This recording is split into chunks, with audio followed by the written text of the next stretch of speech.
Good evening, everyone. Is that okay? Yes, sir. Okay. Thank you. Okay. Next question ಬನ್ನಿ and answer ಹೇಳಿ and ನೀವು ಯಾವ ಥರ decode ಮಾಡಿದ್ರೆ ಕಂಟಿನ್ಯೂ ಮಾಡ್ತಾ ಬನ್ನಿ. ನಿಮ್ಮ science and sorry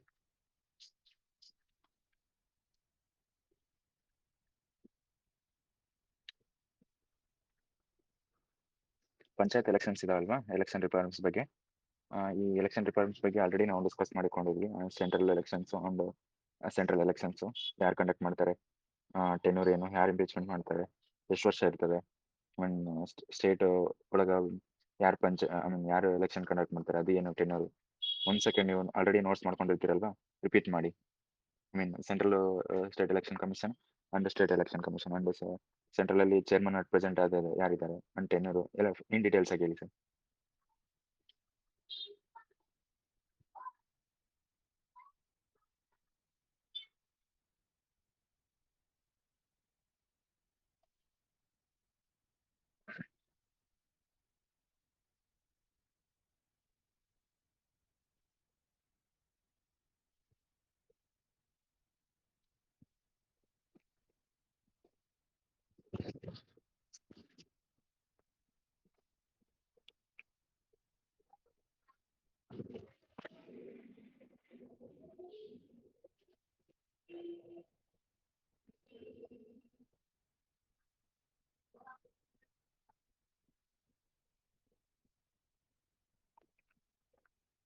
last time ಈ ಕ್ವಶನ್ ಬಗ್ಗೆ ಆಲ್ರೆಡಿ ಹೇಳಿದ್ದೀನಿ ಅಲ್ವಾ, ಎಲೆಕ್ಷನ್ ಕಮಿಷನ್ ಬಗ್ಗೆ. ನಾನು ಅದನ್ನೇ ರಿಪೀಟ್ ಮಾಡಿ ಒಂದು ಸೆಕೆಂಡ್ ರಿವೈಸ್ ಮಾಡಿ ಅಂತ ಹೇಳ್ತಾ ಇರೋದು. ಈಗ ನೀವೇನು ಹೊಸದಾಗಿ ಏನು ಹೇಳೋದಿಲ್ಲ, ಯಾರು ಡಿಕೋಡ್ ಮಾಡ್ತಿಲ್ಲ ಅಂತ ನಂಗೆ ಗೊತ್ತಿದೆ. ಓಕೆನಾ? Hello sir. ಆಲ್ರೆಡಿ ನಾನು ಹೇಳಿದ್ದು ಅದನ್ನ ಕಂಟಿನ್ಯೂ ಮಾಡಿ ಅಂತ ಹೇಳ್ತಾ ಇರೋದು. ಹೇಳಿ ಸರ್. ಸರ್, ಇದು ಇಂಡಿಯನ್ ಎಲೆಕ್ಷನ್ ಕಮಿಷನ್ ಪಾರ್ಟ್ 15 ಮತ್ತು 324ರಿಂದ 329ವರೆಗೂ ಇದೊಂದು ಕಾನ್ಸ್ಟಿಟ್ಯೂಷನ್ ಬಾಡಿ ಆಗಿದ್ದು 1951ರಿಂದ ಎಲೆಕ್ಷನ್ ಆಗ್ತಾ ಬಂದಿದೆ. ಮತ್ತೆ ಇದರ ಅಧ್ಯಕ್ಷರು ಮತ್ತು ಸದಸ್ಯರನ್ನು ನೇಮಕ ಮಾಡುವುದು ರಾಷ್ಟ್ರಪತಿಯವರು ಮಾಡ್ತಾರೆ. ಅಧಿಕಾರಾವಧಿ ಅಂತ ಬಂದ್ರೆ 6 ವರ್ಷ, ಇಲ್ಲಕಂದ್ರೆ 65 ವರ್ಷ.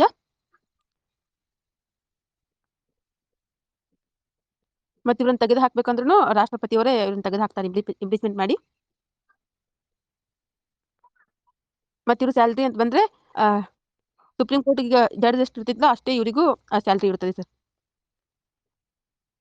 ನಂತರ present chief justice of election commission ಅಂದ್ರೆ ಜ್ಞಾನೇಶ್ ಕುಮಾರ್ ಇದ್ದಾರೆ, 26th.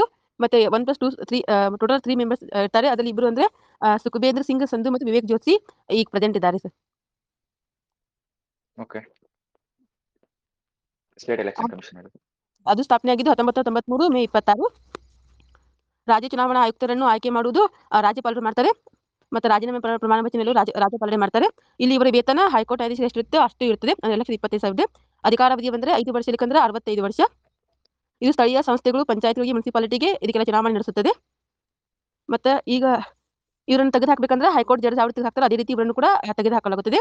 ವಿಧಿಗಳು ಬಂದ್ರೆ 243 ಕೆದಿಂದ 243 ಜಡಿ ಒಳಗೂ 243 ಕೆ ಅಂದ್ರೆ ಇದು ಗವರ್ನರ್ ಏನ್ ಮಾಡ್ತಾರೆ ಅಂದ್ರೆ ಈ ಸ್ಟೇಟ್ ಎಲೆಕ್ಷನ್ ಕಮಿಷನ್ ಆಯ್ಕೆ ಮಾಡ್ತಾರೆ.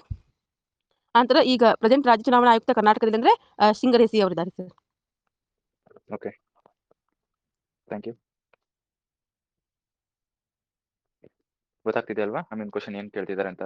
ಈ ಎಲೆಕ್ಷನ್ ರಿಫಾರ್ಮ್ಸ್ ಬಗ್ಗೆ ಅಂಡ್ ಪಂಚಾಯತ್ ರಿಲೇಟೆಡ್ ಬಗ್ಗೆ ಎಷ್ಟು ಕ್ವಶನ್ಸ್ ಆಯ್ತು ನೋಡಿ ನಾವು ನೋಡ್ಲಿಕ್ಕೆ. 72 ಪಂಚಾಯತ್ ರಿಲೇಟೆಡ್ ಸಬ್ ಆರ್ಟಿಕಲ್ಸ್ ಕೇಳೋದಾಯ್ತು, ಅಥವಾ ಎಲೆಕ್ಷನ್ ರಿಲೇಟೆಡ್ ಆರ್ಟಿಕಲ್ಸ್ ಆಯ್ತು. ಓಕೆನಾ? 73rd ಅಮೆಂಡ್ಮೆಂಟ್ RDPR ಎವ್ರಿ ಎಕ್ಸಾಮ್ಗೂ ಇಂಪಾರ್ಟೆಂಟ್ ಇರುತ್ತೆ. ಇದರಲ್ಲೇ ಮಿನಿಮಮ್ 3-4 ಮಾರ್ಕ್ಸ್ ಕೇಳ್ತಿದ್ದಾರೆ ಪಂಚಾಯತ್ ರಿಲೇಟೆಡ್. 3-4 ಕ್ವಶನ್ಸ್, 3-4 ಆನ್ಸರ್ಸ್, ಒಂದೇ topic. Okay okay sir. Okay, I think ಈ ಕ್ವಶನ್ ಏನಪ್ಪ ಅನ್ಕೊಂಡಿದ್ದೀನಿ, ಬಿಕಾಸ್ ಎಲೆಕ್ಷನ್ ಕಮಿಷನ್ ಬಗ್ಗೆ ಕೇಳಿದ್ದಾರೆ ಅಂಡ್ ನಾವು ರಿಮೈನಿಂಗ್ ಈ ಪಂಚಾಯತಿ ಬಗ್ಗೆ ಅಂತೂ ಭಾಳ ಸಾರಿ ಡಿಸ್ಕಸ್ ಮಾಡಿದ್ವಿ. ಅದಕ್ಕೆ ನೆಕ್ಸ್ಟ್ ಮೂವ್ ಆನ್ ಆಗೋಣ. ನೆಕ್ಸ್ಟ್ ಕ್ವಶನ್ಗೆ ಆನ್ಸರ್ ಹೇಳಿ ಅಂಡ್ ನೀವು ಯಾವ ಥರ ಡಿಕೋಡ್ ಮಾಡಿದ್ರು ಕಂಟಿನ್ಯೂ ಮಾಡಿ.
ಸರ್ ಹೇಳಿ.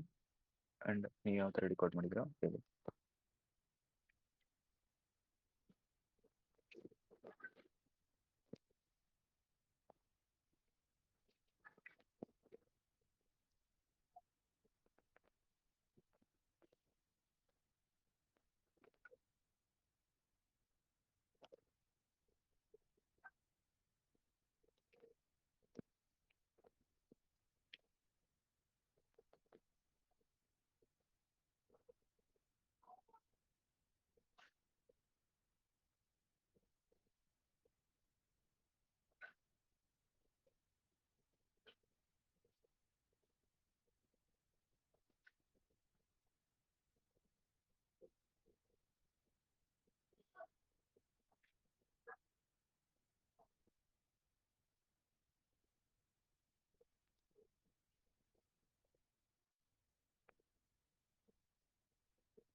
ಓಕೆ, ಇದಕ್ಕೆ ನೆಕ್ಸ್ಟ್ ಕ್ವಶನ್ ಬಂದ್ಬಿಟ್ಟು second option. Okay, the new Moon day increases ಅಂತ. ಓಕೆನಾ? ಓಕೆ, ನೆಕ್ಸ್ಟ್ ಬನ್ನಿ ಸರ್. ನೆಕ್ಸ್ಟ್ ಕ್ವಶನ್ ಹೇಳಿ. ನೆಕ್ಸ್ಟ್ ಕ್ವಶನ್ ಆನ್ಸರ್ ಹೇಳಿ.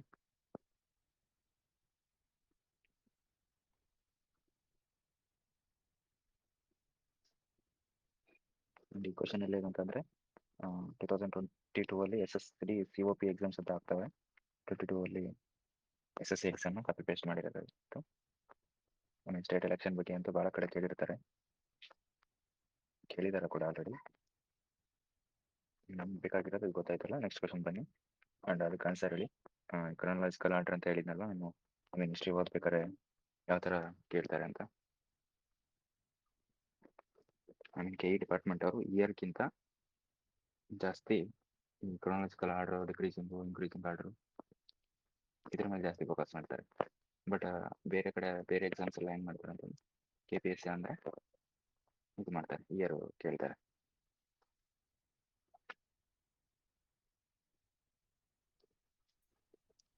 Sir first one answer sir. Okay,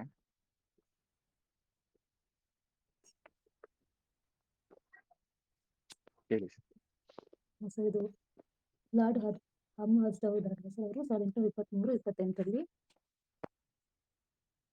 governor general ಆಗಿರ್ತಾರೆ. ಮತ್ತು ವಿಲಿಯಂ ಬೆಂಟಿಕ್ 1828-1835. ಲಾರ್ಡ್ ಹಾಕ್ಲ್ಯಾಂಡ್ ಅವರು 1836-42. ಲಾರ್ಡ್ ಎಲೆನ್ಬರೋ ಅವರು 1842-44. ಲಾರ್ಡ್ ಹರ್ಸ್ಟ್ ಅವರು ಇವರು ಬ್ರಿಟಿಷ್ ರಾಜತಾಂತ್ರಿಕ ಮತ್ತು ವಸಾಹತುಶಾಹಿ ಆಡಳಿತಗಾರ ಆಗಿರ್ತಾರೆ. ಇವರು 1823-28 ಭಾರತದ ಗವರ್ನರ್ ಜನರಲ್ ಆಗಿ ಬಂದಿರ್ತಾರೆ. ಇವ್ರ ಅವಧಿಯಲ್ಲಿ ನಡೆದಂಥ ಪ್ರಮುಖ ಘಟನೆಗಳು ಅಂತಂದ್ರೆ ಮೊದಲ ಆಂಗ್ಲೋ ಬರ್ಮೀಸ್ ಯುದ್ಧ ಆಗಿರುತ್ತೆ 1824-26. ಬರ್ಮಾ ಸಾಮ್ರಾಜ್ಯದೊಂದಿಗಿನ ಪ್ರಾದೇಶಿಕ ವಿವಾದಗಳಿಂದಾಗಿ ಈ ಯುದ್ಧ ನಡೆಯುತ್ತೆ. ಇದರಲ್ಲಿ ಬ್ರಿಟಿಷರಿಗೆ ಗೆಲುವಾಗುತ್ತೆ. 1826 ಯಾಂಡಬು ಒಪ್ಪಂದದ ಪರಿಣಾಮವಾಗಿ ಅಸ್ಸಾಂ, ಅರಕನ್ ಮತ್ತು ಟೆನಾಸೆರಿಯನ್ ಪ್ರದೇಶಗಳನ್ನು ಬ್ರಿಟಿಷ್ ಸಾಮ್ರಾಜ್ಯಕ್ಕೆ ಸೇರಿಸಲಾಗುತ್ತೆ. ಮತ್ತೆ ಇವ್ರ ಕಾಲದಲ್ಲಿ ಬ್ಯಾರಕ್ಪುರದಲ್ಲಿ ಭಾರತೀಯ ಸಿಪಾಯಿ ದಂಗೆ ಹೇಳುತ್ತೆ. ಇವರು ಭಾರತದಲ್ಲಿ ಪಾಶ್ಚಿಮಾತ್ಯ ಶಿಕ್ಷಣ ಮತ್ತು ಸಾಂಸ್ಕೃತಿಕ ವಿನಿಮಯವನ್ನು ಉತ್ತೇಜನ ಮಾಡ್ತಾರೆ. ಇದ್ರ ಜೊತೆಗೆ ಅವರು ಶಿಕ್ಷಣ ಸಂಸ್ಥೆಗಳು ಮತ್ತು ಕಾಲೇಜುಗಳು, ಗ್ರಂಥಾಲಯಗಳ ಸ್ಥಾಪನೆಗೆ ಬೆಂಬಲ ನೀಡ್ತಾರೆ. ನೆಕ್ಸ್ಟ್ ವಿಲಿಯಂ ಬೆಂಟಿಕ್ ಅವರು ಇವರು ಬ್ರಿಟಿಷ್ ಸೈನಿಕ ಮತ್ತು ರಾಜಕಾರಣಿ ಆಗಿರ್ತಾರೆ. 1828-1835 ಭಾರತದ ಗವರ್ನರ್ ಜನರಲ್ ಆಗಿ ಸೇವೆ ಸಲ್ಲಿಸಿರ್ತಾರೆ. ಇವರನ್ನ ಭಾರತದಲ್ಲಿನ ಉದಾರವಾದಿ ಗವರ್ನರ್ ಅಂತಾನೂ ಕರಿತೀವಿ. ಇವರ ಆಡಳಿತಾವಧಿ ಹಲವು ಪ್ರಮುಖ ಸುಧಾರಣೆಗಳೊಂದಿಗೆ ಹೆಸರುವಾಸಿಯಾಗಿದೆ. ಇವರು ಸತಿ ಪದ್ಧತಿನ ನಿರ್ಮೂಲನೆ ಮಾಡ್ತಾರೆ. 1829 ಬಂಗಾಳದಲ್ಲಿ ಸತಿ ನಿಯಂತ್ರಣ ಕಾಯ್ದೆ ಮೂಲಕ ಸತಿ ಪದ್ಧತಿಯನ್ನ ಕಾನೂನು ಬಾಹಿರ ಮತ್ತು ಶಿಕ್ಷಾರ್ಹ ಅಪರಾಧ ಎಂದು ಘೋಷಿಸಿ ರದ್ದುಗೊಳಿಸ್ತಾರೆ. ಈ ಸುಧಾರಣೆಗೆ ರಾಜಾರಾಮ್ ಮೋಹನ್ ರಾಯ್ ಅವರು ಭಾರತೀಯ ಸಮಾಜ ಸುಧಾರಕರಾಗಿರ್ತಾರೆ. ಇವರು ಬೆಂಬಲ ನೀಡಿ ಅದನ್ನು ರದ್ದುಗೊಳಿಸ್ತಾರೆ ಸರ್. ಮತ್ತೆ ಕ್ಯಾಪ್ಟನ್ ವಿಲಿಯಂ ಸ್ಲೀಮನ್ ಅವರ ನೇತೃತ್ವದಲ್ಲಿ ಟಗ್ಗಿ ಎಂಬ ಪದ್ಧತಿ ಇರುತ್ತೆ. ಸಂಘಟಿತ ಕ್ರಿಮಿನಲ್ ಗ್ಯಾಂಗ್ಗಳನ್ನ ಯಶಸ್ವಿಯಾಗಿ ಹತ್ತಿಕ್ಕಲಾಗುತ್ತೆ. ಮತ್ತೆ ಹೆಣ್ಣು ಶಿಶು ಹತ್ಯೆ ಮತ್ತು ಮಾನವ ಬಲಿ ಪದ್ಧತಿಯನ್ನ ಇವರು ನಿಷೇಧ ಮಾಡ್ತಾರೆ. ಮತ್ತೆ ಹಣಕಾಸು ಕ್ಷೇತ್ರದಲ್ಲಿ ಸುಧಾರಣೆ ತರ್ತಾರೆ. ಅದ್ರ ಜೊತೆಗೆ ಕಂಪನಿಯ ವೆಚ್ಚವನ್ನು ಕಡಿಮೆ ಮಾಡ್ತಾರೆ. ನ್ಯಾಯಾಂಗ ಹುದ್ದೆಗಳಿಗೆ ಭಾರತೀಯರನ್ನ ನೇಮಕ ಮಾಡಲು ಇವರು ಅವಕಾಶ ಮಾಡಿಕೊಡ್ತಾರೆ. ಮತ್ತೆ ಉನ್ನತ ನ್ಯಾಯಾಲಯಗಳಲ್ಲಿ ಪರ್ಷಿಯನ್ ಭಾಷೆಯ ಬದಲಿಗೆ ಇಂಗ್ಲಿಷ್ ಭಾಷೆಯನ್ನು ಆಡಳಿತ ಭಾಷೆಯಾಗಿ ಪರಿಚಯ ಮಾಡಿಕೊಳ್ತಾರೆ. ಮತ್ತೆ ಥಾಮಸ್ ಮೆಕಾಲೆ ಅವರ ಸಲಹೆ ಮೇರೆಗೆ ಭಾರತೀಯ ಪಾಶ್ಚಿಮಾತ್ಯ ಶಿಕ್ಷಣ ಮತ್ತು ಇಂಗ್ಲಿಷ್ ಭಾಷೆಯಲ್ಲಿ ಉನ್ನತ ಶಿಕ್ಷಣದ ಮಾಧ್ಯಮವಾಗಿ ಇವರು ಉತ್ತೇಜನ ಕೊಡ್ತಾರೆ ಸರ್. Okay sir. ಮತ್ತೆ ಎಕ್ಸ್ಟ್ರಾ ಏನ್ ಮಾಡ್ಕೊಂಡಿದ್ದೀರಿ ಸರ್ ಅದರದ್ದೇನು? ಸರ್, ಇವರು ರಾಜಾರಾಮ್ ಮೋಹನ್ ರಾಯ್ ಅವ್ರ ಬಗ್ಗೆ ಹೇಳೋದಂದ್ರೆ ಇವರು ಸಮಾಜ ಸುಧಾರಕರು, ವಿದ್ವಾಂಸರು ಮತ್ತು ಆಧುನಿಕ ಭಾರತದ ನವೋದಯ ಹರಿಕಾರ ಎಂದು ಕರಿತೀವಿ. ಇವರು 19ನೇ ಶತಮಾನದಲ್ಲಿ ಭಾರತೀಯ ಸಮಾಜ, ಧರ್ಮ ಮತ್ತು ಶಿಕ್ಷಣ ಕ್ಷೇತ್ರಗಳಲ್ಲಿ ಕ್ರಾಂತಿಕಾರಿ ಬದಲಾವಣೆಗೆ ಶ್ರಮಿಸಿರ್ತಾರೆ. ಮೊಘಲ್ ಚಕ್ರವರ್ತಿಯಾದ 2ನೇ ಅಕ್ಬರ್ ಇದಾರಲ್ವಾ, ಅವರು ಇವರಿಗೆ ರಾಜ ಎಂಬ ಬಿರುದನ್ನ ನೀಡಿರ್ತಾರೆ. ಇವರು ಸತಿ ಪದ್ಧತಿ ನಿರ್ಮೂಲನೆಗೆ ಶ್ರಮಿಸ್ತಾರೆ. ಮುಂದೆ ಸಮಾಜದಲ್ಲಿ ಆಳವಾಗಿ ಬೇರೂರಿದ್ದಂತಹ ಸತಿ ಪದ್ಧತಿಯನ್ನ ಅವರ ವಿರುದ್ಧ ತೀವ್ರವಾಗಿ ಹೋರಾಡಿ ಅದನ್ನ ರದ್ದುಗೊಳಿಸ್ತಾರೆ. ಇವರು ಪ್ರಯತ್ನ ಪಟ್ಟಿರೋದು ಫಲದಿಂದ 1829ರಲ್ಲಿ ವಿಲಿಯಂ ಬೆಂಟಿಕ್ ಅವರು ಇದನ್ನ ರದ್ದುಪಡಿಸ್ತಾರೆ. ಮತ್ತೆ ಇವರು ಸಮಾಜದಲ್ಲಿ ಏಕದೇವತಾರಾಧನೆ ಪ್ರತಿಪಾದಿಸಲು ಮತ್ತು ಹಿಂದೂ ಧರ್ಮದಲ್ಲಿದ್ದ ವಿಗ್ರಹ ಆರಾಧನೆ, ಜಾತಿ ಪದ್ಧತಿ, ಅರ್ಥಹೀನ ಆಚರಣೆಗಳನ್ನು ವಿರೋಧಿಸೋದಕ್ಕೆ 1828ರಲ್ಲಿ ಬ್ರಹ್ಮ ಸಮಾಜವನ್ನು ಸ್ಥಾಪನೆ ಮಾಡ್ತಾರೆ. ಅದೇ ರೀತಿ ಮಹಿಳೆಯರಾದಂಥ ವಿಧವೆಯರ ಮರು ಮದುವೆಗೆ ಅವಕಾಶ ಮಾಡಿಕೊಡ್ತಾರೆ. ಮತ್ತೆ ಬಹುಪತ್ನಿತ್ವದ ವಿರೋಧ ಮಾಡ್ತಾರೆ. ಮಹಿಳೆಯರಿಗೆ ಆಸ್ತಿಯಲ್ಲಿ ಉತ್ತರಾಧಿಕಾರದ ಹಕ್ಕನ್ನು ಇವರು ಕೊಡಬೇಕು ಅಂತ ಹೇಳ್ತಾರೆ ಸರ್. ಅದೇ ರೀತಿ ಪಾಶ್ಚಿಮಾತ್ಯ ಶಿಕ್ಷಣ ಪದ್ಧತಿಯನ್ನು ಅತಿ ಹೆಚ್ಚು ಉತ್ತೇಜನ ಮಾಡ್ತಾರೆ. ಸಂಸ್ಕೃತ ಆಧಾರಿತ ಶಿಕ್ಷಣ ಬದಲಿಗೆ ಇಂಗ್ಲಿಷ್ ಭಾಷೆ ಮತ್ತು ಆಧುನಿಕ ವಿಜ್ಞಾನ ವಿಷಯಗಳನ್ನು ಕಲಿಸುವಂತ ಶಾಖೆಗಳನ್ನು ಇವರು ಸ್ಥಾಪನೆ ಮಾಡ್ತಾರೆ. ಅದ್ರ ಜೊತೆಗೆ ಪತ್ರಿಕಾ ಸ್ವಾತಂತ್ರ್ಯಕ್ಕಾಗಿ ಇವರು ಹೋರಾಟ ಮಾಡ್ತಾರೆ. ಸಂವಾದ ಕೌಮುದಿ ಅನ್ನೋದು ಇವರು ಬಂಗಾಳ ಭಾಷೆಯಲ್ಲಿ ವಾರಪತ್ರಿಕೆಯನ್ನು ತರ್ತಾರೆ. ಮತ್ತೆ ಮೀರತ್ ಉಲ್ ಅಕ್ಬರ್ ಅಂತ ಇದು ಪರ್ಷಿಯನ್ ಭಾಷೆಯ ಪತ್ರಿಕೆ ಆಗಿರುತ್ತೆ. ಸಮಾಜದ ಮೂಢನಂಬಿಕೆಗಳನ್ನು ವಿರೋಧಿಸಿ ತರ್ಕಬದ್ಧ ಚಿಂತನೆ ಮತ್ತು ಆಧುನಿಕ ವೈಜ್ಞಾನಿಕ ಮನೋಭಾವವನ್ನು ಇವರು ಪ್ರೋತ್ಸಾಹ ಮಾಡ್ತಾರೆ ಸರ್. ನೆಕ್ಸ್ಟ್ ಲಾರ್ಡ್ ಹಾಕ್ಲ್ಯಾಂಡ್ ಅವರು. ಇವರು 1836ರಿಂದ 42ರವರೆಗೆ ಭಾರತದ ಗವರ್ನರ್ ಜನರಲ್ ಆಗಿರ್ತಾರೆ. ಇವರ ಅಧಿಕಾರಾವಧಿ ಮುಖ್ಯವಾಗಿ ಪ್ರಥಮ ಆಂಗ್ಲೋ ಅಫ್ಘಾನ್ ಯುದ್ಧದೊಂದಿಗೆ ಹೆಸರುವಾಸಿಯಾಗಿದೆ. ಇವರು ರಷ್ಯಾದ ವಿಸ್ತರಣಾ ನೀತಿ ಬಗ್ಗೆ ಬ್ರಿಟಿಷರಿಗಿದ್ದ ಭಯದಿಂದಾಗಿ ಹಾಕ್ಲ್ಯಾಂಡ್ ಅವರು ಮುಂಚೂಣಿ ನೀತಿ ಅನ್ನೋ ಒಂದು ಪದ್ಧತಿನ ಅನುಸರಿಸ್ತಾರೆ. ಅಫ್ಘಾನ್ನಲ್ಲಿ ರಷ್ಯಾದ ಪ್ರಭಾವ ತಡೆಯೋದಕ್ಕೆ ಮತ್ತೆ ಬ್ರಿಟಿಷರ ಪರ ಆಡಳಿತಗಾರರನ್ನು ಸ್ಥಾಪಿಸಲು ಅವರು ಈ ಒಂದು ಮುಂಚೂಣಿ ಪದ್ಧತಿಯನ್ನ ತಗೊಂಡ್ಬರ್ತಾರೆ. ಆಂಗ್ಲೋ ಅಫ್ಘಾನ್ ಯುದ್ಧ 1839ರಿಂದ 42. ಇವರು ಅಫ್ಘಾನಿನ ಆಂತರಿಕ ರಾಜಕೀಯದಲ್ಲಿ ಹಸ್ತಕ್ಷೇಪ ಮಾಡಿ ಅಸ್ತಿತ್ವದಲ್ಲಿರುವ ಆಡಳಿತಗಾರರಾದಂತಹ ದೋಸ್ತ್ ಮೊಹಮ್ಮದ್ ಖಾನ್ ಅನ್ನೋರು ಇದ್ದಾರೆ. ಅವರನ್ನ ಅಧಿಕಾರದಿಂದ ಕೆಳಗಿಳಿಸಿ ಬ್ರಿಟಿಷ್ ಪರವಾಗಿದ್ದ ಶಾ ಶೂಜಾನ್ ಅವರನ್ನ ಸಿಂಹಾಸನಕ್ಕೆ ತಂದಿರ್ತಾರೆ. ಆದ್ರಿಂದ ಈ ಒಂದು ಅಫ್ಘಾನ್ ಯುದ್ಧ ನಡೆಯೋ ಕಾರಣ ಆಗುತ್ತೆ. ಬ್ರಿಟಿಷ್ ಸೇನೆ ಹವಾಮಾನ ಬದಲಾವಣೆಯ ಕಾರಣದಿಂದಾಗಿ 1842ರಲ್ಲಿ ಕಾಬೂಲ್ನಿಂದ ಬ್ರಿಟಿಷ್ ಸೇನೆ ಹಿಂದೋಗುತ್ತೆ. ಬ್ರಿಟಿಷರು ಸೋಲನ್ನು ಅನುಭವಿಸ್ತಾರೆ ಈ ಕದನದಲ್ಲಿ. ನೆಕ್ಸ್ಟ್ ಶಿಮ್ಲಾ ಮ್ಯಾನಿಫೆಸ್ಟೋ ಅಂತ ಯುದ್ಧ ಘೋಷಣೆ ಮುಂಚಿತವಾಗಿ 1838ರಲ್ಲಿ ಹಾಕ್ಲ್ಯಾಂಡ್ ಅವರು ಈ ಮ್ಯಾನಿಫೆಸ್ಟೋ ಅನ್ನೋದನ್ನ ಹೊರಡಿಸ್ತಾರೆ. ಇದು ಅಫ್ಘಾನಿಸ್ತಾನದ ಆಕ್ರಮಣಕ್ಕೆ ಬ್ರಿಟಿಷ್ ಕಾರಣಗಳನ್ನು ವಿವರಿಸುತ್ತೆ. ಯುದ್ಧದ ವೈಫಲ್ಯದ ನಂತರ ಇವರು ಶಿಕ್ಷಣದ ಸುಧಾರಣೆಗಳಿಗೆ ಬೆಂಬಲ ನೀಡ್ತಾರೆ. ಜೊತೆಗೆ ಸ್ಥಳೀಯ ಶಾಲೆಗಳ ಸುಧಾರಣೆ ಮತ್ತು ವಾಣಿಜ್ಯ ಕೈಗಾರಿಕೆ ವಿಸ್ತರಣೆ ಕಡೆ ಇವರು ಗಮನ ಹರಿಸ್ತಾರೆ.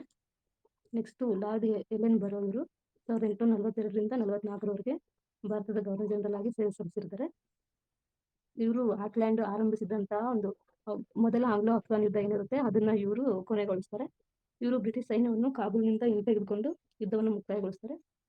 ಭಾರತದ ವಾಯುವ್ಯ ಗಡಿಗಳನ್ನು ಭದ್ರಪಡಿಸುವ ಉದ್ದೇಶದಿಂದ ಸಿಂಧ್ ಪ್ರಾಂತ್ಯಗಳನ್ನ ಬ್ರಿಟಿಷ್ ಸಾಮ್ರಾಜ್ಯಕ್ಕೆ ಸೇರಿಸಿಕೊಳ್ತಾರೆ.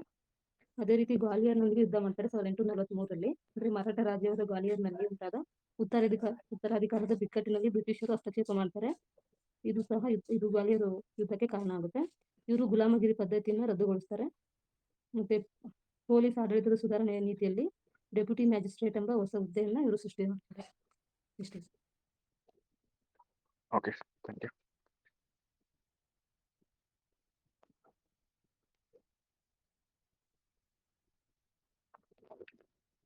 ಅಲ್ಲ ಸರ್, ಹೇಳಿ ಸರ್ ಇದು ಇತರೆ ಗವರ್ನರ್ದೆಲ್ಲ ಅವ್ರು ಸ್ವಲ್ಪ ಮಾಡಿದ್ದೀನಿ. ಓಕೆ. ವಾರ್ ಹೆಸ್ಟಿಂಗ್ಸ್ 1773ರಿಂದ 1785ವರೆಗೆ ಇವರು ಭಾರತದ ಮೊದಲ ಗವರ್ನರ್ ಜನರಲ್ ಎಂದು ಕರೆಯಲಾಗುತ್ತದೆ. ಇವರು 1773ರ ರೆಗ್ಯುಲೇಟಿಂಗ್ ಆಕ್ಟ್ ಕಾಯ್ದೆ ಮೂಲಕ ಅಧಿಕಾರಕ್ಕೆ ಬರ್ತಾರೆ. ಇವರ ಕಾಲದಲ್ಲಿ 1774ರಲ್ಲಿ ಕಲ್ಕತ್ತಾದಲ್ಲಿ ಸುಪ್ರೀಂ ಕೋರ್ಟ್ ಸ್ಥಾಪನೆ ಮಾಡ್ತಾರೆ. ಮತ್ತು 1784ರಲ್ಲಿ ಫಿಟ್ಸ್ ಇಂಡಿಯಾ ಈ ಆಕ್ಟ್ ಮೂಲಕ ಕಂಪನಿ ಮೇಲೆ ಬ್ರಿಟಿಷ್ ಸರ್ಕಾರದ ನಿಯಂತ್ರಣ ಹೆಚ್ಚಿಸಲಾಗುತ್ತದೆ. ಆತ ಲಾರ್ಡ್ ಕಾರ್ನ್ವಾಲಿಸ್ 1786ರಿಂದ 1793 ಇವರನ್ನು ಸಿವಿಲ್ ಸರ್ವಿಸ್ಗಳ ತಂದೆ ಎಂದು ಕರೆಯಲಾಗುತ್ತದೆ. ಇವರು 1793ರಲ್ಲಿ ಶಾಶ್ವತ ಜಮೀನ್ದಾರಿ ಪದ್ಧತಿಯನ್ನು ಜಾರಿಗೆ ತರ್ತಾರೆ ಮತ್ತು ಪೊಲೀಸ್ ಮತ್ತು ನ್ಯಾಯಾಂಗ ವ್ಯವಸ್ಥೆಗಳನ್ನು ಸಮರ್ಥವಾಗಿ ಮಾಡ್ತಾರೆ, ಪುನರಚನೆ ಮಾಡುತ್ತಾರೆ. ಆನಂತರ ಬಂದು ಲಾರ್ಡ್ ವೆಲ್ಲೆಸ್ಲಿ 1798ರಿಂದ 1805ರವರೆಗೆ ಇವರು ಸಹಾಯಕ ಸೇನೆ ವ್ಯವಸ್ಥೆಯನ್ನು ಜಾರಿಗೆ ತರ್ತಾರೆ. ಮತ್ತೆ ಇವರ ಕಾಲದಲ್ಲಿ 1799ರಲ್ಲಿ 4ನೇ ಆಂಗ್ಲೋ ಮೈಸೂರು ದಂಡತಿಯಲ್ಲಿ ಟಿಪ್ಪು ಸುಲ್ತಾನರು ಮರಣ ಹೊತ್ತಾರೆ.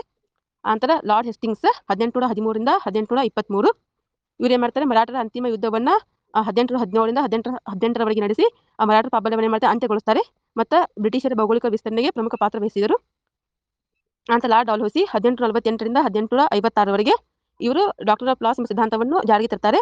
ಮತ್ತು ಇವರ ಕಾಲದಲ್ಲಿ ಭಾರತದಲ್ಲಿ ಮೊದಲ ರೈಲು 1853ರಲ್ಲಿ ಆರಂಭವಾಗುತ್ತದೆ. ಮತ್ತು ಮೊದಲ ಟೆಲಿಗ್ರಾಫ್ ಮತ್ತು ಪೋಸ್ಟ್ ಆಫೀಸ್ ಕಾಯ್ದೆಗಳು 1854ರಲ್ಲಿ ಮಾಡ್ತಾರೆ ಜಾರಿಗೆ ಬರ್ತವೆ. ನಂತರ ಲಾರ್ಡ್ ಕ್ಯಾನಿಂಗ 1856ರಿಂದ 1862 ಇವರ ಕಾಲಾವಧಿಯಲ್ಲಿ ಸಿಪಾಯಿ ದಂಗೆ ಉಂಟಾಗುತ್ತದೆ.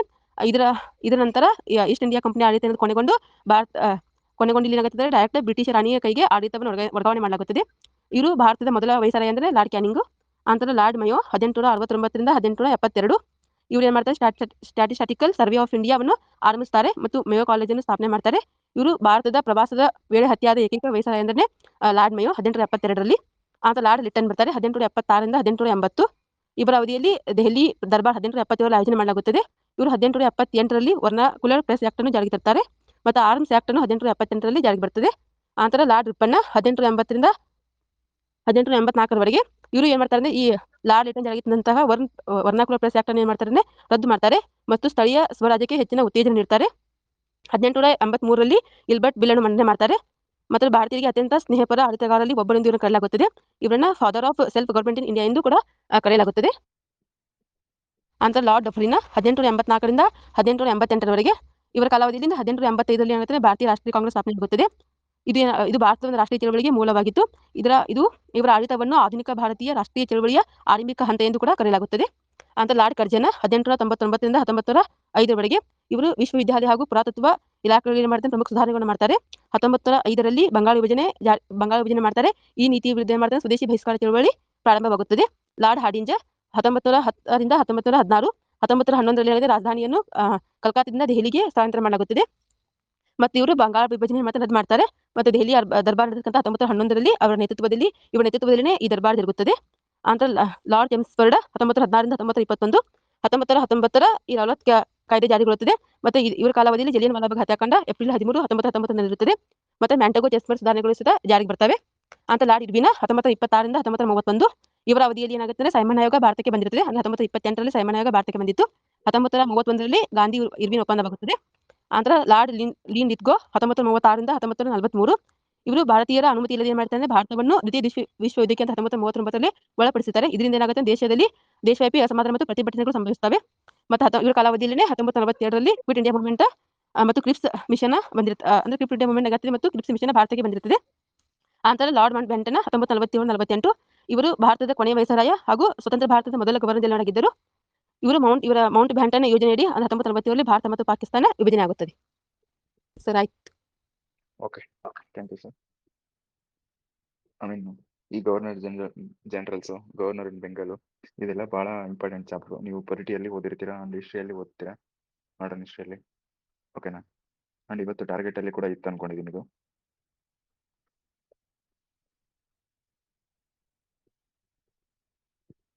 ಇವೆಲ್ಲಾನು ಬಹಳ ಇಂಪಾರ್ಟೆಂಟ್ ಇರುತ್ತೆ. ಎಲ್ರದ್ದು ಏನೇನು ಇಂಪಾರ್ಟೆಂಟ್ ಇದೆ ನೋಡ್ಕೊಂಡು ಬನ್ನಿ, ಯಾಕಂದ್ರೆ ಈ ಗವರ್ನರ್ ಜನರಲ್ ಬಗ್ಗೆ ಎಲ್ಲ ಎಕ್ಸಾಮ್ಸ್ ಅಲ್ಲಿ ಕೇಳಿದ್ದಾರೆ. ಓಕೆನಾ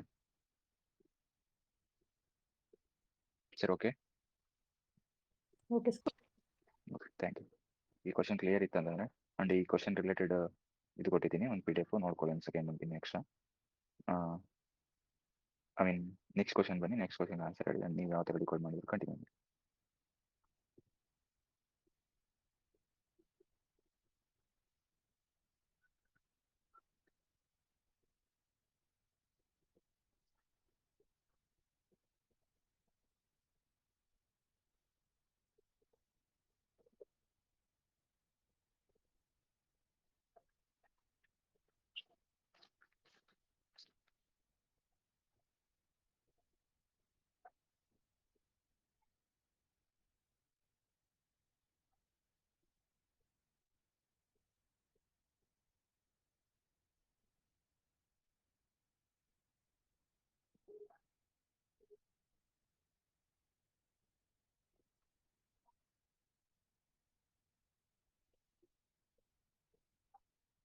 so Ramsar seconds, Hindustan Republican association.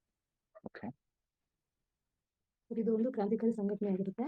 ಇದನ್ನು 1924ರಲ್ಲಿ ರಾಮ್ ಪ್ರಸಾದ್ ಬಿಸ್ಮಿಲ್ಲಾ, ಸಚೀಂದ್ರನಾಥ್ ಸನ್ಯಾಲ್ ಮತ್ತು ಯೋಗೇಶ್ ಚಂದ್ರ ಚಟರ್ಜಿ ಅವರು ಕಾನ್ಪುರದಲ್ಲಿ ಸ್ಥಾಪನೆ ಮಾಡುತ್ತಾರೆ. ಇದು ಅಹಿಂಸಾತ್ಮಕ ಮಾರ್ಗವನ್ನ ಬಿಟ್ಟು ಸಶಸ್ತ್ರ ಕ್ರಾಂತಿಯ ಮೂಲಕ ಬ್ರಿಟಿಷ್ ಆಳ್ವಿಕೆ ಏನಿರುತ್ತೆ ಅದನ್ನು ಕೊನೆಗೊಳಿಸಿ ಸಂಯುಕ್ತ ಗಣರಾಜ್ಯವನ್ನು ಸ್ಥಾಪಿಸುವುದು ಇದರ ಉದ್ದೇಶ ಆಗಿರುತ್ತೆ. 1928ರಲ್ಲಿ ಭಗತ್ ಸಿಂಗ್ ಅವರ ಪ್ರಭಾವದಿಂದ ಇದರ ಹೆಸರನ್ನ ಹಿಂದೂಸ್ತಾನ್ ಸೋಷಿಯಲಿಸ್ಟ್ ರಿಪಬ್ಲಿಕ್ ಅಸೋಸಿಯೇಷನ್ ಅಂತ ಬದಲಾವಣೆ ಮಾಡ್ತಾರೆ. ಈ ಒಂದು ಅಸೋಸಿಯೇಷನ್ ಇಂದ ನಡೆದಂತ ಘಟನೆಗಳಂತಂದ್ರೆ ಕಾಕೋರಿ ಪಿತೂರಿ ಅಂತ ಆಗುತ್ತೆ 1925ರಲ್ಲಿ. ಈ ಸಂಘಟನೆ ಅತ್ಯಂತ ಪ್ರಸಿದ್ಧ ಚಟುವಟಿಕೆ ಇದಾಗಿರುತ್ತೆ. ಇದರಲ್ಲಿ ಕ್ರಾಂತಿಕಾರಿಗಳು ಲಕ್ನೋ ಬಳಿ ಸರ್ಕಾರದ ಹಣ ಸಾಗಿಸುತ್ತಿದ್ದ ರೈಲನ್ನ ದೋಚ್ತಾರೆ. ಈ ಪ್ರಕರಣದಲ್ಲಿ ರಾಮ್ ಪ್ರಸಾದ್ ಬಿಸ್ಮಿಲ್ಲಾ, ಅಶ್ಫಾಕ್ ಉಲ್ಲಾ ಖಾನ್ ಮತ್ತು ರಾಜೇಂದ್ರ ಲಾಹಿರಿ ಮತ್ತು ಠಾಕೂರ್ ರೋಷನ್ ಸಿಂಗ್ ಅವರನ್ನ ಗಲ್ಲಿಗೇರಿಸಲಾಗುತ್ತೆ. ಮತ್ತೆ ಸೆಂಟ್ರಲ್ ಅಸೆಂಬ್ಲಿ ಬಾಂಬ್ ದಾಳಿ ಆಗುತ್ತೆ 1929ರಲ್ಲಿ. ಇದು ಹಿಂದೂಸ್ತಾನ್ ರಿಪಬ್ಲಿಕ್ ಅಸೋಸಿಯೇಷನ್ ಏನಿದೆ ಅದರ ಭಾಗವಾದಂತಹ ಭಗತ್ ಸಿಂಗ್ ಅವರು ಮತ್ತು BK ದತ್ ಅವರು ದೆಹಲಿಯ ಕೇಂದ್ರ ಶಾಸನ ಸಭೆ ಮೇಲೆ ಬಾಂಬ್ ದಾಳಿ ಮಾಡಿರ್ತಾರೆ. ಇದು ಒಂದು ಪ್ರಮುಖ ಘಟನೆ ಆಗುತ್ತೆ. ಇಷ್ಟೇ ಮಾಡಿ. ಓಕೆ.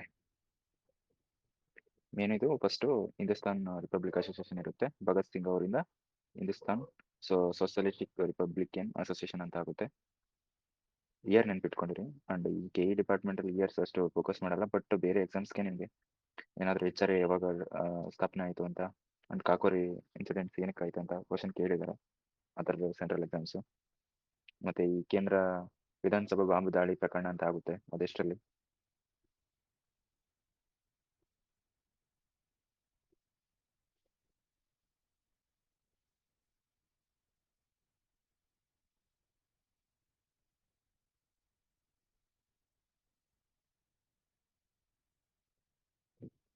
ಕೇಂದ್ರ ವಿಧಾನಸಭೆ ಬಾಂಬ್ ದಾಳಿ ಪ್ರಕರಣ ಅಂತ ಆಗುತ್ತೆ, ಭಗತ್ ಸಿಂಗ್ ಮತ್ತು ಬುಟ್ಕೇಶ್ವರ್ ದತ್ ಅಂತ.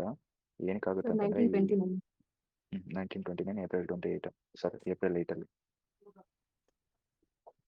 ಈ ಹಿಂದೂಸ್ತಾನ್ ಸೋಷಿಯಲಿಸ್ಟಿಕ್ ರಿಪಬ್ಲಿಕ್ ಅಸೋಸಿಯೇಷನ್ ಸದಸ್ಯರು ಯಾರು ಇರ್ತಾರೆ ಅಂತಂದ್ರೆ ಸಚೀಂದ್ರನಾಥ್ ಬಕ್ಸಿ, ಸಚೀಂದ್ರನಾಥ್ ಸನ್ಯಾಲ್, ರಾಮ್ ಪ್ರಸಾದ್ ಬಿಸ್ಮಿಲ್, ಭಗತ್ ಸಿಂಗ್, ಚಂದ್ರಶೇಖರ್ ಆಜಾದ್ ಮೆಂಬರ್ಸ್ ಕೇಳಿದ್ದಾರೆ ಒಂದು ಟೈಮಲ್ಲೂ.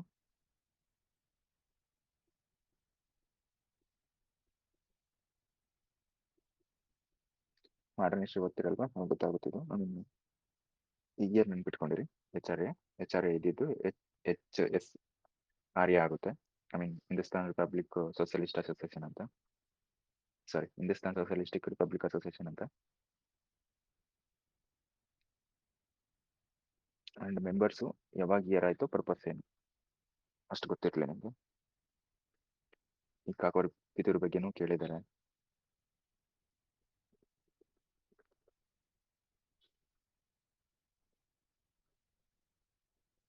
ಈ ಹಿನ್ನೆಲೆ ಹೇಳೋದಾದ್ರೆ ಈ ಚೋರಿ ಘಟನೆ, ಸಾರಿ ಅಸಹಕಾರಿ ಚಳವಳಿ ಯಾವಾಗ ಆಯ್ತು ಹೇಳಿ?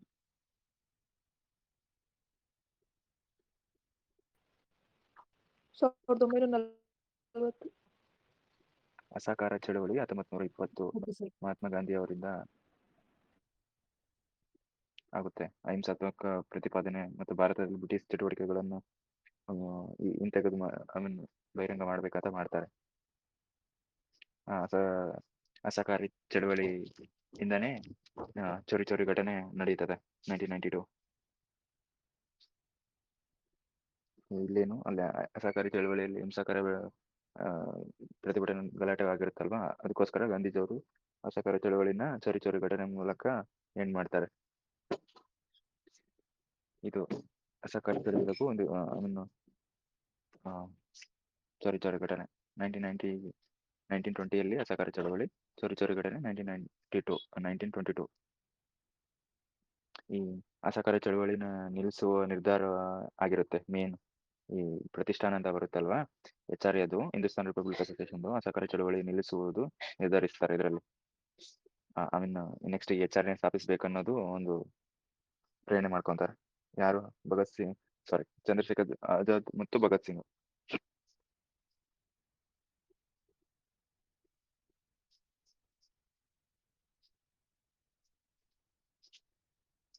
ಇದು ಸ್ಥಾಪಕರು ಯಾರಂತಂದ್ರೆ ರಾಮ್ ಪ್ರಸಾದ್ ಬಿಸ್ಮಿಲ್ಲಾ ಮತ್ತು ಅಶ್ಫಾಕ್ ಉಲ್ಲಾ ಖಾನ್ ಅಂತ ಬರ್ತಾರೆ. ಆಮೇಲೆ ಇದಕ್ಕೆ ಸಚಿವರು ಅಂತ ಹೇಳಿದ್ನಲ್ಲ, ಸಚ್ಚಿದಾನಂದ ಬಕ್ಸಿ, ಜೋಗೇಶ್ ಚಂದ್ರ ಚಟರ್ಜಿ. ಇದು HR ಕ್ರಾಂತಿ ಯಾವಾಗ ಆಗುತ್ತೆ? ಇಯರ್ ಹೇಳಿ. HR ಯಾವಾಗ ಆಗುತ್ತೆ? 1924 ಸರ್. 24. ಇದು HSR 28. 28. ಹಿನ್ನೆಲೆ ಗೊತ್ತು ಮಾಡ್ಕೊಳ್ಳಿ. ಅಲ್ಲಿಂದ ಅಸಹಕಾರ ಚಳವಳಿ ಚೋರಿ ಘಟನೆಯಿಂದಾನೇ ಇದು ಸ್ಟಾರ್ಟ್ ಆಗುತ್ತೆ HR. ಅದಾದ್ಮೇಲೆ 25 ಅಲ್ಲಿ ಕಕೋರಿ ಆಗುತ್ತಲ್ವಾ, ದರೋಡೆ.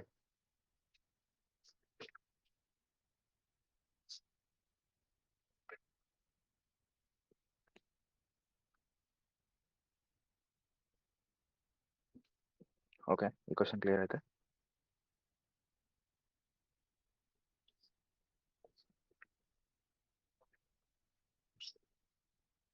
ಹೇಳಿ ಸರ್, ಈ ಕ್ವಶನ್ ಕ್ಲಿಯರ್ ಅಲ್ಲ?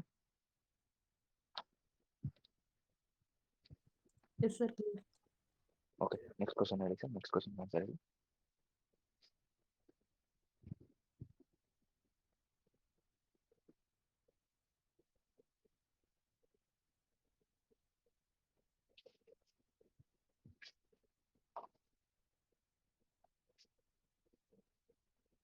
ಸೆಕೆಂಡ್ ಒನ್ ಸರ್, ಅದು answer.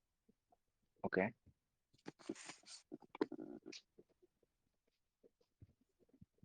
Last time 402 exam decode ಮಾಡಬೇಕಾದ್ರೆ ಅದರಲ್ಲಿ ಬಂದಿತ್ತಲ್ವಾ ಟ್ರೈಬ್ಸ್ ಬಗ್ಗೆ, ಅವಾಗ ನಾ ಹೇಳಿದ್ದೆ ಲೈಕ್ ಡ್ಯಾನ್ಸ್ ಫಾರ್ಮು ಯಾವ ಸ್ಟೇಟ್ ಅನ್ನೋದಕ್ಕಿಂತ ಈಗ ಇತ್ತೀಚೆಗೆ ಯಾವ ವ್ಯಕ್ತಿಗೆ ಇಂಪಾರ್ಟೆನ್ಸ್, ಐ ಮೀನ್ ಯಾರು ಅದನ್ನ ಇಂಟ್ರೊಡ್ಯೂಸ್ ಮಾಡಿರ್ತಾರೆ, ಅಥವಾ ಆ ಡ್ಯಾನ್ಸ್ ಫಾರ್ಮ್ಗೆ ಅಥವಾ ಫ್ಲೋಕ್ ಸಾಂಗ್ಗೆ, ಫ್ಲೋಕ್ ಡ್ಯಾನ್ಸ್ಗೆ ಯಾರು ಜಾಸ್ತಿ ಇಂಪಾರ್ಟೆನ್ಸ್ ಇರುತ್ತೆ ಅವ್ರಿಗೆ ಕೇಳ್ತಾರೆ ಅನ್ನೋದು ನೆನಪಿದೆನಾ?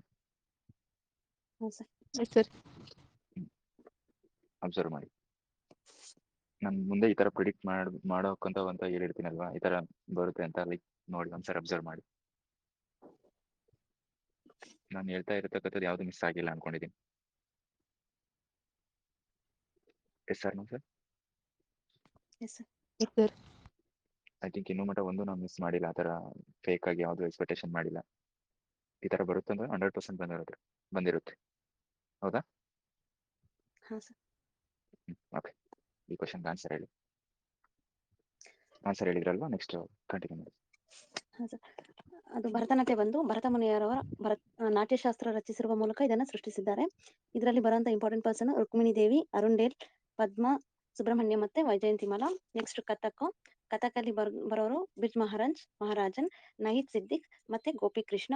ನೆಕ್ಸ್ಟ್ ಕಥಕ್ಕಳಿಯಲ್ಲಿ ಬರೋರು ಕಲಾಮಂಡಂ ಕೃಷ್ಣನ್ ನಾಯಕ್, ಇವರು ಇದನ್ನ ಪುನರುಜ್ಜೀವನಗೊಳಿಸಿದ್ದಾರೆ. ನೆಕ್ಸ್ಟ್ ಒಡಿಸ್ಸಿ ಬಂದು ಕೇಲುಚರಣ್, ಮಹಾಪಾತ್ರ ಮತ್ತು ಸುಜಾತ ಅವರು. ನೆಕ್ಸ್ಟ್ ಕೂಚಿಪುಡಿನಲ್ಲಿ ವಿ ಸತ್ಯನಾರಾಯಣ್ ಶರ್ಮಾ ಮತ್ತೆ ಮಲ್ಲಿಕಾ ಸಾರಾಭಾಯ್ ಮತ್ತು ದೀಪಾ ಶಶೀಂದ್ರನ್ ಬರ್ತಾರೆ. ನೆಕ್ಸ್ಟ್ ಮಣಿಪುರಿನಲ್ಲಿ ಗುರು ಬಿಪಿನ್ ಸಿಂಗ್, ದರ್ಶನ್ ಜವೇರಿ ಅಷ್ಟೇ ಸರ್. ಅದು ಇನ್ನು ಉಳಿದಿದ್ದು ನಾನು ಆವಾಗಲೇ ಹೇಳಿದ್ವಲ್ಲ sir, last time.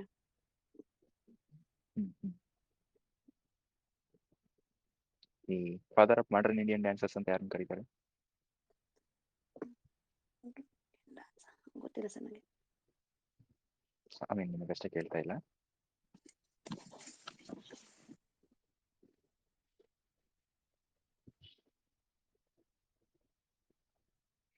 Uday Shankar ಅಂತ ಕರೀತಾರೆ ನೋಡಿ, father of modern Indian dancers ಅಂತ. Okay sir. ಯಾಮಿನಿ ಕೃಷ್ಣಮೂರ್ತಿ ಭರತನಾಟ್ಯಂ ಕೂಚಿಪುಡಿಗೆ ಸಂಬಂಧಪಟ್ಟಿರ್ತಾರೆ. ಶಾಸ್ತ್ರೀಯಗೆ ಗುರು ಜಯಂತಿ ಗೋಸ್ವಾಮಿ. ರುಕ್ಮಿಣಿ ದೇವಿ ಅರುಂದಲೆ ಭರತನಾಟ್ಯಂ. ಮೀನಾಕ್ಷಿ ಸುಂದರ ಪಿಲ್ಲೈ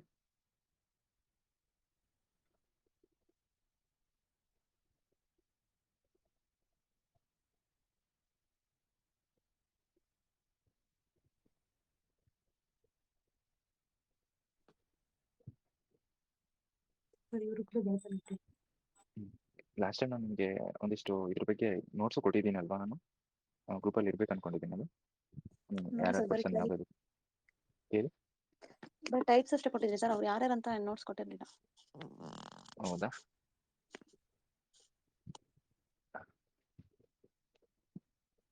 ಈ ಕಥಕ್ ಬಂತಂದ್ರೆ ಬಿರ್ಜು ಮಹಾರಾಜ, ಲುಚ್ಚ ಮಹಾರಾಜ, ಸಿತಾರಾ ದೇವಿ, ನಹೀದ್ ಸಿದ್ದಿಕ್, ದಮಯಂತಿ ಜೋಶಿ ಈ ತರ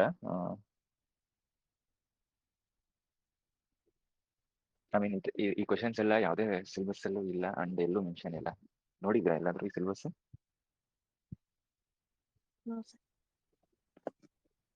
ಆದ್ರೂ ಇದೇ BA ಅಲ್ಲೇ 2 ಕ್ವಶನ್ಸ್ ಆಯ್ತು ಕೇಳಲಿಕ್ಕೆ ಒಂದು ಎಕ್ಸಾಮ್ ಅಲ್ಲೇ. ಹೌದಾ? ಮ್ಯಾರಿಟಲ್ ಡ್ಯಾನ್ಸಸ್ ಬಗ್ಗೆ ನಿಮಗೆ ಕೊಟ್ಟಿದ್ದೀನಲ್ವಾ, ಅದು ಯಾವ ಥರ ಅಂತ. ಐ ಮೀನ್ ತಂಗಾತಾರು, ಗಟಕು, ಸಿಲಾಬಮ್ಮು, ಕಲರಿ ಪಟ್ಟು ಅದು ಕೇಳಿದ್ರಲ್ವಾ? 402 ಐ ಥಿಂಕ್ 402 ಎಕ್ಸಾಮ್ ಅಲ್ಲಿ ಅನ್ಕೊಂಡಿದ್ದೀನಿ. ಹಾಂ ಸರ್.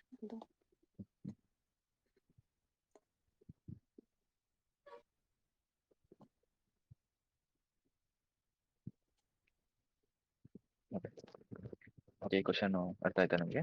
ಐ ಮೀನ್ ಗೊತ್ತಾಯ್ತಲ್ವಾ? ಐ ಮೀನ್ ಎಕ್ಸ್ಟ್ರೀಮ್ ಇರ್ತವೆ ಇವೆಲ್ಲ, ಎಲ್ಲೂ ಸಿಲೆಬಸ್ ಇಲ್ಲ, ಬಟ್ ಆದರೂ 2 or 3 ಕ್ವಶನ್ ಇರುತ್ತೆ ಇದರಲ್ಲಿ. ಇದಕ್ಕೆ ಸಂಬಂಧಪಟ್ಟಿದ್ದಕ್ಕೆ ಸೋರ್ಸ್ ಗ್ರೂಪಲ್ಲಿ ಕೊಟ್ಟಿರ್ತೀನಿ. ಐ ಮೀನ್ ಯಾರು ಇಂಪಾರ್ಟೆಂಟ್ ಇದ್ದಾರೆ.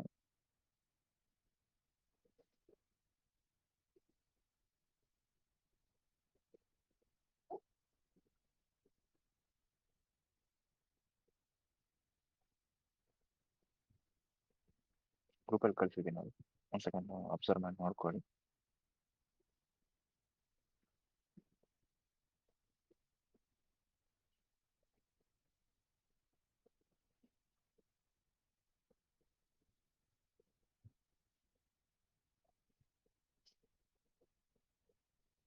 ಹೆಸರು ಗೊತ್ತಿರಲಿಲ್ಲ ನಿಮಗೆ, ಗೊತ್ತಾಗ್ಬಿಡುತ್ತೆ.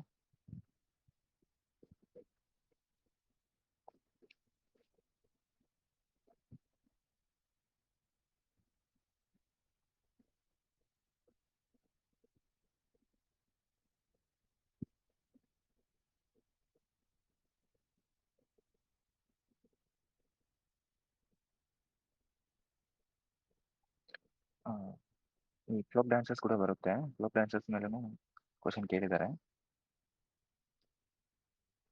ಮತ್ತೆ ಈ ಸ್ಟೇಟ್ ವೈಸ್ನು ಕೇಳ್ತಾರೆ. ಈಗ ನಮ್ಮ ಕರ್ನಾಟಕದಲ್ಲಿ ಯಾವ ಬರುತ್ತೆ ಹೇಳಿ?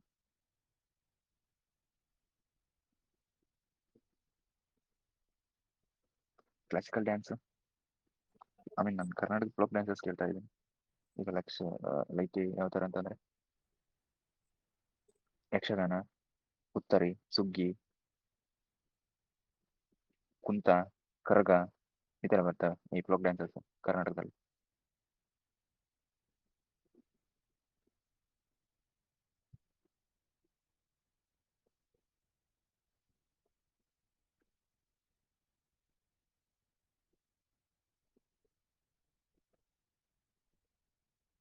ಸರ್ ನೋಡಿಲ್ವಾ ಅಥವಾ ಕೇಳಿಲ್ವಾ ಸರ್ ಇದ್ರ ಬಗ್ಗೆ? ಕೇಳಿದೆ. ಈಗ ಒಂದೊಂದು ಸ್ಟೇಟಲ್ಲಿ, ಈಗ ಯಕ್ಷಗಾನ ಬಂತಂದ್ರೆ ಕರ್ನಾಟಕ, ಈಗ ಲಾವಣಿ ಬಂತಂದ್ರೆ ಲಾವಣಿ ಯಾವ ಸ್ಟೇಟಿಂದ? Folk Maharashtra, dances Maharashtra. ಗರ್ಭ, ದಾಂಡಿಯಾ ಅದು ಗುಜರಾತ್, ಬಾಂಗ್ರಾ, ಗಿಡ್ಡ, ಪಂಜಾಬ್ ಸರ್, ಬಿಹು, ಅಸ್ಸಾಂ, ಕೋಲಿ, ಪುಗುಡಿ, ಗೋವಾದು, ರಾಫು, ಜಮ್ಮು ಕಾಶ್ಮೀರದು. ನಿಮ್ಗೆ ಒಂದ್ಸಲ ಕೊಟ್ಟಿದ್ದೀನಿ ನೋಡಿ ನಾನು ಇದ್ರ ಬಗ್ಗೆ ಹೇಳಿದ್ದೆ ಲಾಸ್ಟ್ ಟೈಮ್.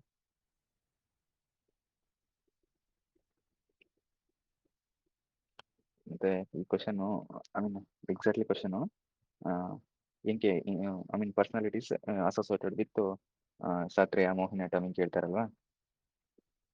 ಈ ಮೋಹಿನಿಯಾಟ್ಟಂಗೆ ಯಾರು ಸಂಬಂಧಪಟ್ಟಿರ್ತಾರೆ ಫೇಮಸ್ ಯಾರಾದ್ರೂ ಗೊತ್ತಿದೆ? ಯಾಮಿನಿ ಕೃಷ್ಣಮೂರ್ತಿ ಬಂತಂದ್ರೆ ಭರತನಾಟ್ಯಂ ಅಂತ ಗೊತ್ತಿದೆ. ಪ್ರೇರಣಾ ಶ್ರೀಮಾಲಿ ಅಂತ ಯಾವ್ದಕ್ಕೆ ಸಂಬಂಧಪಟ್ಟಿರ್ತಾರೆ, ಯಾವ ಡ್ಯಾನ್ಸಿಗೆ? ಗರಣ, ಕಥಕ್ ಸಂಬಂಧಪಟ್ಟಿರ್ತಾರೆ ಯಾರು? ಪ್ರೇರಣಾ ಶ್ರೀಮಾಲಿ ಅಂತ. ಮತ್ತೆ ಈ ಕಾಶಿ ಅಂತ ಬರ್ತಾರೆ ಒಬ್ರು, ವಿಜ್ಞಾನ ವಿಜಾತಿ ಕಾಶಿ ಅಂತ, ಈ ಕೂಚಿಪುಡಿ ಡ್ಯಾನ್ಸ್ ಸಂಬಂಧಪಟ್ಟಿರ್ತಾರೆ. ಲೈಕ್ ಈಗ personalities with associated with Sattriya dance, Mohini dance, Kathak dance, ಈ ಥರ ಕ್ಲಾಸಿಕಲ್ ಡ್ಯಾನ್ಸ್ ಇದಾವಲ್ವಾ, ಅದಕ್ಕೆ ಸಂಬಂಧಪಟ್ಟಿರ್ತಕ್ಕಂಥ POQ ಆಗಿದ್ದಾವೆ ಆಲ್ರೆಡಿ. ಈ 22 ಎಕ್ಸಾಮಲ್ಲಿ CGL SSC CGL ಎಕ್ಸಾಮ್ ಆಯ್ತಲ್ವಾ, ಅಲ್ಲೇ ಇದು ಕ್ವಶನ್. ಎವ್ರಿ ಇಯರ್ ಎಕ್ಸಾಮ್ಸ್ ಆಗ್ತಾ ಇರುತ್ತೆ ಈ ಥರ.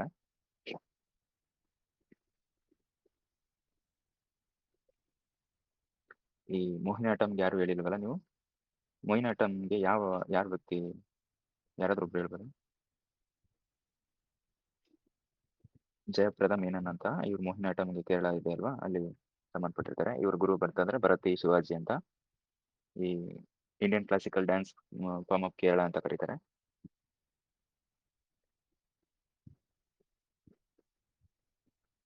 ಕ್ಲಾಸಿಕಲ್ ಡ್ಯಾನ್ಸ್ಗೆ ಭಾಳ ಹೊತ್ತು ಕೊಡ್ಬೇಕು ನೀವು. ಮೀನ್ಸ್ ಕ್ವಶನ್ ಕೇಳಿದ್ದಾರೆ.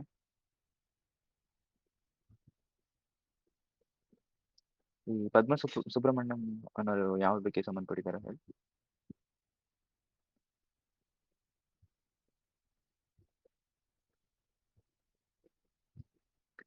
ಟ್ವೆಂಟಿ SSCGL ನೀವು ಸೆಂಟ್ರಲ್ ಗೌರ್ಮೆಂಟ್ ಪ್ರಿಪೇರ್ ಆದವರಿಗೆ ಇದ್ರ ಮೇಲೆ ಭಾಳ ಕ್ವಶನ್ ಕೇಳ್ತಾ ಇರ್ತಾರೆ. ಈಗ ಇವ್ರು ಹೇಳಿದ್ನಲ್ವಾ, ಪದ್ಮ ಸುಬ್ರಹ್ಮಣ್ಯಂ ಹೇಳಿ, ಯಾರಾದ್ರೂ ಒಬ್ರು ಹೇಳಿ, ಗೊತ್ತಿಲ್ವಾ?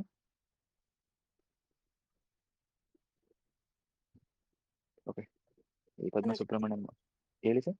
ಭರತನಾಟ್ಯಂ. ಭರತನಾಟ್ಯಂ ಫೇಮಸ್. ಸ್ವಲ್ಪ ಇವರು ಫೇಮಸ್ ಇರ್ತಕ್ಕಂಥ ಸ್ವಲ್ಪ ನೋಡ್ಕೊಳ್ಳಿ. ಆಮೇಲೆ ಬಿರ್ಜು ಮಹಾರಾಜ ಕಥಕ್ಗೆ ಸಂಬಂಧಪಟ್ಟಿರ್ತಾರೆ. ಆಮೇಲೆ ಸಸ್ವಿ ಸೇನ್ ಅಂತ ಬರ್ತಾರೆ ಕಥಕ್ಗೆ. ಬಿರ್ಜು ಮಹಾರಾಜ್ ಬಗ್ಗೆ ಜಾಸ್ತಿ ಕ್ವಶನ್ ಕೇಳಿದ್ದಾರೆ ನೋಡಿ.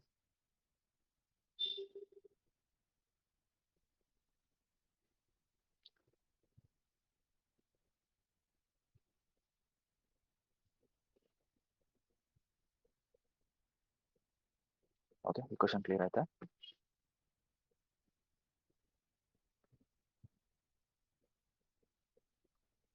Sir clear? Yes, sir. Okay, next question ಬರ್ತೀರಾ? ಒಂದು ಹೇಳಿ, ಒಂದು ಸೆಕೆಂಡ್ ನಿಮಗೆ ಅಂತ ಕೊಟ್ಟಿರ್ತೀನಿ, ನೋಡ್ಕೊಳ್ಳಿ. ಸರ್ ಚಂದ್ರನ್ ಬಗ್ಗೆ ಹೇಳಿ ಸರ್ ಅದು. ಹೇಳಿ ಸರ್. ನಾನು ಅದು ಯಾರು ನೀವು ರೆಕಾರ್ಡ್ ಮಾಡಿರ್ಲಿಲ್ವಲ್ಲ, ಅದಕ್ಕೆ ನಾನು ಸೈಲೆಂಟ್ ಆಗಿ ಮುಂದಕ್ಕೆ ಹೋಗ್ತಾ ಇದ್ದೀನಿ. ಲಾಸ್ಟ್ ಒಂದು ಕೇಳ್ತೀನಿ, ನಾನು ಮತ್ತೆ ವಾಪಸ್ ಬರ್ತೀನಿ. ಹೇಳಿ ಸರ್, ನೀವು ಹೇಳಿ. Okay sir. ಚಂದ್ರ ಭೂಮಿಯ ಸ್ವಾಭಾವಿಕ ಮತ್ತು ಏಕೈಕ ಉಪಗ್ರಹ ಆಗಿದೆ. ಸೌರವ್ಯೂಹದ 5ನೇ ಅತಿ ದೊಡ್ಡ ಉಪಗ್ರಹ ಆಗಿದೆ. ಸ್ವಾಭಾವಿಕ ಉಪಗ್ರಹಗಳಲ್ಲಿ 2ನೇ ಅತಿ ಹೆಚ್ಚು ಸಾಂದ್ರತೆ ಹೊಂದಿದ ಉಪಗ್ರಹ ಆಗಿದೆ. ಚಂದ್ರನ ಕುರಿತಂತ ಅಧ್ಯಯನವನ್ನ ಸೆಲೆನಾಲಜಿ ಅಂತ ಕರಿತೀವಿ. ಚಂದ್ರನ ಅಧಿಕೃತ ಹೆಸರು ಲೂನಾ. ಚಂದ್ರನ ಗುರುತ್ವ ಶಕ್ತಿ ಭೂಮಿಯ 1/6 ಅಷ್ಟಿದೆ.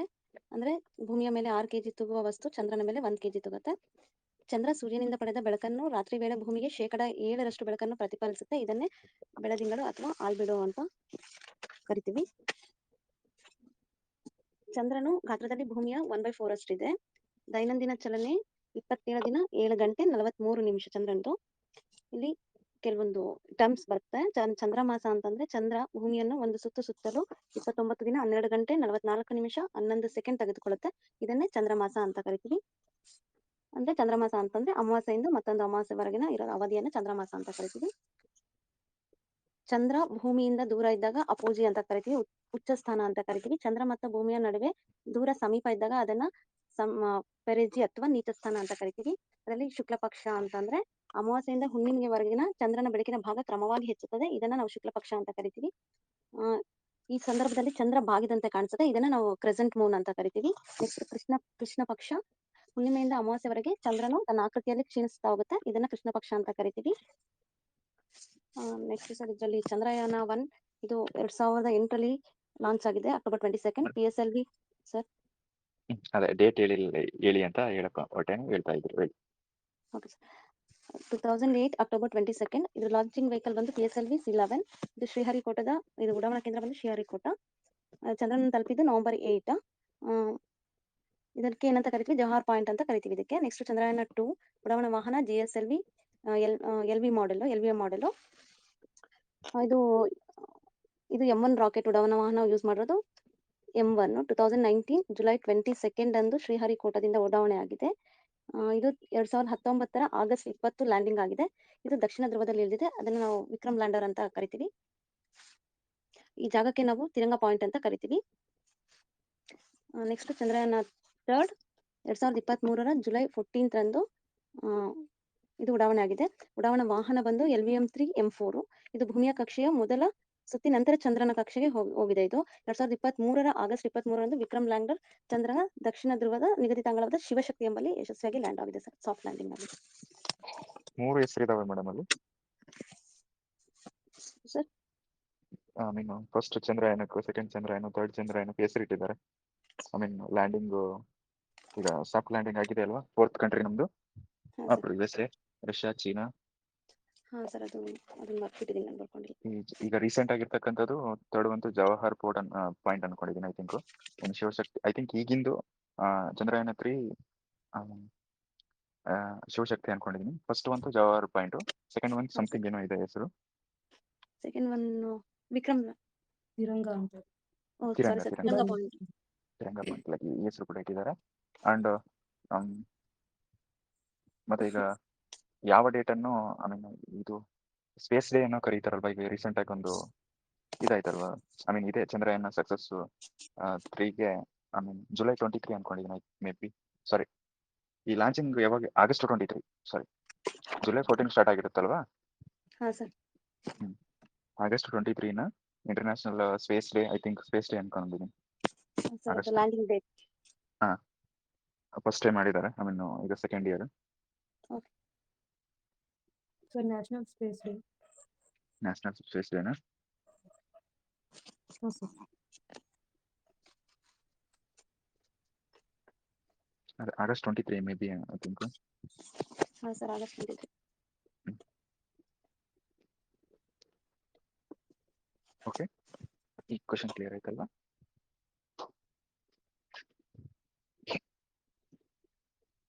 May 20 ಚಂದ್ರ ದಿನ ಅಂತ ಕರಿತೀವಿ sir. May 20. Okay. Next and sir, red planet ಅಂತಾರೆ. ಕೆಂಪು ಗ್ರಹ ಅನ್ಲಿಕ್ಕೆ ಕಾರಣ? ಕೆಂಪು ಗ್ರಹ. ಸರಿ, ಮಂಗಳ ಗ್ರಹ ಅಂತಾರೆ ಏನಲ್ಲ, ಹಾಂ ಕೆಂಪು ಗ್ರಹ ಸರ್, ಅಂತ. ಮಂಗಳ ಗ್ರಹ. ಓಕೆ ಸರ್, ಓಕೆ ಇದ್ರಲ್ಲಿ ಓಕೆ ಬರೋದು ಸರಿ. ಬ್ಲಡ್ ಮೂನ್ ಅಂತ. ಬ್ಲಡ್ ಮೂನ್, ಸಾರಿ ನಾನು ಕನ್ಫ್ಯೂಸ್ ಆಗ್ತಾ ಇದ್ದೆ. ಮಂಗಳ ಗ್ರಹ. ಓಕೆ ಓಕೆ, ಇದು ಕೂಡ ಲೈಕ್ ಈಗ ಹೇಳ್ತಿರಲ್ಲ ಐ ಮೀನ್ ಬ್ಲಡ್ ಮೂನ್ ಅಂತಾರಲ್ವಾ? ಓಕೆ ಹೇಳ ಸರ್, ಅದು ಹೇಳಿ. ಇದು ಯಾವಾಗ ಅಂದ್ರೆ ಹುಣ್ಣಿಮೆ ದಿನ ಕಾಣಿಸುತ್ತೆ. ಚಂದ್ರಗ್ರಹಣ ಸಂದರ್ಭದಲ್ಲಿ ಸೂರ್ಯನನ್ನು ಭೂಮಿ ಭಾಗಶಃ ಮುಚ್ಚಿರುತ್ತೆ ಮತ್ತು ಅದರ ಕಪ್ಪು ಭಾಗದ ನೆರಳು ಚಂದ್ರನ ಮೇಲೆ ಬೀಳುತ್ತೆ.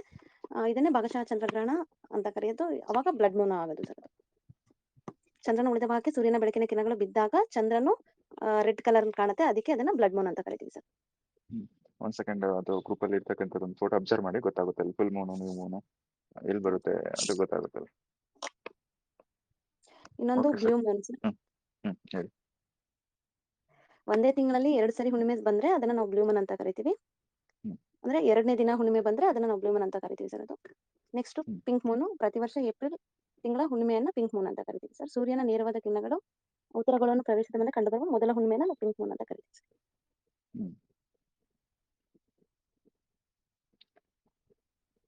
ನಾನೀಗ ಒಂದು ನೋಟ್ಸ್ ಕೊಟ್ಟಿದ್ದೀನಿ ನೋಡಿ, ಐ ಮೀನ್ ಇಂಪಾರ್ಟೆಂಟ್ ಇದು ಡ್ಯಾನ್ಸ್ ಪರ್ಸನಾಲಿಟಿದು, ಸ್ವಲ್ಪ ನೋಡಿ ನೋಟ್ಸ್ ಮಾಡ್ಕೊಂಡು ಇಟ್ಕೊಳ್ತೀವಿ. ಐ ಮೀನ್ 2 or 3 ಕ್ವಶನ್ ಪಕ್ಕ ಇರ್ತವೆ ಕ್ವಶನ್ ಅಲ್ಲಿ. ಐ ಮೀನ್ ನಾವು ಕೆ ಡಿಪಾರ್ಟ್ಮೆಂಟ್ ಸಾರಿ ಬಿ ಅಲ್ಲಿ 2 ಆಯ್ತು ಎಕ್ಸ್ಟ್ರೀಮ್ ಇರ್ತಕ್ಕಂಥದ್ದು. ಯಾವುದು ಸಿಲೆಬಸ್ ಅಲ್ಲಿ ಇಲ್ಲ, ಬಟ್ ಕ್ವಶನ್ ಕೇಳ್ತಿದ್ದಾರೆ. ಬಿ ರೆಡಿ ಇರಿ ಯಾವುದಕ್ಕೂ. ಸುಮ್ಮನೆ ಸಿಲ್ಲಿ ಓಕೆ ಇಷ್ಟೆಲ್ಲ ಮಾಡ್ಕೊಂಡು ಒಂದ್ ಹೆಜ್ಜೆ ಐ ಮೀನ್ ಒಂದ್ ಸಣ್ಣದನ್ನ ಮಿಸ್ ಮಾಡಿದ್ರೆ ಸರಿ ಅನ್ಸಲ್ಲ. ಇಷ್ಟೆಲ್ಲ ಪ್ರಯತ್ನ ಮಾಡಿರ್ತೀವಿ, ಅದೊಂದು ಮಾಡ್ಕೊಳ್ಳಿ, ಕ್ಲಿಯರ್ ಇರುತ್ತೆ. ಓಕೆ, ಈ ಕ್ವಶನ್ ಕ್ಲಿಯರ್ ಅಲ್ಲ? ಓಕೆ, ನೆಕ್ಸ್ಟ್ ಕ್ವಶನ್ ಅಂತೂ ಇದು ಆಲ್ರೆಡಿ 402 ಕ್ವಶನ್ ಪೇಪರ್ ಡಿಕೋಡ್ ಮಾಡಬೇಕಾದ್ರೆ ನೆನಪಿರ್ಬೇಕು ಅನ್ಕೊಂಡಿದ್ದೀನಿ. ಕ್ರೊನಾಲಜಿಕಲ್ ಆರ್ಡರ್ ವೈಸ್ ಕೇಳಿದ್ರು ಇಮ್ಯಾಜಿನ್ ಕ್ಲಬ್ ಬಗ್ಗೆ. ಹೌದಾ, ನೆನಪಿದೇನಾ? Yes sir. ಹೇಳ್ತೀನಲ್ಲ, ಒಂದೇ ಥೀಮ್ ಇರುತ್ತೆ. ಆ ಥೀಮ್ ಅಲ್ಲೇ ಏನಿದ್ರು ಆಟ ಆಡ್ತಾ ಇರ್ತಾರೆ. ನಾವು ಆ ಥೀಮ್ನ ಒಂದ್ಸರಿ ಅರ್ಥ ಮಾಡ್ಕೊಂಡು ಇಟ್ಕೊಂಡ್ಬಿಟ್ರೆ ಯಾವ್ದು ಕಾರಣಕ್ಕೂ ಮಿಸ್ ಆಗಲ್ಲ. ನಾವು ಆ ಥೀಮ್ ಬಿಟ್ಟು ಎಲ್ಲಾನು ಓದ್ತೀವಿ. ಇದ್ದಿದ್ದು ಇಲ್ಲಿದ್ದು, ಅವ್ರು ಹೇಳಿದ್ದು ಇವ್ರು ಹೇಳಿದ್ದು, ಆ ಇನ್ಸ್ಟಿಟ್ಯೂಟು ಮತ್ತೊಬ್ರು ಎಲ್ಲ ಹಾಕೊಂಡು ತಲೆಗೆ ಹಾಕೊಂಡು ಲಾಸ್ಟ್ಗೆ ಎಕ್ಸಾಮ್ ಕ್ವಿಟ್ ಮಾಡ್ಬೇಕು. ಅಟೆಂಪ್ಟು ಬೇಡ, ಯಾವುದು ಬೇಡ.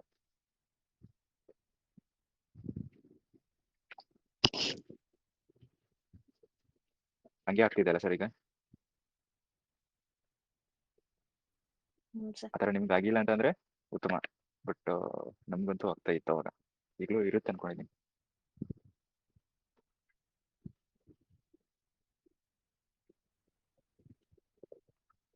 ಆ ಥರ ಇಲ್ಲ ಸರ್ ಈಗ? ಐ ಮೀನ್ ಸೋರ್ಸು ಅದು ಇದು ಹೇಳ್ತಾ ಇರೋದು ಮಿಸ್ಗೈಡು. ಇದೆ ಸರ್, ಅವ್ರು ಮಾಡೋದಕ್ಕೂ ನಾವು ಓದೋದಕ್ಕೂ ಸಂಬಂಧನೇ ಇರಲ್ಲ. ಅಂಡ್ ಅದು ಎಕ್ಸಾಮಲ್ಲಿ ಕೇಳೋದೇ ಇಲ್ಲ. ಅಂಥದ್ರ ಮೇಲೆ 100% ಬರುತ್ತೆ, 100% ಬರುತ್ತೆ. ಮಗಪ್ ಮಾಡಿ ಈ ನೋಟ್ಸೇ ಫೈನಲ್ ಇದರಲ್ಲೇ ಬರ್ತವೆ. ಹೌದಾ? ಅದ್ರಲ್ಲಿ ಏನು ಬಂದಿರಲ್ಲ ಸರ್ ಅದ್ರಲ್ಲಿ ನೀವು. ಅದೇ ಏನ್ ಬೇಸಿಕ್ಸ್ ನಮಗೇನ್ ಗೊತ್ತಿರುತ್ತೋ ಅಷ್ಟು ಅದೇನ್ ಅದನ್ನೇ ಹೇಳ್ತಾರೆ. ಬೇಸಿಕ್ ಅದನ್ನೇ ಹೇಳಿರ್ತಾರಲ್ಲ ಅದೇ ಬಂದಿರುತ್ತೆ ಸರ್. ಬೇಸಿಕ್ ಅದೇನಾದ್ರು ಕೇಳಿದ್ರೆ ಹಾ ಈ ಒನ್ ವರ್ಡ್ ಬೇಸಿಕ್ ಎಲ್ಲ ಎಲ್ಲ ಬರ್ತಾನೆ ಇಲ್ಲಲ್ಲ ಸರ್ ಇಲ್ಲ ಇವಾಗ ಎಲ್ಲ ಸ್ಟೇಟ್ಮೆಂಟ್ ಇರುತ್ತೆ. ಇಲ್ಲ ಸರ್, ನಾನು ಕೆಸೆಟ್ ಎಲ್ಲ ಹಿಂಗೆಲ್ಲ ಕ್ವಶನ್ ಕೇಳ್ತಾರೆ ಅನ್ಕೊಂಡಿರ್ಲಿಲ್ಲ. ಐ ಮೀನ್ ಇಷ್ಟು ಡೆಪ್ತ್ ಫಸ್ಟ್ ಟೈಮ್ ನಾನು ಕೆಸೆಟ್ ಇಷ್ಟು ಡೆಪ್ತ್ ಆಗಿ ಕ್ವಶನ್ ನೋಡಿರೋದು ನನ್ನ ಕ್ವಶನ್ ಪೇಪರ್. ನಾನು ನಿಯರ್ ಬೈ ಒಂದು 7 years ಇಂದ ನೋಡ್ತಿದ್ದೀನಿ. ಪ್ಯಾಟರ್ನ್ ಚೇಂಜ್ ಮಾಡಿಯಾರ ಸರ್ ಈ ವರ್ಷ. ಫುಲ್ ಪ್ಯಾರಾಡೈಮ್ ಶಿಫ್ಟ್ ಆಗಿದೆ ಸರ್, ನಾರ್ಮಲ್ ಹಾ ಶಿಫ್ಟ್ ಸರ್. ಅಲ್ಲ, ಪ್ಯಾರಾಡೈಮ್ ಶಿಫ್ಟ್ ಆಗಿದೆ ಅದು. ಹಾ ಸರ್, ಫಸ್ಟ್ ಪೇಪರಿಗೆ ಲಾಸ್ಟ್ ಟೈಮ್ ಎಲ್ಲ ಅಂದ್ರೆ ಒಂದ್ ಸೋರ್ಸ್ ಇರ್ತಿತ್ತು, ಆ ಡೆಫಿನೆಟ್ ಒಂದ್ 10 ಚಾಪ್ಟರ್ಸ್ ಇರ್ತಿತ್ತು. ಈ ಸರಿ ಫಸ್ಟ್ ಪೇಪರ್ ಎಲ್ಲ ಫುಲ್ ಚೇಂಜ್ ಮಾಡ್ಬಿಟ್ಟಿದ್ದಾರೆ ಸರ್, ಪ್ಯಾಟರ್ನ್ ಚೇಂಜ್ ಹೌದು ಆಗೋಗಿದೆ. ಹೌದು, normal as usual GK exams ಹೆಂಗ್ ಕಂಡಕ್ಟ್ ಮಾಡ್ತಾರೆ ಹಾ ಸರ್, ಅದೇ ಹಂಗಿದೆ ಸರ್. ತರ ಇದೆ. ಲಾಸ್ಟ್ ಟೈಮ್ ಎಲ್ಲ ಈ ತರ ಇರ್ಲಿಲ್ಲ ಸರ್, ಜಿಕೆ ತರ ಇರ್ತಿರ್ಲಿಲ್ಲ ಅದು. ಆ ತರ ಪ್ರಿಪೇರ್ ಆದವರು ಮತ್ತೆ ನೆಕ್ಸ್ಟ್ ಅಟೆಂಪ್ಟ್ ಅನ್ಕೊಂಡಿದ್ದೀನಿ, ಮೇ ಬಿ ಐ ಥಿಂಕ್. ಆ ತರ ಅದಕ್ಕೆ ಒಂದು ನಾನು ಬೇರೆದು ಓದ್ಕೊಂಡಿದ್ದೆ ಲಾಸ್ಟ್ ಟೈಮ್. ಫಸ್ಟ್ ಪೇಪರ್ಗೆ ಅಂತ ನಾನು ಸಪರೇಟ್ ಇರ್ತಿತ್ತು, ಅದೇ ಬರ್ತಿತ್ತು ಆಲ್ಮೋಸ್ಟ್. ಈ ಸರಿನೇ ಪೂರ್ತಿ ಚೇಂಜ್ ಆಗಿರೋದು ಇದೆ ಸರ್, ಇದೇ ಸರಿ ಸರ್. ನಿಮಗೆ ಐ ಮೀನ್ ಇಲ್ಲಿ ನಾವು ಮಾಡ್ತಿರ್ತಕ್ಕಂಥದ್ದು ಏನಾದ್ರು ಯುಟಿಲೈಸ್ ಆಯ್ತಾ ಸರ್ ಅದರಲ್ಲಿ? ಹಾ ಸರ್, ಅದೇ ಕ್ವಶನ್ಸ್ ಜಿಕೆ ತರನೇ ಇತ್ತಲ್ಲ ಸರ್ ಈ ಸರಿ, ಹಾ ಜಿಕೆ ಪೇಪರ್ ತರನೇ ಇತ್ತಲ್ಲ, ಯೂಸ್ ಆಯ್ತು ಸರ್. ಓಕೆ, ಆಗುತ್ತೆ. ಇನ್ಮೇಲೆ ಅದೇ ತರ ಬರುತ್ತೆ. ಪೇಪರ್ಸ್ ಆಲ್ಮೋಸ್ಟ್ ಎಲ್ಲಾನು ಸೇಮ್ ಆಗ್ಬಿಡ್ತಾ ಇದೆ. ಈಗೇನು ಎಲ್ಲ ಎಕ್ಸಾಮ್ಸ್ಗೂ ಒಂದೇ ಜಿಕೆ ತರ ಮಾಡ್ತಾ ಇದ್ದಾರೆ ಈಗ. ಅದು ಸಪ್ರೇಟ್ ಇದು ಸಪ್ರೇಟ್ ಏನಿಲ್ಲ, ಆ ಪ್ಲಾನ್ ಇಟ್ಕೊಂಡಿದ್ದಾರೆ. Okay, thank you sir. ಈ ನೆಕ್ಸ್ಟ್ ಕ್ವಶನ್ ಬನ್ನಿ. ನೆಕ್ಸ್ಟ್ ಕ್ವಶನ್ ಆನ್ಸರ್ ಹೇಳಿ. ಅಂಡ್ ಈ ಮೆಜೆನಿ ಕ್ಲಬ್ ಬಗ್ಗೆ ಹೇಳಿದ್ದೀವಲ್ವ, ಈ ಅಂಡ್ INC ಬೆಳಗಾವಿ ಸೆಷನ್ ಹೇಳಿದ್ದೆ ನಾನು. ಫುಲ್ ಡೀಟೇಲ್ಸ್ ಆಗಿ ಹೇಳಿದ್ದೀನಿ. ಒಂದು ಸೆಕೆಂಡ್ ಹೇಳಿ. ಈ 4 ಆಪ್ಷನ್ಸು ಅದರಲ್ಲಿ ನಾವು ನೋಡಿದ್ವಲ್ವಾ, 402 ಅಲ್ಲಿ ಏನಿತ್ತು? ಈ ಗಂಗಾಧರರಾವ್ ದೇಶಪಾಂಡೆ ಇತ್ತಾ, ಹನುಮಂತರಾವ್ ದೇಶಪಾಂಡೆ ಇತ್ತಾ, ಇವರು ಗೋವಿಂದರಾಜ್ ಯಾಳಗಿದೆ ಅಲ್ಲಿ ತಪ್ಪು ಕೊಟ್ಟಿದ್ರು. ಹೌದಾ? ನೆನಪಿಲ್ವಾ?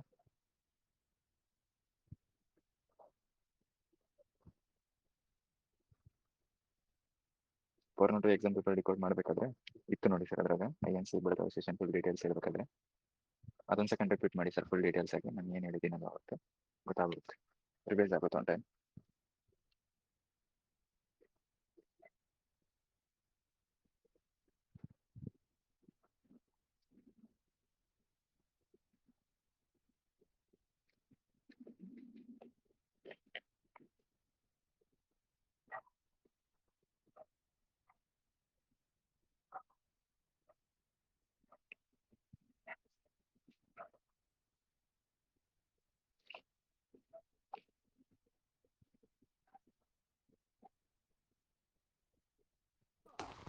Hello sir.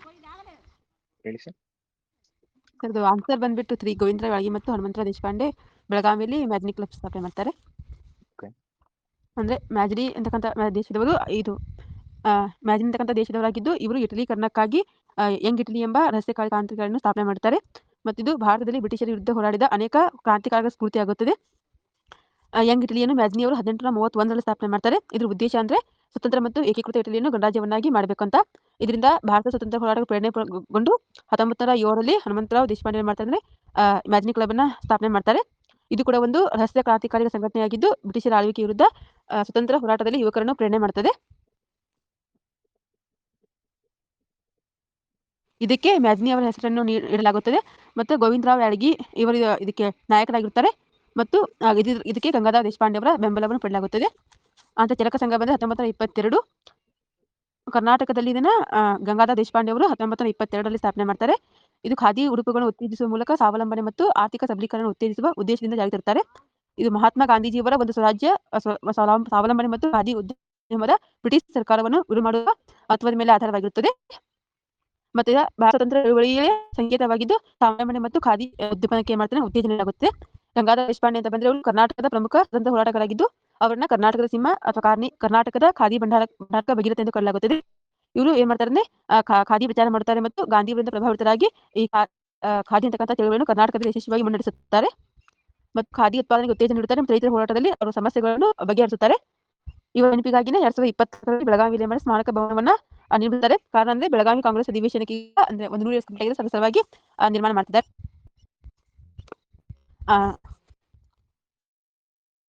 ಬೆಳಗಾವಿ ಕಾಂಗ್ರೆಸ್ ಅಧಿವೇಶನ ಇದು ಡಿಸೆಂಬರ್ 26, 27, 19, 24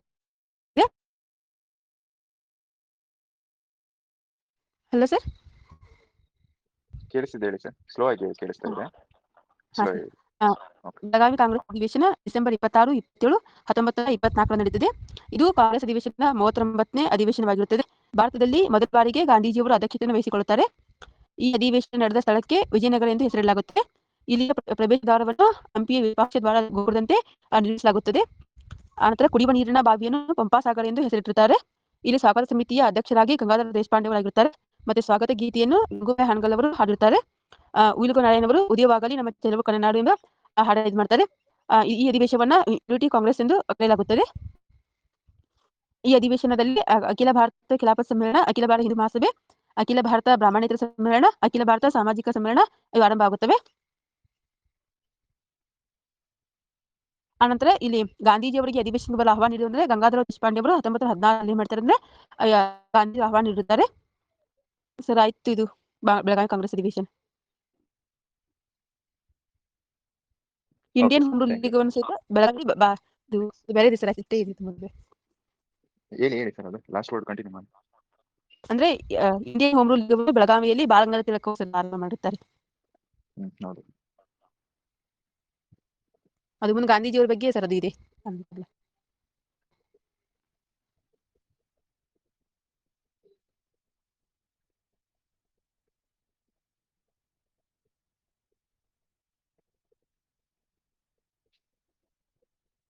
ಓಕೆ, ಐ ಥಿಂಕ್ ಈ ಕ್ವಶನ್ ಗೊತ್ತಾಯ್ತಲ್ವಾ ಇನ್ ಡೀಟೇಲ್ಸ್ ಆಗಿ ಬೆಳಗಾವಿ ಸೆಷನ್.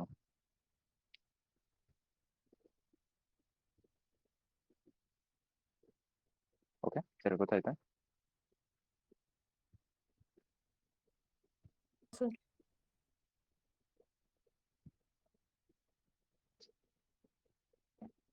ಕ್ವಶನ್ ಕ್ಲಿಯರ್ ಇತ್ತು ಅಂದ್ರೆ ನೆಕ್ಸ್ಟ್ ಕ್ವಶನ್ ಬರ್ತೀರಾ? ನೆಕ್ಸ್ಟ್ ಒಂದು ಹೇಳಿ. ಆಮೇಲೆ ಎಷ್ಟು ಕ್ವಶನ್ಸ್ ನೋಡಿ, ಮೌರ್ಯರ ಬಗ್ಗೆ ಎಷ್ಟು ಕ್ವಶನ್ ಆಯ್ತು? ಐ ಥಿಂಕ್ ಇದು ಸೆಕೆಂಡ್ ಕ್ವಶನ್ ಅಲ್ಲ ನಾನು ನೋಡ್ತಿರೋದು ಇದೇ ಪೇಪರಲ್ಲಿ. ಸರಿ, ಗುಪ್ತದ ಮೌರ್ಯ ಬಗ್ಗೆ ಕೇಳಿದ್ರು ಇಷ್ಟಕ್ಕೆ ಮುಂಚೆ, ಗುಪ್ತ ಕೇಳ್ತಿದ್ದಾರಲ್ಲ. ಇದಕ್ಕೆ ಆನ್ಸರ್ ಹೇಳಿ.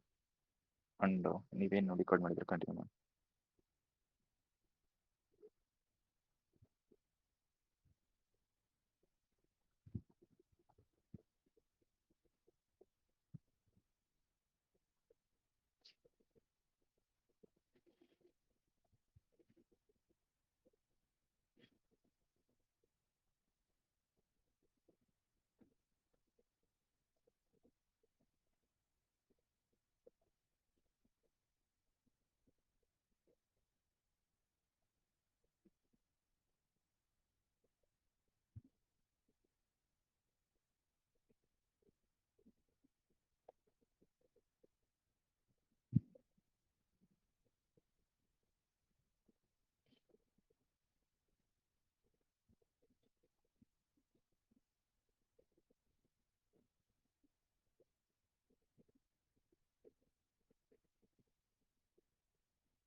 ಕ್ವಶನ್ಗೆ ಆನ್ಸರ್ ಹೇಳಿ ಸರ್, ನಾನು ಡಿಕೋಡ್ ಮಾಡಿ ಕಂಟಿನ್ಯೂ ಮಾಡಿ.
ಇಲ್ಲ ಸರ್.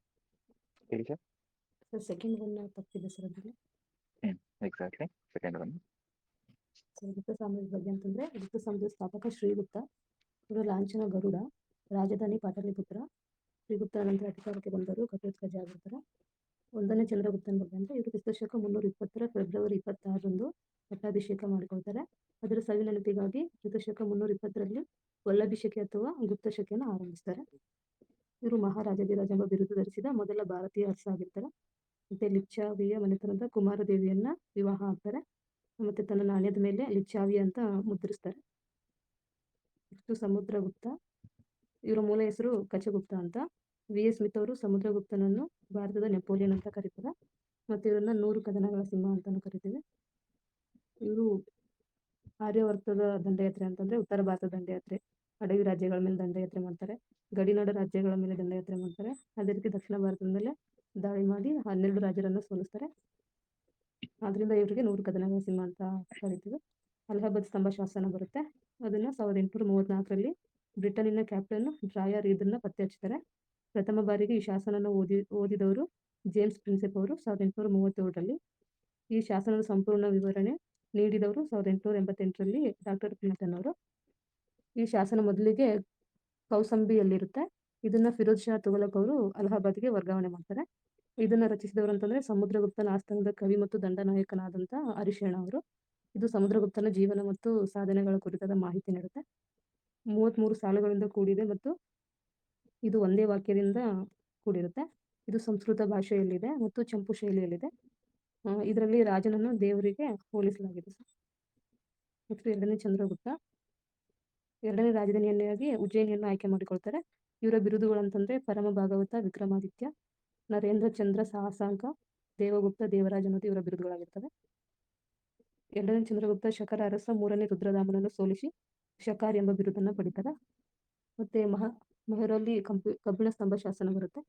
ಶಕರ ಅರಸ 3ನೇ ರುದ್ರಸಿಂಹನನ್ನು ಕೊಲ್ಲಿರೋ ಉಲ್ಲೇಖ ಇದೆ. ಮತ್ತೆ ರೂಪಕ ಎಂಬ ಬೆಳ್ಳಿ ನಾಣ್ಯಗಳನ್ನು ಇವರು ಜಾರಿಗೆ ತರ್ತಾರೆ. ಈತನ ಅವಧಿಯಲ್ಲಿ ನವರತ್ನಾತ್ರೇಯರು ಇವರ ಕವಿಗಳು ಇವರ ಅವಧಿಯಲ್ಲಿ ಇರ್ತಾರೆ. ಅವರಂದ್ರೆ ಕಾಳಿದಾಸ, ಅಮರಸಿಂಹ, ವರಹಮೀರ, ಹೊರರುಚಿ, ಧನ್ವಂತರಿ, ಶಂಕು, ವೇತಾಳ ಭಟ್ಟ ಮತ್ತು ಘಟಕರ್ ಪದ ಅನ್ನೋದು. ಇವರ ಆಸ್ಥಾನಕ್ಕೆ ಪಾಹಿಯಾನ್ ಚೀನಿ ಯಾತ್ರಿಕ ಭೇಟಿ ನೀಡ್ತಾರೆ ಎರಡನೇ ಚಂದ್ರಗುಪ್ತನ ಅವಧಿಯಲ್ಲಿ. ಇವರು ಭಾರತೀಯರು ಸಚ್ಚರಿತ್ರರು, ಆದರೆ ಶೀಘ್ರ ಮುಂಗೋಪಿಗಳು ಅಂತ ಹೇಳಿಕೆ ಕೊಡ್ತಾರೆ. ಮತ್ತು ಇವರು ಕುಶಿನಗರವನ್ನು ಮರುಭೂಮಿಗೆ ಹೋಲಿಕೆ ಮಾಡಿದ್ದಾರೆ. ನೆಕ್ಸ್ಟ್ ಒಂದನೇ ಕುಮಾರಗುಪ್ತ ಬರ್ತಾರೆ. ಇವರು ಕ್ರಿಸ್ತಶಕ 427ರಲ್ಲಿ ನಳಂದ ವಿಶ್ವವಿದ್ಯಾಲಯವನ್ನು ನಿರ್ಮಿಸ್ತಾರೆ.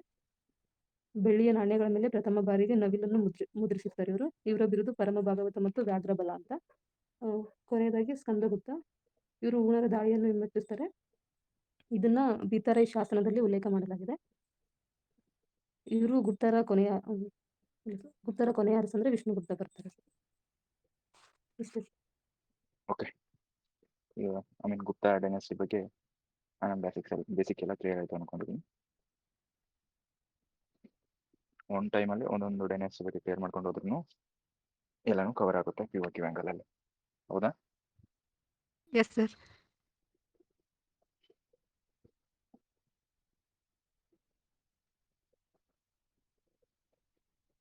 ಐ ಥಿಂಕ್ ಆ ಕ್ವಶನ್ ಕ್ಲಿಯರ್ ಇತ್ತು ಅಂದರೆ ನೆಕ್ಸ್ಟ್ ಕ್ವಶನ್ ಹೇಳಿ.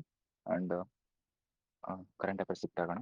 ಲೈಕ್ ಒಂದು ಇಂಪಾರ್ಟೆಂಟ್ ಟಾಪಿಕ್ ಇದೆ, ಅದೇನು ಡೀಟೇಲ್ಸ್ ಆಗಿ ಹೇಳ್ಬೇಕಾಗುತ್ತೆ. ಇದೊಂದು ಕ್ವಶನ್ ಹೇಳಿ. ಆಮೇಲೆ ಹಿಸ್ಟ್ರಿ ಕ್ವಶನ್ಸ್ ಇದ್ದಾವೆ.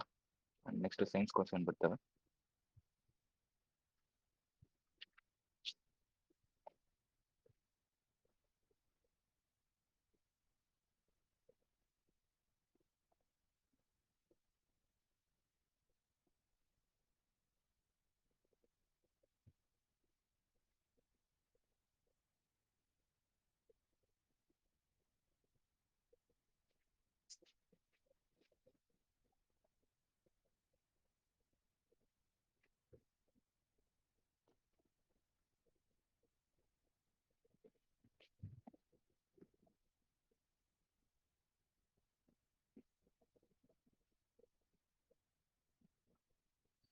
ಓಕೆ ಬಿಡಿ, ನಾಳೆ ನೋಡೋಣ ಕ್ವಶನ್ಸ್.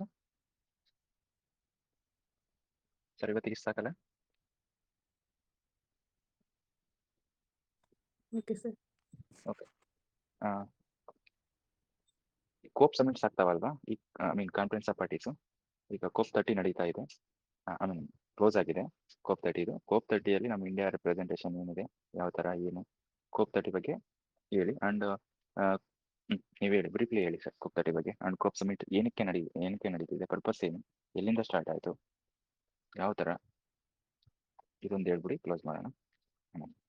ಕೋಪ್ 30 ನಮ್ಮ ಕಾನ್ಫರೆನ್ಸ್ ಆಫ್ ಪಾರ್ಟೀಸು ಭಾಳ ಇಂಪಾರ್ಟೆಂಟ್ ಇರುತ್ತೆ.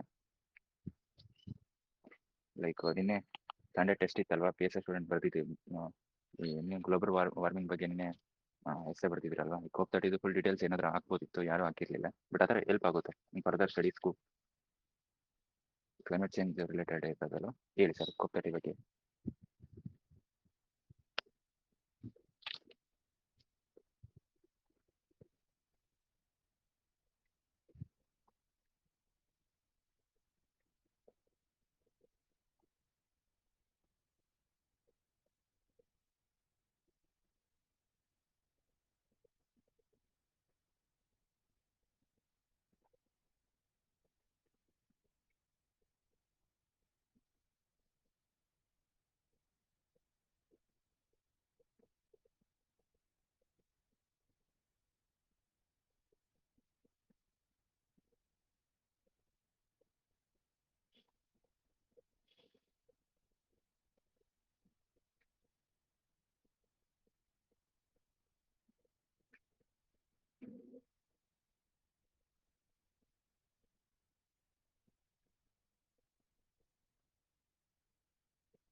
ಸರ್ ಹೇಳಿ ಸರ್, ಯಾರಾದ್ರೂ ಸರ್ ಗೊತ್ತಿದೆ ಅಂತ ಹೇಳಿ, ಇಲ್ಲ ಅಂತಂದ್ರೆ ಇಲ್ಲ ಅಂತ ಹೇಳಿ, ಯಾವುದಾದ್ರು ಅಂತ ಹೇಳಿ ಸರ್.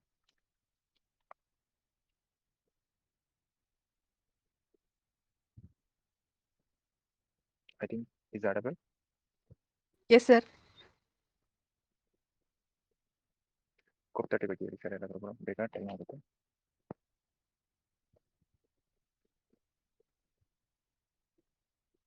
PYQ ಆಗಿಲ್ಲ ಅಂತಾನ ನಿಮಗೆ? ಓಕೆ.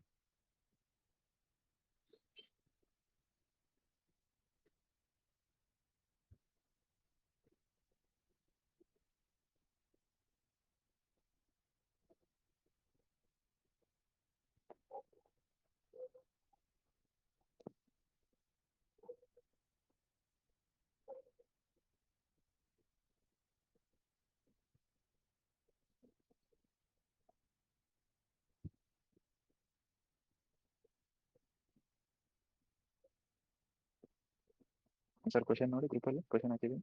ಕ್ವಶನ್ ಕೇಳಿದರೆ ಇಲ್ಲ ಅಂತ ನಿಮ್ಗೆ ಗೊತ್ತಾಗುತ್ತೆ, ಟಾಪಿಕ್ ಇಂಪಾರ್ಟೆಂಟ್ ಇಲ್ಲ ಅಂತ ನಿಮ್ಗೆ ಅನಿಸ್ತಾ ಇರ್ಬೋದು.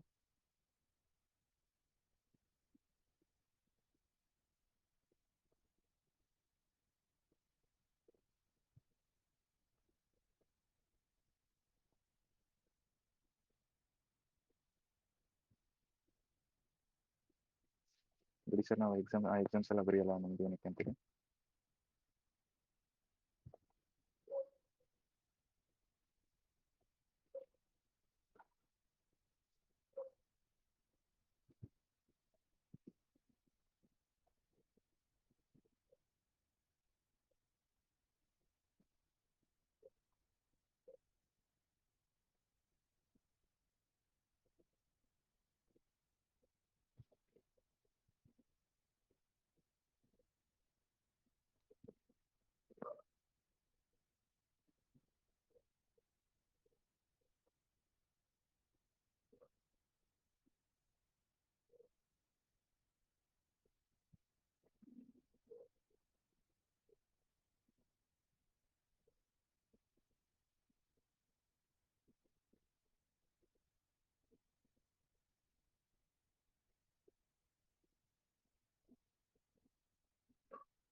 ಇಷ್ಟು ಕ್ವಶನ್ ಕೊಡ್ತಾ ಇದ್ದೀನಿ, ಆಮೇಲೆ ಇನ್ನೂ ಇದ್ದಾವೆ.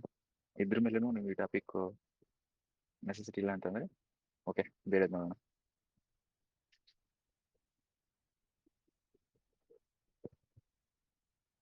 ಜಾಸ್ತಿ ಕೇಳಿರೋದಂತಂದರೆ ಲೈಕ್ ಈ ಥರ ಮ್ಯಾಚ್ ಆಫ್ ದಿ ಫಾಲೋಯಿಂಗ್ ನಮಗೆ PCPSIಗೆ ಜಾಸ್ತಿ ಕೇಳಿರೋದು.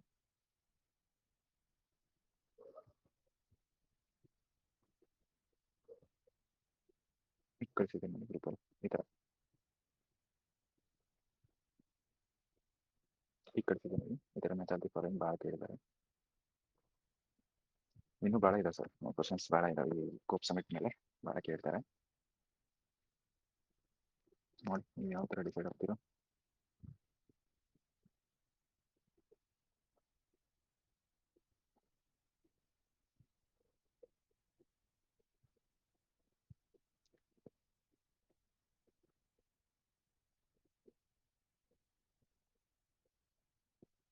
ಹೇಳಿ ಸರ್ ಆನ್ಸರ್ ಹೇಳಿ.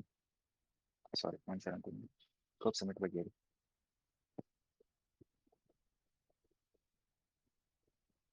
ಇನ್ನೂ ಬೇಕಾ ಕ್ವಶನ್ಸು? ಇನ್ನೂ ಕನ್ಫರ್ಮೇಷನ್ ಆಗ್ತಿಲ್ಲ ಏನಕ್ಕೆ ಕೇಳ್ತಿದ್ದಾರೆ ಅಂತ.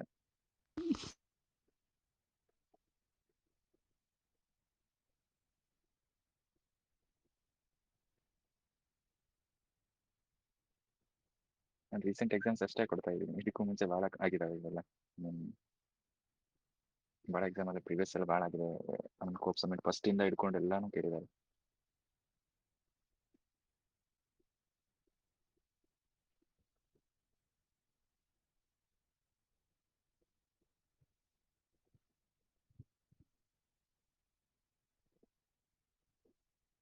ಸರ್ ಸಾಕಾ? ಇನ್ನೂ ಬೇಕಾ ಕ್ವಶನ್ಸು? ಈಗ ರೀಸೆಂಟಾಗಿ ಎಕ್ಸಾಮ್ ಕೇಳ್ತಾ ಇರೋದು ಆಗ್ತಾ ಇರೋದು 23, 24, 25 ಎಷ್ಟು ಕೊಟ್ಟಿರೋದು ನಿಮಗೆಲ್ಲ.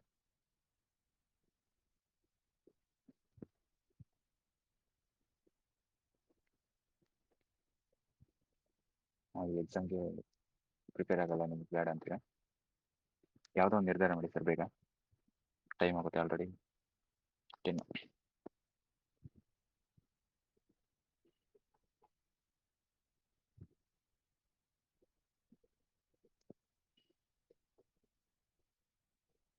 Hello sir. ಹೇಳಿ ಸರ್. ಸರ್ ಕಾಪ್ ಅಂದ್ರೆ ಪಾರ್ಟಿಗಳ ಸಮ್ಮೇಳನ ಅಂತ ಸರ್, ಅಂದ್ರೆ conference of the parties.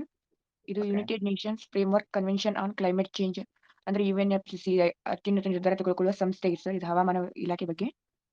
Okay. ಹಸಿರು ಮನೆ ಅನಿಲಗಳ ಹೊರಸೂಸುವಿಕೆಯನ್ನ ಸ್ಥಿರಗೊಳಿಸುವುದು ಮತ್ತು ಹವಾಮಾನ ಬದಲಾವಣೆಯ ಅಪಾಯದಿಂದ ಭೂಮಿಯನ್ನ ರಕ್ಷಿಸುವುದು ಇದ್ರ ಗುರಿಯಾಗಿದೆ ಸರ್. ಈ ಸಂಸ್ಥೆಯ ಪ್ರಮುಖ ಕಾರ್ಯಗಳಂದ್ರೆ ಸರ್, ಈ ಸಮಾವೇಶದಲ್ಲಿ ಪಾಲ್ಗೊಳ್ಳುವ ರಾಷ್ಟ್ರಗಳು ಪ್ರತಿ ವರ್ಷ ಸಭೆ ಸೇರಿ ಹವಾಮಾನ ಬದಲಾವಣೆಯನ್ನ ಎದುರಿಸಲು ಪ್ರಗತಿಯನ್ನ ಪರಿಶೀಲಿಸುತ್ತವೆ ಮತ್ತು ಮುಂದಿನದಾಗಿ ಏನ್ ಕ್ರಮಗಳನ್ನ ತೆಗೆದುಕೊಳ್ಬೇಕು ಅವ್ರು ನಿವಾರಿಸಬೇಕಂತಂದು ಡಿಸ್ಕಷನ್ ಮಾಡ್ತಾರೆ ಸರ್. ಈ ಪ್ರೆಸೆಂಟ್ 2024 ಒಳಗ COP29 ಅಜರ್ಬೈಜಾನ್ನ ಬಾಕುನಲ್ಲಿ ನಡೆಯುತ್ತೆ ಸರ್. 2023 ಒಳಗ COP28 UAE ದುಬೈ ಒಳಗ ನಡೆಯುತ್ತೆ ಸರ್. COP27 2022 ಒಳಗ ಈಜಿಪ್ಟ್ ಒಳಗ ನಡೆಯುತ್ತೆ.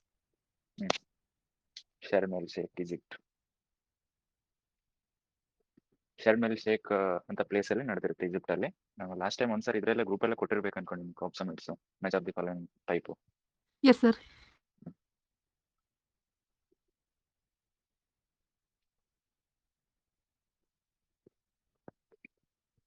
ಅರ್ಥ ಆಯ್ತಾ ಈಗ ಸರ್ ಅವರು ಹೇಳಿದ್ರಲ್ವಾ, ಆ ಸರ್ ಹೇಳಿದ್ ನಿಮ್ಗೆ ಅರ್ಥ ಆಯ್ತಾ ಸರ್ ಕೋಪ್ ಸಮಿಟ್ ಬಗ್ಗೆ ಏನಕ್ಕೆ ಅಂತ? Yes sir. ಒಂದ್ ಸೆಕೆಂಡ್ ನಾನು ಹೇಳ್ತೀನಿ ಕೇಳಿ. ಅವ್ರು ಹೇಳಿದ್ದೆಲ್ಲಾನು ಕರೆಕ್ಟ್ ಆಗಿದೆ, ಏನೂ ಪ್ರಾಬ್ಲಮ್ ಇಲ್ಲ. ನಿಮಗೆ ಇದು ಇನ್ ಬ್ಯಾಕ್ ಗ್ರೌಂಡ್ ವೈಸ್ ಗೊತ್ತಾಗಬೇಕಂತಂದ್ರೆ ಫಸ್ಟ್ ಯಾವಾಗ ಸ್ಟಾರ್ಟ್ ಆಯಿತು, ಏನು ಎಲ್ಲಿಂದ ಬಂತು ಅಂತ ಫುಲ್ ಡೀಟೇಲ್ಸ್ ಹೇಳ್ತೀನಿ, ಕಾನ್ಸಂಟ್ರೇಷನ್ ಮಾಡಿ ಕೇಳ್ಕೊಳ್ಳಿ. ಓಕೆ, ಈಗ ಕೋಪ್ ಸಮಿಟ್ ಅಂತಂದ್ರೆ ಕಾನ್ಫರೆನ್ಸ್ ಆಫ್ ಪಾರ್ಟೀಸ್ ಅಂತ ಗೊತ್ತಾಯ್ತು. ಇದು ಎಲ್ಲಿಂದ ಸ್ಟಾರ್ಟ್ ಆಯ್ತು ಅಂತಂದ್ರೆ ಫಸ್ಟ್ಗೆ ನಮಗೆ 4 ಇಂಡಸ್ಟ್ರಿಯಲ್ ರೆವಲ್ಯೂಷನ್ಸ್ ಬರ್ತವೆ ಇಂಡಿಯಾದಲ್ಲಿ, ಐ ಮೀನ್ ಕೈಗಾರಿಕಾ ಕ್ರಾಂತಿಗಳು ಅಂತ. ಓಕೆ, ಈ ಇಂಡಸ್ಟ್ರಿಯಲ್ ರೆವಲ್ಯೂಷನ್ ನಮಗೆ ಗೊತ್ತಿತ್ತಂದ್ರೆ ಈ ಕೋಪ್ ಸಮಿಟ್ ಏನಕ್ಕೆ ಬಂದಿದೆ ಅಂತ ಗೊತ್ತಾಗ್ಬಿಡುತ್ತೆ. ಓಕೆ, ಈ ಫಸ್ಟ್ ಇಂಡಸ್ಟ್ರಿಯಲ್ ರೆವಲ್ಯೂಷನ್ ಅಂತ ಬರುತ್ತೆ. ಈ ಫಸ್ಟ್ ಇಂಡಸ್ಟ್ರಿಯಲ್ ರೆವಲ್ಯೂಷನ್ ಯಾವಾಗ ಅಂತಂದ್ರೆ 1760 ಸ್ಟಾರ್ಟ್ ಆಗುತ್ತೆ, 1760 ಅಲ್ಲಿ.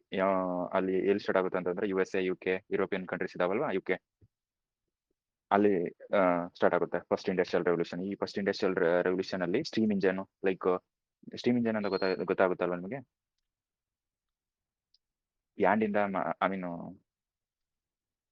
ಅವಾಗೆಲ್ಲ ಈಗ ಏನ್ ಹೇಳೋದು, ಸ್ಟೀಮ್ ಇಂಜಿನ್ ಅಂತ ಗೊತ್ತಾಗುತ್ತಲ್ಲ ಸರ್. ಈಗ ಹಳೆಯ ಕಾಲದಲ್ಲಿ ರೈಲು ಇಂಜಿನ್ಗಳು ಯಾವ ತರ ಇದ್ವು ಹೇಳಿ? ಗೊತ್ತಾಗುತ್ತೆ. 90s 80s ಸ್ಟೀಮ್ ಇಂಜಿನ್ ಬಗ್ಗೆ ಫಸ್ಟ್ ರೆವಲ್ಯೂಷನ್ ಆಗುತ್ತೆ. ಇಂಡಿಯನ್ ರೆವಲ್ಯೂಷನ್ ಡೆವಲಪ್ಡ್ ಕಂಟ್ರೀಸ್ ಅಲ್ಲಿ ಅಷ್ಟೇ ಆಗಿರುತ್ತೆ ಇದು. ಫಸ್ಟ್ ಇಂಡಸ್ಟ್ರಿಯಲ್ ರೆವಲ್ಯೂಷನ್ ಇದು.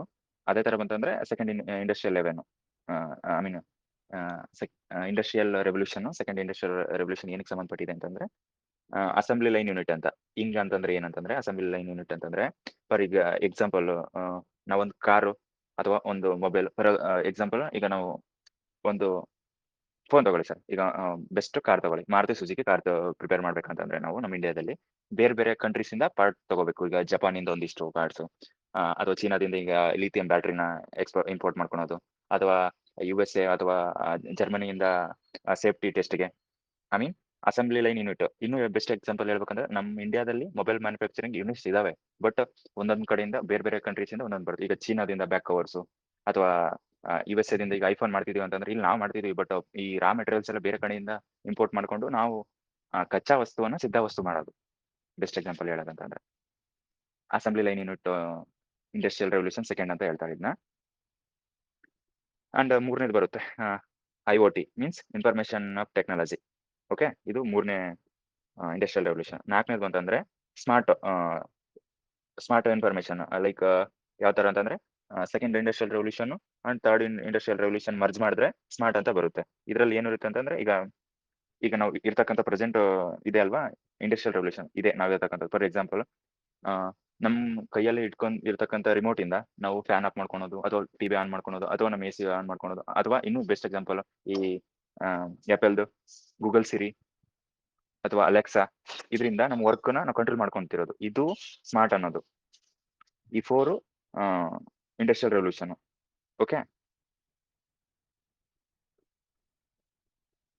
ಓಕೆನಾ? ಈ 4 ಇಂಡಸ್ಟ್ರಿಯಲ್ ರೆವಲ್ಯೂಷನ್ ಬಂದ್ಮೇಲೆ ಅವಾಗ ಇದಕ್ಕೆ ಒಂದು ಐ ಮೀನ್ ಈ ಇಂಡಸ್ಟ್ರಿಯಲ್ ರೆವಲ್ಯೂಷನ್ ಬರ್ತಾ ಇದಲ್ವಾ, ನಾವು ಲಾಸ್ಟ್ ಇಂದ ಪ್ರೆಸೆಂಟ್ ವರೆಗೂ ಇವೆಲ್ಲ ಒಂದೊಂದೇ ಬರುತ್ತೆ. ಡೆವಲಪ್ಡ್ ಕಂಟ್ರೀಸ್ ಬೇರೆ, ಡೆವಲಪಿಂಗ್ ಕಂಟ್ರೀಸ್ ಅಲ್ಲಿ ಬೇರೆ. ಈಗ 1960s ಎಲ್ಲ ಡೆವಲಪ್ಡ್ ಕಂಟ್ರೀಸ್ ಮಾಡಿರ್ತಾರೆ, ಮಾಡ್ತಾ ಇರುತ್ತೆ. ಯಾಕಂದ್ರೆ ನಮ್ಗೆ ಅವಾಗ ಏನು ಗೊತ್ತಿರ್ಲಿಲ್ಲ.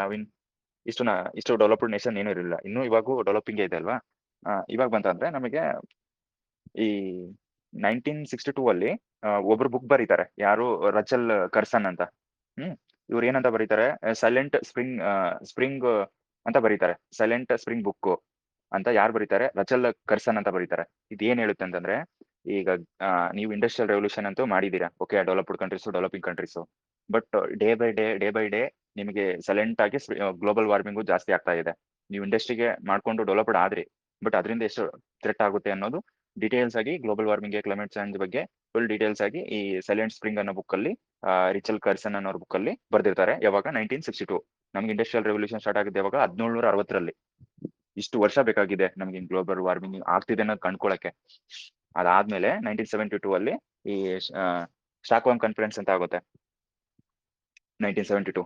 ಇದೇನು United nation conference on women, I mean United nation conference on women ಅಂತ ಬರುತ್ತೆ. ಐ ಮೀನ್ ಅರ್ತ್ ಸಮಿಟ್ 1992 ಅಲ್ಲಿ ಆಯ್ತಲ್ಲ, ಅದಕ್ಕಿಂತ ಬಿಫೋರ್ ಸ್ಟಾಕ್ಹೋಮ್ ಸಮಿಟ್ ಅಂತ ಬರುತ್ತೆ 1972 ಅಲ್ಲಿ.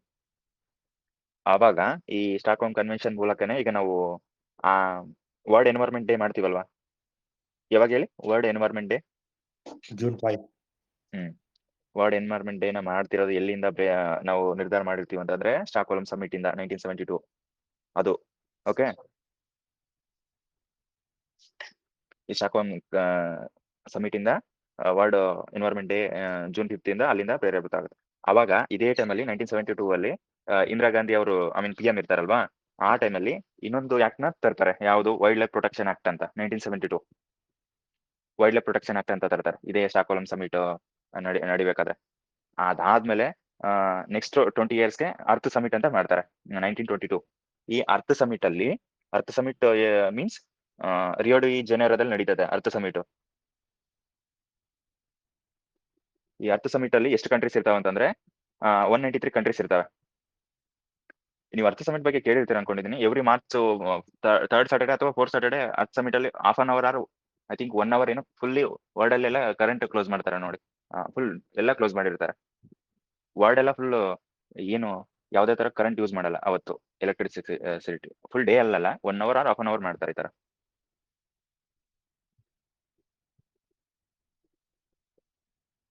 ಈ ಅರ್ತ್ ಸಮಿಟ್ ಅಲ್ಲಿ ನೆಕ್ಸ್ಟ್ ಬರ್ತದೆ. ಈ ಅರ್ತ್ ಸಮಿಟ್ ಅಲ್ಲೇ ನಾವು agenda 21 sustainable development goals agenda 21 ಬಗ್ಗೆ ನಾನು ಹೇಳಿದ್ದೀನಿ ನೋಡಿ ಲಾಸ್ಟ್ ಟೈಮ್ ಒಂದ್ಸರಿ ಹೇಳಿದ್ದೀನಲ್ಲ ಸರ್.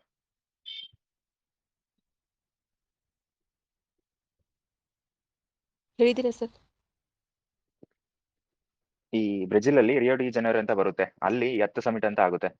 ಓಕೆನಾ, 1992 ಅಲ್ಲಿ ಅವಾಗ ಅಜೆಂಡಾ 21 ಮತ್ತೆ ಸಸ್ಟೈನಬಲ್ ಡೆವಲಪ್ಮೆಂಟ್ಸ್ ಬಗ್ಗೆ ಒಂದು ಬ್ರೀಫ್ಲಿ ಈ ತರ ಆಗ್ತದೆ ಇದಂತ ಡೀಟೇಲ್ಸ್ ಆಗಿ ತಿಳ್ಕೊಂತಾರೆ. ಅವಾಗ 1992 ಅಲ್ಲಿ ಅರ್ತ್ ಸಮಿಟ್ ಆಗುತ್ತಲ್ವಾ, ಆ ಟೈಮಲ್ಲಿ United nation I mean UNFCC ಅಂತ ರೂಲ್ ಬುಕ್ ಮಾಡ್ಕೊಂತಾರೆ ಒಂದು ಈ ಅರ್ತ್ ಸಮಿಟ್ ಅಲ್ಲಿ ಎಲ್ಲಾ ದೇಶಗಳು ಈ ಪ್ರಧಾನಮಂತ್ರಿಗಳೆಲ್ಲ ಸೇರ್ಕೊಂಡು ಒಂದು ಸಮಿಟ್ ಅಂತ ಮಾಡ್ಕೊಂತಾರೆ. ಸಮಿಟ್ ಅಂದ್ರೆ ಅರ್ಥ ಆಗುತ್ತೆ ಅನ್ಕೊಂಡಿದ್ದೀನಿ, ಒಂದು ಗುಂಪು ಮಾಡ್ಕೊಂಡು ಚರ್ಚೆ ಮಾಡ್ಕೊಂತಾರೆ. ಇಲ್ಲಿ ರೂಲ್ಸ್ ಬುಕ್ ಅಂತ UNFCC ರೂಲ್ಸ್ ಬುಕ್ ಅಂತ ಮಾಡ್ತಾರೆ 1972 ಅಲ್ಲಿ. ಇದು UNFCC means United nation frame work convention on climate change. ಈ UNFCC ಇಂದ 2 ಪಾರ್ಟ್ಸ್ ಆಗಿ ಡಿವೈಡ್ ಮಾಡ್ಕೊಂತಾರೆ, 2 ಟೈಪ್ಸ್ ಆಗಿ. ಅದ್ರಲ್ಲಿ ಒಂದು ಅರ್ತ್ ಸಮಿಟ್. ಈ ಅರ್ತ್ ಸಮಿಟ್ ಎವ್ರಿ ಇಯರ್ ಆಗಲ್ಲ, ಲೈಕ್ 5 years 10 years 20 years ಹಂಗ್ ಮಾಡ್ತಾರೆ ಈ ಅರ್ತ್ ಸಮಿಟ್. ಈ ಅರ್ತ್ ಸಮಿಟ್ಗೆ ಅಂಡ್ ಇದು ಮತ್ತೆ ಈಗ UNFCC ಅಲ್ಲಿ 2 ಅಂತ ಹೇಳಿದ್ನಲ್ವಾ, ಒಂದು ಅರ್ತ್ ಸಮಿಟ್, ಇನ್ನೊಂದು ಕೋಪ್ ಅಂತ ಕಾನ್ಫರೆನ್ಸ್ ಆಫ್ ಪಾರ್ಟೀಸ್. ಇದು ಎವ್ರಿ ಇಯರ್ ಕಂಪಲ್ಸರಿ ನಡೀತಾ ಇರುತ್ತೆ. ಈ ಎವ್ರಿ ಇಯರ್ ಇಲ್ಲಿ ಏನು ಈಗ ಕೋಪ್ ಸಮಿಟ್ 30 ನಡೀತಿದೆ ಅಲ್ವಾ, ಈಗ ಫಸ್ಟ್ ಕೋಪ್ ಸಮಿಟ್ ಇಂದ ಈಗ 30 ವರೆಗೂ ಏನೇನು ಒಂದೊಂದ ನಡೀತಾ ಇದಾವಲ್ವಾ ಈ ಕೋಪ್ ಸಮಿಟ್ಸ್.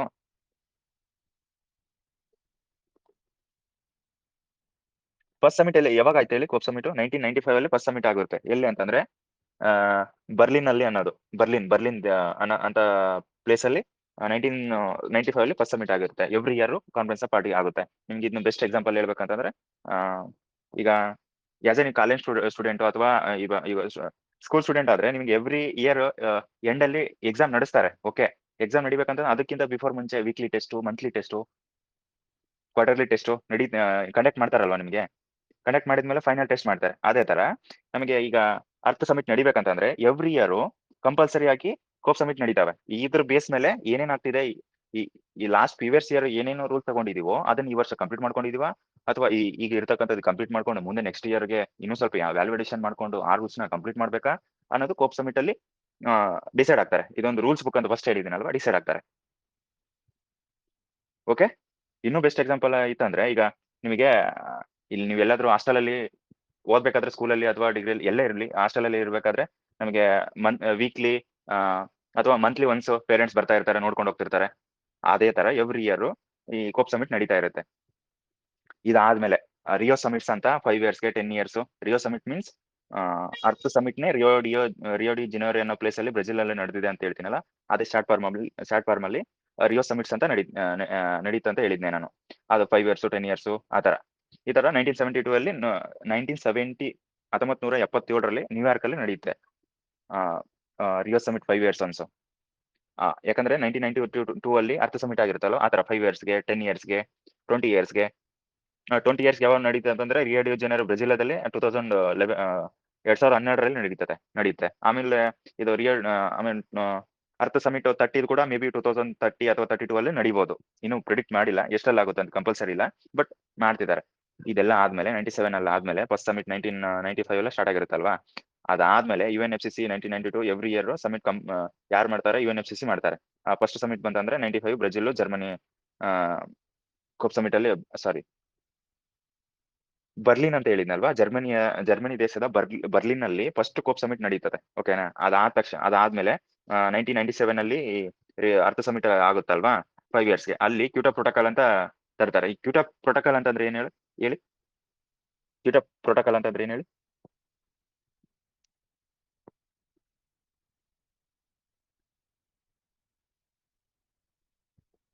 ಸರ್ ನಾನು ಹೇಳ್ತಾ ಇರೋದು ಅರ್ಥ ಆಗ್ತಿದೆ ಅನ್ಕೊಂಡಿದ್ದೀನಿ.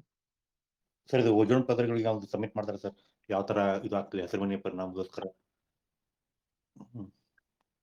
ಹೌದಾ? Twitter protocol mainly in simple word ಹೇಳ್ಬೇಕಂದ್ರೆ CO2 ಕಾರ್ಬನ್ ಡೈಆಕ್ಸೈಡ್ ನ ರಿಡ್ಯೂಸ್ ಮಾಡ್ಲಿಕ್ಕೆ ಅಂತಾನೆ ಕ್ಯೂಟೋ ಪ್ರೋಟೋಕಾಲ್ ನ ತಂದಿರ್ತಾರೆ. ಈ ಕ್ಯೂಟೋ ಪ್ರೋಟೋಕಾಲ್ ಅನ್ನೋದು ಎಲ್ಲಿ ಜಪಾನ್ ನಲ್ಲಿ ಕೋಪ್ ಸಮಿಟ್ 3ನೇ ಸಮಿಟ್ ಅಲ್ಲಿ ತಗೊಂಡ್ಬರ್ತಾರೆ. ಓಕೆನಾ, ಈ ಕೋಪ್ ಸಮಿಟ್ ಅಲ್ಲಿ 1970 ಕ್ಯೂಟೋ ಪ್ರೋಟೋಕಾಲ್ ಕೋಪ್ 3 ಸಮಿಟ್ ಆಯ್ತಲ್ವಾ, ಅದರಲ್ಲಿ ಇದನ್ನ ಯಾವಾಗ ಅಪ್ಲಿಕೇಬಲ್ ಮಾಡ್ಕೊಂತಾರೆ ಅಂದ್ರೆ 2005 ಅಲ್ಲಿ ಇದನ್ನ ಅಪ್ಲೈ ಮಾಡ್ತಾರೆ. ಈ ಕ್ಯೂಟೋ ಪ್ರೋಟೋಕಾಲ್ ಅಲ್ಲಿ ಏನೇನು CO2 ರಿಡ್ಯೂಸರ್ಸ್ ಗೆ ಏನೇನು ಇಂಪ್ಲಿಮೆಂಟ್ ಮಾಡ್ಕೋಬೇಕಂತ ಅಲ್ಲಿ 2005 ಅಲ್ಲಿ ಏನ್ ಮಾಡ್ಕೊಂತಾರೆ ಅಂದ್ರೆ ಇದರಲ್ಲಿ 2 ಡಿವೈಡ್ ಮಾಡ್ಕೊಂತಾರೆ, ಸಬ್ ಡಿವೈಡ್. ಅಲ್ಲಿ CDM ಅಂತ ಒಂದು, ಇನ್ನೊಂದು ಕಾರ್ಬನ್ ಕ್ರೆಡಿಟ್ ಅಂತ. ನಾನು ಈ ಕಾರ್ಬನ್ ಕ್ರೆಡಿಟ್ ಬಗ್ಗೆ ಫುಲ್ ಡೀಟೇಲ್ಸ್ ಆಗಿ ಹೇಳಿದ್ದೀನಿ.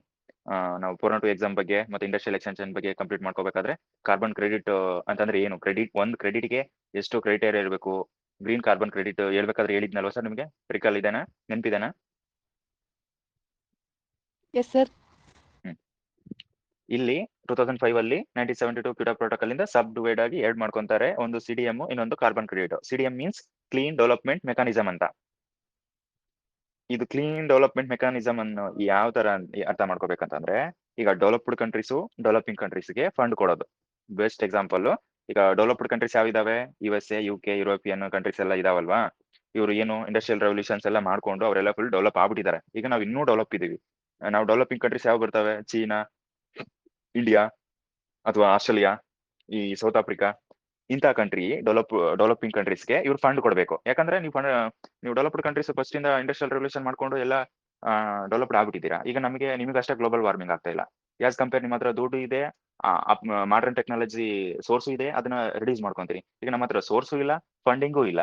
ನಾವು ಈ ಕಡೆ ನಮ್ ಡೆವಲಪ್ ಆಗ್ಬೇಕು, ಮತ್ತೆ ಈ ಕಡೆ ಎನ್ವೈರನ್ಮೆಂಟಲ್ ಥ್ರೆಟ್ ನ ಗ್ಲೋಬಲ್ ವಾರ್ಮಿಂಗ್ ನ ರಿಡ್ಯೂಸ್ ಮಾಡ್ಕೊಳಕ್ಕೆ ನಮ್ಮ ಹತ್ರ ಆಗಲ್ಲ ಅಂತ ಹೇಳ್ಬಿಟ್ಟು ಈ 2013 ಕ್ಯೂಟೋ ಪ್ರೋಟೋಕಾಲ್ ಅಲ್ಲಿ ತಂದ್ಬೇಕಾದ್ರೆ ಡಿಸೈಡ್ ಮಾಡ್ಕೊಂಡು ನಮಗೆ ಡೆವಲಪ್ಡ್ ಕಂಟ್ರೀಸ್ ಡೆವಲಪಿಂಗ್ ಕಂಟ್ರೀಸ್ಗೆ ದುಡ್ಡು ಕೊಡ್ಬೇಕು ಅನ್ನೋದು ಒಂದು ಅಗ್ರಿಮೆಂಟ್ ಮಾಡ್ಕೊಂತೀವಿ. ಇದು ಯಾವಾಗ ಅಂತಂದ್ರೆ ಇನ್ನು ಬೆಸ್ಟ್ ಎಕ್ಸಾಂಪಲ್ ಅಂತಂದ್ರೆ, ಈಗ US ಅಲ್ಲಿ ಇರ್ತಕ್ಕಂಥ ಮಾಡರ್ನ್ ಟೆಕ್ನಾಲಜಿ ಈಗ ನಮಗಿಲ್ಲ. ನಾವು ಇಂಡಸ್ಟ್ರಿಯಲ್ ರೆವಲ್ಯೂಷನ್ ಎಲ್ಲಿಂದ ಸ್ಟಾರ್ಟ್ ಮಾಡ್ಕೊಂಡಿದೀವಿ ಹೇಳಿ? ಎಲ್ಲಿಂದ ಸ್ಟಾರ್ಟ್ ಆಯ್ತು? 1991, 1995 ಇಂದ ಸ್ಟಾರ್ಟ್ ಆಯ್ತು. For example LPG Narasimha Rao committee ಮುಖಾಂತರ 1991 ಅಲ್ಲಿ ತಗೊಂಡ್ ಬಂದಿವಲ್ಲ ಸರ್ ನಾವು. LPG ಲಿಬರಲೈಸೇಷನ್, ಪ್ರೈವೇಟೈಸೇಷನ್, ಗ್ಲೋಬಲೈಸೇಷನ್ 1991 ಇಂದ, ಅವಾಗಿಂದ ನಮ್ಗೆ ಇಂಡಸ್ಟ್ರಿಯಲ್ ರೆವಲ್ಯೂಷನ್ ಸ್ಟಾರ್ಟ್ ಆಗಿರೋದು. ಬಟ್ ಇದು ಡೆವಲಪ್ಡ್ ಕಂಟ್ರೀಸ್ ಅಲ್ಲಿ ಯಾವಾಗ ಸ್ಟಾರ್ಟ್ ಆಗಿದೆ? 1760ರಲ್ಲೇ ಸ್ಟಾರ್ಟ್ ಆಗಿದೆ. ಅದಕ್ಕೋಸ್ಕರ ನೀವು ನಮಗೆ ದುಡ್ಡು ಕೊಡಬೇಕು ಅಂತ ಒಂದು ಅಗ್ರಿಮೆಂಟ್ ಮಾಡ್ಕೊಂತೀವಿ. ಇದು CDM ಆಯ್ತು. ಈಗ ಕಾರ್ಬನ್ ಕ್ರೆಡಿಟ್ ಅಂತಂದ್ರೆ ಇದು ಕೂಡ same as like. In simple word ಹೇಳ್ಬೇಕಂತಂದ್ರೆ, ಡೆವಲಪಿಂಗ್ ಕಂಟ್ರೀಸ್ ಅವ್ರಿಗೆ ನೀವು ಒಂದೊಂದು ಕ್ರೆಡಿಟ್ಗೆ ದುಡ್ಡು ಕೊಡಬೇಕು, ಫಂಡಿಂಗ್ ಮಾಡ್ಬೇಕಂತ. ಫಾರ್ ಎಕ್ಸಾಂಪಲ್ ನಿಮ್ಗೆ ಹೇಳೋದಾದ್ರೆ, ಈ ಹೆಂಗಂತಂದ್ರೆ, ಈಗ USA ದವರು ಒಂದು 500 ಯೂನಿಟ್ ಅಷ್ಟು ನೀವು ಗ್ಲೋಬಲ್ ವಾರ್ಮಿಂಗ್ ಎಮಿಷನ್ ನ CO2 ನ ಎಮಿಟ್ ಮಾಡ್ಬೋದು. ನಿಮಗೆ 500 ಯೂನಿಟ್ಸ್ ವರೆಗೂ ಲಿಮಿಟ್ ಇದೆ. ಓಕೆ, ಆದ್ರೂ ಅವ್ರು 500ಕ್ಕಿಂತ ಎಕ್ಸ್ಟ್ರಾ ಒಂದು 100 ಎಮಿಟ್ ಮಾಡ್ತಾ ಇದ್ದಾರೆ. ಈಗ ನಮಗೆ ಅದೇ 500 ಟಾರ್ಗೆಟ್ ಇದೆ, ಬಟ್ ನಾವು ಯೂಸ್ ಮಾಡ್ಕೊಂತಿರೋದು ಬರೀ 200 ಯೂನಿಟ್ಸ್ ಅಷ್ಟೇ ಯೂಸ್ ಮಾಡ್ಕೊಂತಿದೀವಿ. ಕಾರ್ಬನ್ ಎಮಿಷನ್ ಬರೀ ಅಷ್ಟೇ ಮಾಡ್ತಾ ಇದೀವಿ ನಾವು. ಓವರ್ ಆಲ್ ಗ್ಲೋಬಲ್ ಅಲ್ಲಿ ನೋಡ್ಕೊಂಡ್ರೆ ನಮಗೆ ಆಸ್ ಎ ಡೆವಲಪ್ಡ್ ಕಂಟ್ರೀಸ್ ನ ಅವ್ರಿಗೆ 500 ವರ್ಗೂ ರೂಲ್ಸ್ ಇದೆ. ಅಷ್ಟವರೆಗೂ ಎಕ್ಸಾಂಪಲ್ ಹೇಳ್ತಿದ್ದೀನಿ, 500 ಯೂನಿಟ್ ವರ್ಗೂ ಎಮಿಟ್ ಮಾಡ್ಬೋದು. ಆದ್ರೂ ಬಟ್ ಅದಕ್ಕಿಂತ ಹೆಚ್ಚಿಗೆನೆ ಎಮಿಷನ್ ಮಾಡಿದ್ದಾರೆ. ಈಗ ನಾವು ಡೆವಲಪಿಂಗ್ ಕಂಟ್ರೀಸ್ ಇದೀವಲ್ವಾ, ಚೀನಾ, ಇಂಡಿಯಾ, ಈ ತರ ಆಸ್ಟ್ರೇಲಿಯಾ, ಇವರು ಅದಕ್ಕಿಂತ ಕಡಿಮೆ ಮಾಡೋದು. ಒಂದು 300 ಅಷ್ಟು ಮಾಡಿದ್ವಿ ಅನ್ಕೊಂಡು ಎಮಿಷನ್. ಇನ್ನು ನಮಗೆ 200 ಗ್ಯಾಪ್ ಇದೆ ಅಲ್ವಾ, ಇನ್ನು 200 ಅಷ್ಟು ಇನ್ನು ಲಿಮಿಟ್ ಕ್ರಾಸ್ ಆಗಿ ಈ 200 ಇದೆ ಅಲ್ವಾ, ಈ 200 ಯೂನಿಟ್ಸ್ ನ ದುಡ್ಡು ಈ 200 ಯೂನಿಟ್ಸ್ ನ ನಾವು ಅವ್ರಿಗೆ ಮಾರೋದು. ಯಾರಿಗೆ? ಡೆವಲಪ್ಡ್ ಕಂಟ್ರೀಸ್ಗೆ ಮಾರಿದ್ರೆ ಅವ್ರು ನಮಗೆ ಕಾರ್ಬನ್ ಕ್ರೆಡಿಟ್ ಕೊಡ್ತಾರೆ. ಇದನ್ನೇ ಕಾರ್ಬನ್ ಕ್ರೆಡಿಟ್ ಅಂತಾರೆ. ಹೆಂಗ್ ಹೇಳಿ? ನಮಗೆ 500 ಅಷ್ಟು ಲಿಮಿಟ್ ಇರುತ್ತೆ, ಅದನ್ನ ನಾವು ಅದಕ್ಕಿಂತ ಹೆಚ್ಚಿಗೆ ಡೆವಲಪ್ಡ್ ಕಂಟ್ರೀಸ್ ಎಮಿಷನ್ ಮಾಡಿರ್ತಾರೆ. ಬಟ್ ನಾವು 500 ಇದ್ರೂ ಬರೀ 300 ಅಷ್ಟೇ ಎಮಿಟ್ ಮಾಡಿರ್ತೀವಿ. ಅದಕ್ಕೆ ಇನ್ನು 200 ಇನ್ನು ಇದೆ ಅಲ್ವಾ, ಇದನ್ನ ಎಮಿಷನ್ ಅವ್ರಿಗೆ ಮಾರ್ಕೊಂಡು ಒಂದೊಂದಕ್ಕೆ ಕ್ರೆಡಿಟ್ಗೆ ಒಂದೊಂದು ಕಾರ್ಬನ್ ಕ್ರೆಡಿಟ್ ಅಂತ ಫಂಡಿಂಗ್ ಮಾಡ್ತಾರೆ. ನಮ್ಗೆ ದುಡ್ಡು ಕೊಡ್ತಾರೆ. ಯಾಕಂದ್ರೆ ಈಗ ಇದು ಈ COP summits over all world ಗೆ ಸಂಬಂಧಪಟ್ಟಿದ್ದು. ಏನು ಗ್ಲೋಬಲ್ ವಾರ್ಮಿಂಗ್ ಅಂತಂದ್ರೆ ಎಲ್ಲಾ ಕಾಂಟಿನೆಂಟ್ಗಳಿಗೂ ಸಂಬಂಧಪಟ್ಟಿರುತ್ತೆ, ವಿಶ್ವಕ್ಕೆ ಸಂಬಂಧಪಟ್ಟಿದ್ದು, ಹೌದಲ್ವಾ? ಅದಕ್ಕೆ ಡೆವಲಪಿಂಗ್ ಒಂದು ನೇಷನ್ ಒಂದೊಂದು ಕ್ಲೈಮೇಟ್ ಚೇಂಜ್, ಡೆವಲಪಿಂಗ್ ಒಂದು ಕ್ಲೈಮೇಟ್ ಚೇಂಜ್ ಯಾವ್ದು ಇಲ್ಲಲ್ಲ ಸರ್, ಎಲ್ಲರಿಗೂ ಒಂದೇ ಅಲ್ವಾ? ಆ ತರ ಈ ಕಾರ್ಬನ್ ಕ್ರೆಡಿಟ್ ಅರ್ಥ ಆಯ್ತು ಅನ್ಕೊಂಡಿದ್ದೀನಿ. ಓಕೆನಾ? ಇವಾಗ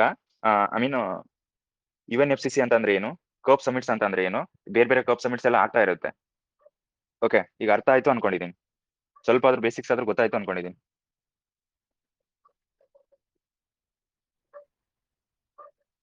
ಎಸ್ ಸರ್. Yes sir. ಏನಾದ್ರು ಅರ್ಥ ಆಗಿಲ್ಲ ಅಂತಂದ್ರೆ ಮಧ್ಯದಲ್ಲೇ ಸ್ಟಾರ್ಟ್ ಮಾಡಿದ್ರು ಪರವಾಗಿಲ್ಲ, ಕೇಳಿ. ಯಾಕಂದ್ರೆ ನಾನು ಒಂದ್ಸರಿ ಫ್ಲೋ ಏನಾದ್ರು ಕಾನ್ಸೆಪ್ಟ್ ಹಿಂಗ್ ಹೇಳ್ತಾ ಹೋಗಿರ್ತೀನಿ ಅಂತಂದ್ರೆ ಎಂಡ್ ಮಟ ಅದು ಸ್ಟಾಪ್ ಆಗಿರಲ್ಲ. ಐ ಮೀನ್ ನಂಗೆ ಫ್ಲೋ ಹೋಗ್ತಾ ಇರುತ್ತೆ. ಐ ಥಿಂಕ್ ಕಾರ್ಬನ್ ಕ್ರೆಡಿಟ್ ಅಂದ್ರೆ ಏನು, ಸಿಡಿಎಂ ಅಂತಂದ್ರೆ ಏನು, UNFCCC ಅಂತಂದ್ರೆ ಏನು, ಈ ಕೋಪ್ ಸಮಿಟ್ಸ್ ನಿಮಗೆ ಒಂದ್ಸರಿ ಕೋಪ್ ಸಮಿಟ್ 16 ಅಂತ ಕೇಳ್ತೀರಾ, ಒಂದ್ಸರಿ 15 ಅಂತ ಕೇಳ್ತೀರಾ, ಈ ಕೋಪ್ ಸಮಿಟ್ 29, 28 ಅಂತ ನೋಡ್ತಾ ಇರ್ತೀರಾ ಕರೆಂಟ್ ಅಫೇರ್ಸ್ ಅಲ್ಲಿ. ಈಗ ನಿಮಗೆ ಒಂದು ಕ್ಲಾರಿಫೈ ಬಂತು, ಕೋಪ್ ಸಮಿಟ್ ಅಂತಂದ್ರೆ ಏನು, UNFCCC ಸಮಿಟ್ಸ್ ಅಂತಂದ್ರೆ ಯಾವು, ಅರ್ಥ ಸಮಿಟ್ಸ್ ಅಂತಂದ್ರೆ ಏನು. ಹೌದಾ, ಅರ್ಥ ಆಯ್ತಾ ಸರ್? ಅರ್ಥ ಆಗಿದೆ ಸರ್. ಎಸ್ ಸರ್, ಅರ್ಥ ಆಗಿದೆ. ಇದರಲ್ಲಿ ನಾವು ಇಂಪಾರ್ಟೆಂಟ್ಸ್ ಏನಾದ್ರು ನೋಡ್ತಾ ಬಂತಂದ್ರೆ ಈ ಕೋಪ್ ಸಮಿಟ್ಸ್ ಅಲ್ಲಿ ನಮಗೆ ಫಸ್ಟ್ ಸಮಿಟ್ ಅಲ್ಲಿ ಯಾವುದು, ಐ ಮೀನ್ ಬರ್ಲಿನ್ ಅಲ್ಲಿ ನಡೀತಾ ಅಂತ ಹೇಳಿದ್ನಲ್ವಾ, 1995 ಅಲ್ಲಿ ಬರ್ಲಿನ್. ಇದರಲ್ಲಿ 198 ಕಂಟ್ರೀಸ್ ಇರ್ತವೆ. ಒಂದ್ ಸೆಕೆಂಡ್ ಹೇಳ್ತೀನಿ.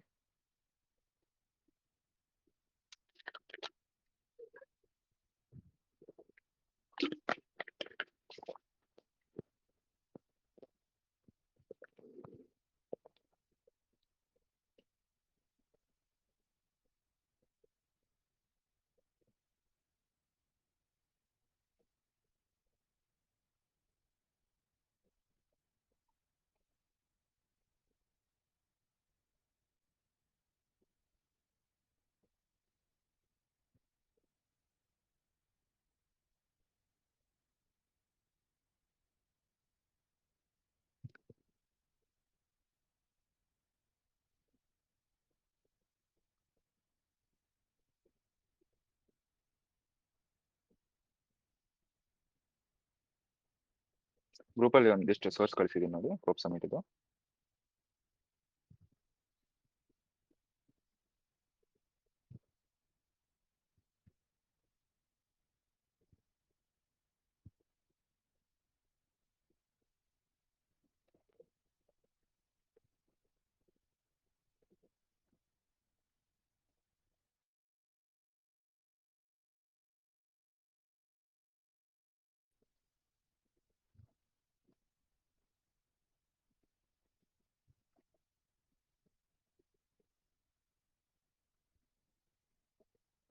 ಸರ್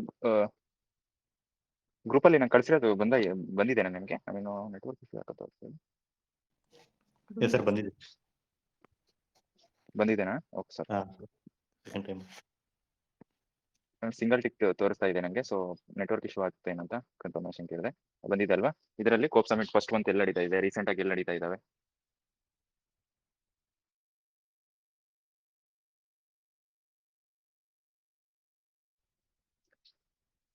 ಸರ್ ಫಸ್ಟ್ ಸಮಿಟ್ ಎಲ್ಲಿ ನಡೀತಾ ಇದೆ, ಫಸ್ಟ್ ಸಮಿಟ್ ಅಲ್ಲಿ ಏನ್ ಇನ್ಫಾರ್ಮೇಶನ್ ಇರುತ್ತೆ, ಅಂಡ್ ಇಂಡಿಯಾದಲ್ಲಿ ಯಾವಾಗ ಆಯ್ತು? 2002 ಅಲ್ಲಿ ಕೋಪ್ ಸಮಿಟ್ 8 ಆಯ್ತು. ಇದರಲ್ಲಿ ಒಂದ್ಸಲ ಅಬ್ಸರ್ವ್ ಮಾಡ್ತಾ ಬನ್ನಿ ಏನೇನ್ ತಗೊಂಡ್ಬಂದಿದ್ದಾರೆ. ದುಬೈಯಲ್ಲಿ ಏನ್ ಬಂದಿದೆ, ಅಥವಾ ಈ ತರ ಐ ಮೀನ್ ಕೋಪ್ 28 ಏನು, ಕೋಪ್ 27 ಏನು, ಆ ತರ ನಿಮ್ಗೆ ಒಂದೊಂದೇ ನೋಡ್ತಾ ಬನ್ನಿ. ನಮಗೆ ಈಗ ಬೇಕಾಗಿರೋದು ಏನಂತಂದ್ರೆ, ಈಗ ನಿಮ್ಗೆ ಒಂದೊಂದು ಹೇಳಕ್ಕೆ ಆಗಲ್ಲ. ಇನ್ನೊಂದು, ಈಗ ಪ್ಯಾರಿಸ್ ಅಗ್ರಿಮೆಂಟ್ ಅಂತ ಆಯ್ತು ಆಗುತ್ತಲ್ವಾ ನಿಮ್ಗೆ 2015 ಪ್ಯಾರಿಸ್ ಅಗ್ರಿಮೆಂಟ್ ಫ್ರಾನ್ಸ್ ಅಲ್ಲಿ, ಅದರಲ್ಲಿ ನಾನು ಗ್ಲೋಬಲ್ ವಾರ್ಮಿಂಗ್ 2% ಗಿಂತ ಇದ್ ಮಾಡ್ಬೇಕಂತ ಹೇಳಿದೆ ನಾನು ಒನ್ ಟೈಮ್. ನೆನ್ಪಿಲ್ವಾ?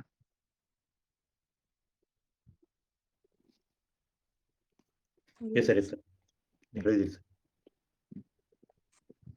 ನಾನು ಲಾಸ್ಟ್ ಟೈಮ್ ಯಾವಾಗಾದ್ರೂ ಹೇಳಿರ್ತೀನಲ್ವಾ, ಅದನ್ನ ಒಂದ್ಸರಿ ನೆನ್ಪಿಟ್ಕೊಂಡಿರಿ.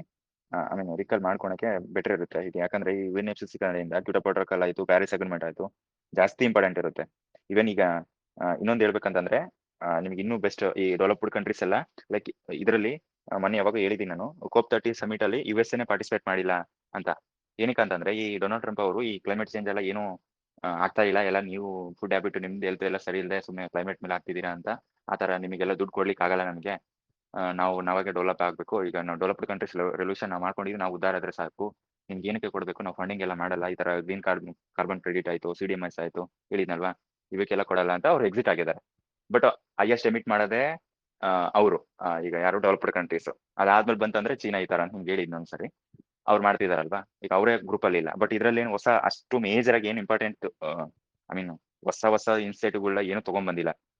ಯಾವ ಲೈಕ್ ಅಂತಂದ್ರೆ, ಈ ಪ್ಯಾರಿಸ್ ಅಗ್ರಿಮೆಂಟ್ ಎಷ್ಟು ಇನ್ನೂ ಮಟ್ಟ ಇಂಪ್ಲಿಮೆಂಟ್ ಹೆಂಗಿದೆ, ಅಜೆಂಡಾ 21 ಅನ್ನೋದು, ಅಂಡ್ ಕ್ಯೋಟೋ ಪ್ರೋಟೋಕಾಲ್ 1997 ಅಲ್ಲಿ ಅವಾಗಿನ ತಗೊಂಡ್ಬಂದಿರೋದು, ಇನ್ನು ಇವಾಗೂ ಯಾವ ತರ ಅದನ್ನ ಇಂಪ್ಲಿಮೆಂಟ್ ಮಾಡ್ಕೊಂಡ್ ಬಂದಿರ್ತಾರೆ. ಆ ತರ ದೊಡ್ಡ ಮೇಜರ್ ಆಗಿ ಇಂಪ್ಲಿಮೆಂಟ್ಸ್ ಇವಾಗ ಏನೂ ತಗೊಂಡ್ ಬಂದಿಲ್ಲ. ಬಟ್ ಇದ್ರಲ್ಲಿ ಏನ್ ಹೇಳ್ತಿದ್ದಾರೆ ಗೊತ್ತಾ, ಈ COP 30 ಸಮಿಟ್ ಅಲ್ಲಿ ಇರ್ತಕ್ಕಂಥದ್ದೇ ಈಗ ಏನು ಆ ಈ ಅದೇ ಪ್ಯಾರಿಸ್ ಅಗ್ರಿಮೆಂಟ್ ನ ಕ್ಯೋಟೋ protocol ನ ಮುಂದುವರಿಸ್ತೀವಿ ನಾವು, ಅದೇ ತರ ಪಳೆಯುಳಿಕೆ ಇಂಧನ ಬಳಸ್ತೀವಿ, ನ್ಯಾಷನಲ್ ಹೊಂದಾಣಿಕೆ ಯೋಜನೆಯನ್ನ ಅನುಷ್ಠಾನ ಮಾಡ್ತೀವಿ, ಇದೇ ಹೇಳ್ತಿದ್ದಾರೆ. 1.5 ಡಿಗ್ರಿ ಸೆಲ್ಸಿಯಸ್ ಸೀಮಿತಗೊಳಿಸ್ಕೊಂತೀವಿ ನಾವು ಅಂತ ಜಸ್ಟಿಸ್ ಟ್ರಾನ್ಸ್ಫರ್ಶಿಪ್ ಮೆಕ್ಯಾನಿಸಮ್ ಅಂತ ಅಳವಡಿಸ್ಕೊಂಡಿದ್ದಾರೆ. ಈ ಜಸ್ಟಿಸ್ ಟ್ರಾನ್ಸ್ಫರ್ಶಿಪ್ ಮೆಕ್ಯಾನಿಸಮ್ ಅಂತಂದ್ರೆ ಏನಂತಂದ್ರೆ ಪಳೆಯುಳಿಕೆ ಇಂಧನಗಳಿಂದ ದೂರ ಸರಿಯುತ್ತಿರುವ ಕಾರ್ಮಿಕರು ಮತ್ತು ಆರ್ಥಿಕತೆಗಳಿಗೆ ಸಾಮರ್ಥ್ಯ ವೃದ್ಧಿ ಮತ್ತು ಸಹಕಾರವನ್ನು ಬೆಂಬಲಿಸಬೇಕಂತ ಈ ಹೊಸ ಜಸ್ಟಿಸ್ ಟ್ರಾನ್ಸಿಷನ್ ಮೆಕ್ಯಾನಿಸಮ್ ನ ಅಳವಡಿಸ್ಕೊಂಡೈತೆ ಈ COP ಸಮಿಟ್ ಅಲ್ಲಿ. ಮತ್ತೆ ಇನ್ನೇನ್ ಹೇಳುತ್ತೆ, ಈ ಜಾಗತಿಕ ಅನುಷ್ಠಾನಕ್ಕೆ ಟ್ರ್ಯಾಕರ್ ಅಥವಾ ಬೆಲ್ಲಮ್ ಮಿಷನ್ ಅಂತ ತಗೊಂಡ್ಬಂದಿದ್ದಾರೆ. ಈ ಬೆಲ್ಲಮ್ ಮಿಷನ್ ಮೀನ್ಸ್ ಈ ಬೆಲ್ಲಮ್ COP ಸಮಿಟ್ 30 ಬ್ರೆಜಿಲ್ ಬೆಲ್ಲಮ್ ಅಲ್ಲಿ ನಡೀತಾ ಇದೆ. ಇಲ್ಲಿ ಏನ್ ಹೇಳ್ತಿದ್ದಾರೆ, 1.5 ಡಿಗ್ರಿ ಸೆಲ್ಸಿಯಸ್ ಏನು ಗ್ರೀನ್ ಹೌಸ್ ಗ್ಯಾಸ್ ಕ್ರೆಡಿಟ್ ನ ತಾಪಮಾನ ಏರಿಕೆಯನ್ನ ಸೀಮಿತಗೊಳಿಸೋ ಕಡೆ ಹೆಚ್ಚಿಗೆ ನಾವು ಒತ್ತು ತೋರಿಸ್ತೀವಿ ಅಂತ ಹೇಳ್ತಿದ್ದಾರೆ. ಬೆಲ್ಲಮ್ ಪ್ಯಾಕೇಜ್ ಅಂತ ಮಾಡಿದ್ದಾರೆ. ಇದ್ರಲ್ಲಿ ಕೆಲವೊಂದಿಷ್ಟು ಇನ್ಸೈಟ್ಗಳು ಇದು ಏನಂತಂದ್ರೆ ಪ್ಯಾರಿಸ್ ಒಪ್ಪಂದ ಗುರಿಗಳನ್ನ ವಿವರಣೆ ಮಾಡ್ಕೊಂಡು ಇನ್ನೂ ಸ್ವಲ್ಪ ಆರ್ಥಿಕವಾಗಿ ಸಹಕಾರ ಮಾಡ್ಕೊಂಡು ಅದನ್ನ ಅನುಷ್ಠಾನ ಮಾಡ್ತೀವಿ ಅಂತ ಹೇಳ್ತಿದ್ದಾರೆ. ಮತ್ತೆ ಇನ್ನೊಂದು ಜಾಗತಿಕ ಮುಟ್ಟಿರಾವೋ ಒಪ್ಪಂದ ಅಂತ ಕರೀತಾರೆ, ಗ್ಲೋಬಲ್ ಮುಟ್ಟಿರಾವೋ ಕನ್ವೆನ್ಷನ್ ಅಂತ ಅಗ್ರಿಮೆಂಟ್ ಅಂತ. ಅರ್ಥ ಆಗ್ತದೇನೋ ಇಲ್ವಾ? Global MUTIRAO global Mutirao agreement COP 30 summit ಅಲ್ಲೇ ಮಾಡ್ಕೊಂಡಿರೋದು.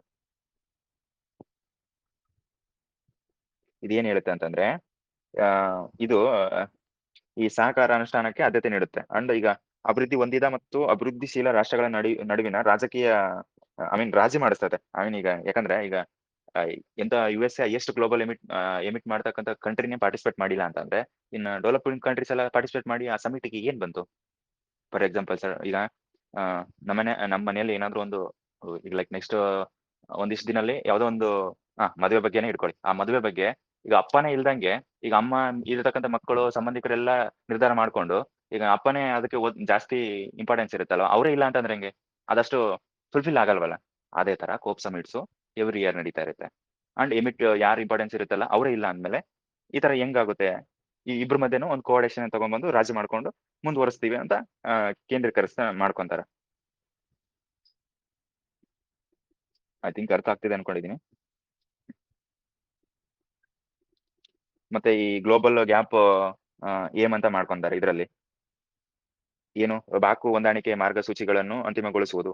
ಅಜರ್ಬೈಜಾನ್ ಬಾಕು COP 29 ಅಜರ್ಬೈಜಾನ್ ಬಾಕು ಅಲ್ಲಿ ನಡೆದೈತಲ್ವಾ, ಅದ್ರಲ್ಲಿ ಇರ್ತಕ್ಕಂಥ ಹೊಂದಾಣಿಕೆ ಮಾರ್ಗಸೂಚಿಗಳನ್ನು ಅಂತಿಮಗೊಳಿಸ್ತೀವಿ ಅಂತ ಇದರಲ್ಲಿ ಹೇಳುತ್ತೆ.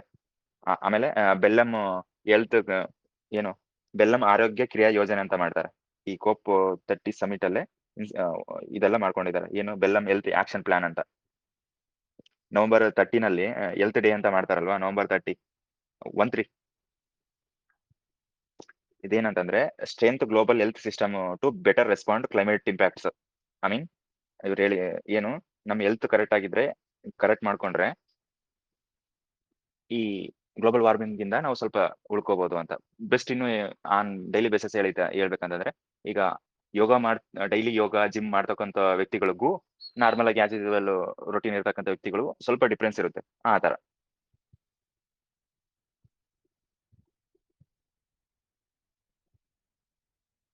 ಆಮೇಲೆ ಇನ್ನೊಂದು tropical forest for ever facility ಅಂತ ಮಾಡ್ತಾರೆ.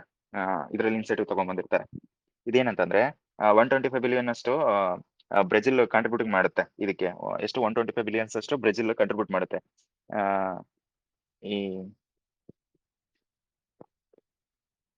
ಈ ಟ್ರಾಪಿಕಲ್ ಫಾರೆಸ್ಟ್ ಬರುತ್ತಲ್ವಾ, ಈಗ ಆಕ್ಚುಲಿ ಇದು ಬ್ರೆಜಿಲ್ ಬೆಲ್ಲಮ್ ಅಲ್ಲಿ ನಡೆದಿದೆ ಅಂತಂದ್ರೆ ಈ ಅಮೆಜಾನ್ ಫಾರೆಸ್ಟ್ ಗಳು ಜಾಸ್ತಿ ಇದಾವೆ. ಈ ಅಮೆಜಾನ್ ಫಾರೆಸ್ಟ್ ಅಂತಂದ್ರೆ ಈ ವರ್ಲ್ಡ್ ಗೆ ಒಂದು ಆಕ್ಸಿಜನ್ ಪಾಯಿಂಟ್ ಇದ್ದಂಗೆ. ಅದು ಎಲ್ಲಾ ದೇಶಗಳಿಗೂ ಒಂದು ಆಕ್ಸಿಜನ್ ಪಾಯಿಂಟ್ ಇದ್ದಂಗೆ. ಈಗ ಅಂತ ಫಾರೆಸ್ಟ್ ಅಲ್ಲೇ ನಡೀತಾ ಇದೆ ಅಲ್ವಾ, ಅದಕ್ಕೆ ಟ್ರಾಪಿಕಲ್ ಫಾರೆಸ್ಟ್ ಫಾರ್ ಎವರ್ ಫೆಸಿಲಿಟಿನ ಲಾಂಚ್ ಮಾಡಿದ್ದಾರೆ. ಯಾರು? ಬ್ರೆಜಿಲ್. ಈ payment per performance model rewards countries per preserving tropical forest using satellite based monitoring. ನಮಗೆ ಇನ್ ಜನರಲ್ ಬೇಸಿಕ್ ಹೇಳೋದಾದ್ರೆ, ಈಗ ಆ ತರ ನಮ್ಮ ಟ್ರಾಪಿಕಲ್ ರೀಜನ್ ಅಲ್ಲಿ ಇರತಕ್ಕಂಥ ಕಂಟ್ರಿಯಲ್ಲಿ ಗ್ಲೋಬಲ್ ವಾರ್ಮಿಂಗ್ ಆಗ್ತಕ್ಕಂಥದಕ್ಕೆ ಏನಾದ್ರೂ ಜಾಸ್ತಿ ಆದ್ರೆ ಅಂತ ಕಂಟ್ರೀಸ್ಗೆ ನಾವು ಫಂಡ್ ಮಾಡ್ತೀವಿ. ಫಂಡ್ ಮಾಡ್ಕೊಂಡು ಈ ಎಲ್ಲಾನು ಈ ತರ ಗಿಡ ಕಡಿಯೋದಾಯ್ತು ಅಥವಾ ಡಿಫಾರೆಸ್ಟೇಷನ್ ಮಾಡೋದಾಯ್ತು ಅಥವಾ ಇಂಡಸ್ಟ್ರಿಗೋಸ್ಕರ ರೆಸಾರ್ಟ್ಸ್ಗೋಸ್ಕರ ಅದು ಇದು ಮಾಡ್ತಾ ಇರ್ತಾರಲ್ವಾ, ಅದೆಲ್ಲ ನಿಲ್ಲಿಸ್ತೀವಿ, ಅದಕ್ಕೆ ಬೇರೆ ಆಲ್ಟರ್ನೇಷನ್ ತರ್ತೀವಿ ಅನ್ನೋದು ಈ ಏನು ಟ್ರಾಪಿಕಲ್ ಫಾರೆಸ್ಟ್ ಫಾರ್ ಎವರ್ ಫೆಸಿಲಿಟಿನ ಈ ಬ್ರೆಜಿಲ್ ಪರ್ಫಾರ್ಮೆನ್ಸ್ ಇದು ಮಾಡಿರೋದು. ಓಕೆ, ಅದೇ ತರ ಬೆಲ್ಲಂ 4x ಫ್ಲಡ್ಸ್ ಅಂತ ಇನ್ನೊಂದು ಇನ್ಸೈಟಿವ್ ಮಾಡ್ತಾರೆ. ಇದೇನಂತಂದ್ರೆ ಈ ಸಸ್ಟೈನಬಲ್ ಫ್ಯೂಲ್ಸ್, ಐ ಮೀನ್ ಪಳೆಯುಳಿಕೆ ಇಂಧನಗಳು ಇದೆ ಅಲ್ವಾ, ಈಗ ಅಥವಾ ಈಗ ನಾವು ಸೋಲಾರ್ ಕಡೆ ಅಥವಾ ಲಿಥಿಯಂ ಬ್ಯಾಟ್ರೀಸ್ ಯೂಸ್ ಮಾಡ್ತೀವಲ್ವಾ, ಅಥವಾ ಈ ಕಲ್ಲಿದ್ದಲ್ಲೆಲ್ಲ ನಿಲ್ಸ್ಬಿಟ್ಟು ವಿಂಡ್ ಎನರ್ಜಿ ಈ ತರ ಇದೆ ಅಲ್ವಾ, ಈ ಕಡೆ ಇಂಟರ್ನ್ಯಾಷನಲ್ ಎನರ್ಜಿ ಏಜೆನ್ಸಿ ಕಡೆ ಹೈಡ್ರೋಜನ್, ಬಯೋಫ್ಯೂಯಲ್, ಬಯೋಗ್ಯಾಸ್, ಈ ಫ್ಯೂಯಲ್ ಇವೆಲ್ಲ ಅಫೋರ್ಡಬಲ್ ಕಾಸ್ಟ್ಗೆ ತಂದು 2035 ವೇಳೆಗೆ ಈಗ ಇರ್ತಕ್ಕಂಥ 2024 ಕಂಪೇರ್ ಮಾಡಿದ್ರೆ ಬೆಟರ್ ಮಾಡೋಣ ಟ್ರಾನ್ಸ್ಪೋರ್ಟೇಷನ್ಗೆ ಅಥವಾ ಇಂಡಸ್ಟ್ರಿಗೆ ಇದರಿಂದ ಉಪಯೋಗ ಆಗುತ್ತೆ. ಯಾವ್ದ್ರಿಂದ? ಬೆಲ್ಲಂ 4 ಫ್ಲಡ್ಸ್ ಅಂತ ಅಥವಾ 4x ಫ್ಲಡ್ಸ್ ಅಂತ. ಇದೇನು ಸಸ್ಟೈನಬಲ್ ಫ್ಯೂಲ್ಗೆ 2035 ಅಷ್ಟೊಳಗೆ ನಾವು ಆದಷ್ಟು ಬೆಟರ್ ಪರ್ಫಾರ್ಮೆನ್ಸ್ ಮಾಡ್ತೀವಿ ಇಂಟರ್ನ್ಯಾಷನಲ್ ಎನರ್ಜಿ ಏಜೆನ್ಸಿ ಕಡೆ ಮಾನಿಟರ್ ಮಾಡ್ಕೊಳಕ್ಕೆ, like hydrogen fuel, biofuel, biogas, ಈ ಫ್ಯೂಲ್ ಇಂಥ ಕಡೆ. ಮತ್ತೆ ಈ ಬೆಲ್ಲಂ ಡಿಕ್ಲರೇಷನ್ ಅಂತ ಬರುತ್ತೆ. ಈ ಬೆಲ್ಲಂ ಡಿಕ್ಲರೇಷನ್ ಏನಂತಂದ್ರೆ, ಈಗ ಪಾವರ್ಟಿ ಆಯ್ತು, ಹಂಗರ್ ಆಯ್ತು, ಪೀಪಲ್ ಸೆಂಟರ್ಡ್ ಕ್ಲೈಮೇಟ್ ಆಕ್ಷನ್ಗೆ ಈ ವಲ್ನರಬಲ್ ಕಮ್ಯುನಿಟೀಸ್ ಇರ್ತಾವಲ್ವಾ, ಅಂತ ಕಡೆ ಜಾಸ್ತಿ ಕಾಂಟ್ರಿಬ್ಯೂಟ್ ಮಾಡೋದು. ಐ ಮೀನ್ ಆ ಕಡೆ ಎಫರ್ಟ್ಸ್ ಹಾಕ್ಬಿಟ್ಟು ಅವ್ರನ್ನೆಲ್ಲ ಒಂದು ಉತ್ತಮ ಹಂತಕ್ಕೆ ತಗೊಂಡ್ಬರೋದು ಅವ್ರನ್ನ. ಏನು? Continued mitigation efforts but priority adaptation through social protection, crop insurance, measure the strengthen community resilience ಅಂತ. ಯಾವ್ದಿದು? Belem declaration. ಯಾವ್ದದಕ್ಕೆ? ಹಂಗರ್, ಪಾವರ್ಟಿ ಅಥವಾ ವಲ್ನರಬಲ್ ಕಮ್ಯುನಿಟೀಸ್ಗೆ ಇದು. ಅದಾದ್ಮೇಲೆ ಇನ್ನೊಂದು ಬರುತ್ತೆ ಬೆಲ್ಲಂ ಜೆಂಡರ್ ಆಕ್ಷನ್ ಅಂತ, GAP, Belem gender action plan ಅಂತ. ಇದೇನು? ಅಲ್ಲೇ ಹೆಸರಲ್ಲೇ ಹೇಳುತ್ತಲ್ವಾ, strengthen gender responsive climate action, ensure meaningful participate of women, especially those vulnerable communities in climate governance. Okay, ಇದು ಎಲ್ಲಾ ವರ್ಲ್ಡ್ಗೆ ಅಪ್ಲಿಕೇಬಲ್ ಆಗಕ್ಕಂತ ಈ ಬೆಲ್ಲಂ COP30 ಸಮಿಟ್ ಅಲ್ಲಿ ಆಕ್ಷನ್ಗಳ ತಗೊಂಡಿರೋದು, ಇನ್ಸೈಟಿವ್ಗಳು ತಗೊಂಡಿರೋದು. ಇದರಲ್ಲಿ ನಮ್ಮ ಇಂಡಿಯಾ ಯಾವ ತರ ರೆಪ್ರೆಸೆಂಟ್ ಮಾಡಿದೆ, ಏನ್ ಇನ್ಸೈಟಿವ್ ತಗೊಂಡ್ಬಂದಿದೆ ಅದೊಂದಿಷ್ಟಿದೆ, ಅದೊಂದ್ ಸ್ವಲ್ಪ ಹೇಳ್ತೀನಿ. ಐ ಥಿಂಕ್ ಸರ್ ಅರ್ಥ ಆಗ್ತಿದೆ ಅಲ್ವಾ? ಏನು ಅರ್ಥ ಆಗ್ತಿಲ್ವಾ? ಇಂಟ್ರೆಸ್ಟ್ ಇದೆನಾ ಇಲ್ವಾ?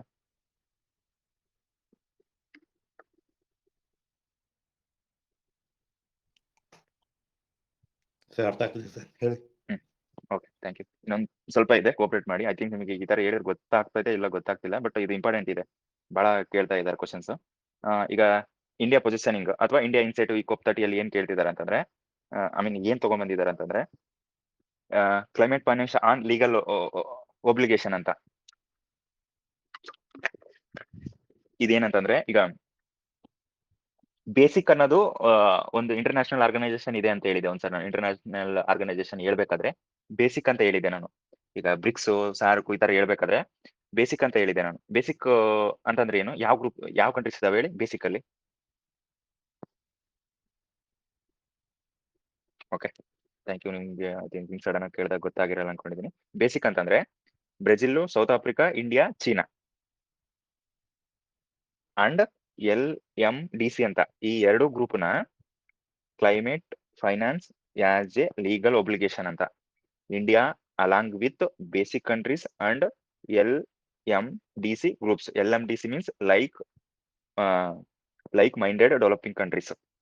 Basic countries plus India plus LMDC like minded developing countries, ಇವರೆಲ್ಲ ಸೇರ್ಕೊಂಡು ಈಕ್ವಿಟಿನ ಅಥವಾ ಕ್ಲೈಮೇಟ್ ಜಸ್ಟಿಸ್ಗೆ ಅಥವಾ ಯಾರ್ಯಾರು ಬರ್ತೀರಾ ಅಂತ ಪಾರ್ಟಿಸಿಪೇಟ್ ಮಾಡಕ್ಕೆ ಅಥವಾ ಈ ಕ್ಲೈಮೇಟ್ ಫೈನಾನ್ಸ್ ಅನ್ನ ಗ್ರಾಂಟ್ ಮಾಡಕ್ಕೆ ಅಥವಾ ಲಾಂಗ್ ಡ್ರೈವ್ ಮಾಡಲಿಕ್ಕೆ, I mean long term plans implement ಮಾಡ್ಕೊಳಕ್ಕೆ.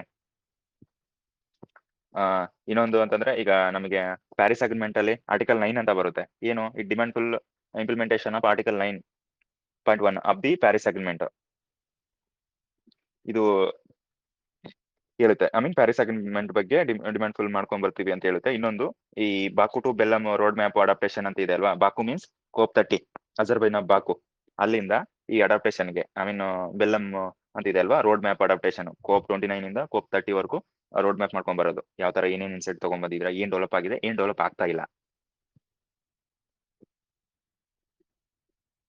ಇನ್ನೊಂದು ಏನಂತಂದ್ರೆ India highlighted the 25 adaptation gap report ಅಂತ. ಇದು ಏನಂತಂದ್ರೆ ಇನ್ ಜನರಲ್ ಹೇಳೋದು, ಈ ಡೆವಲಪ್ಡ್ ಕಂಟ್ರೀಸ್ ಡೆವಲಪಿಂಗ್ ಕಂಟ್ರೀಸ್ಗೆ ಅಮೌಂಟ್ ಕೊಡೋದು, ಫಂಡಿಂಗ್ ಮಾಡೋದು.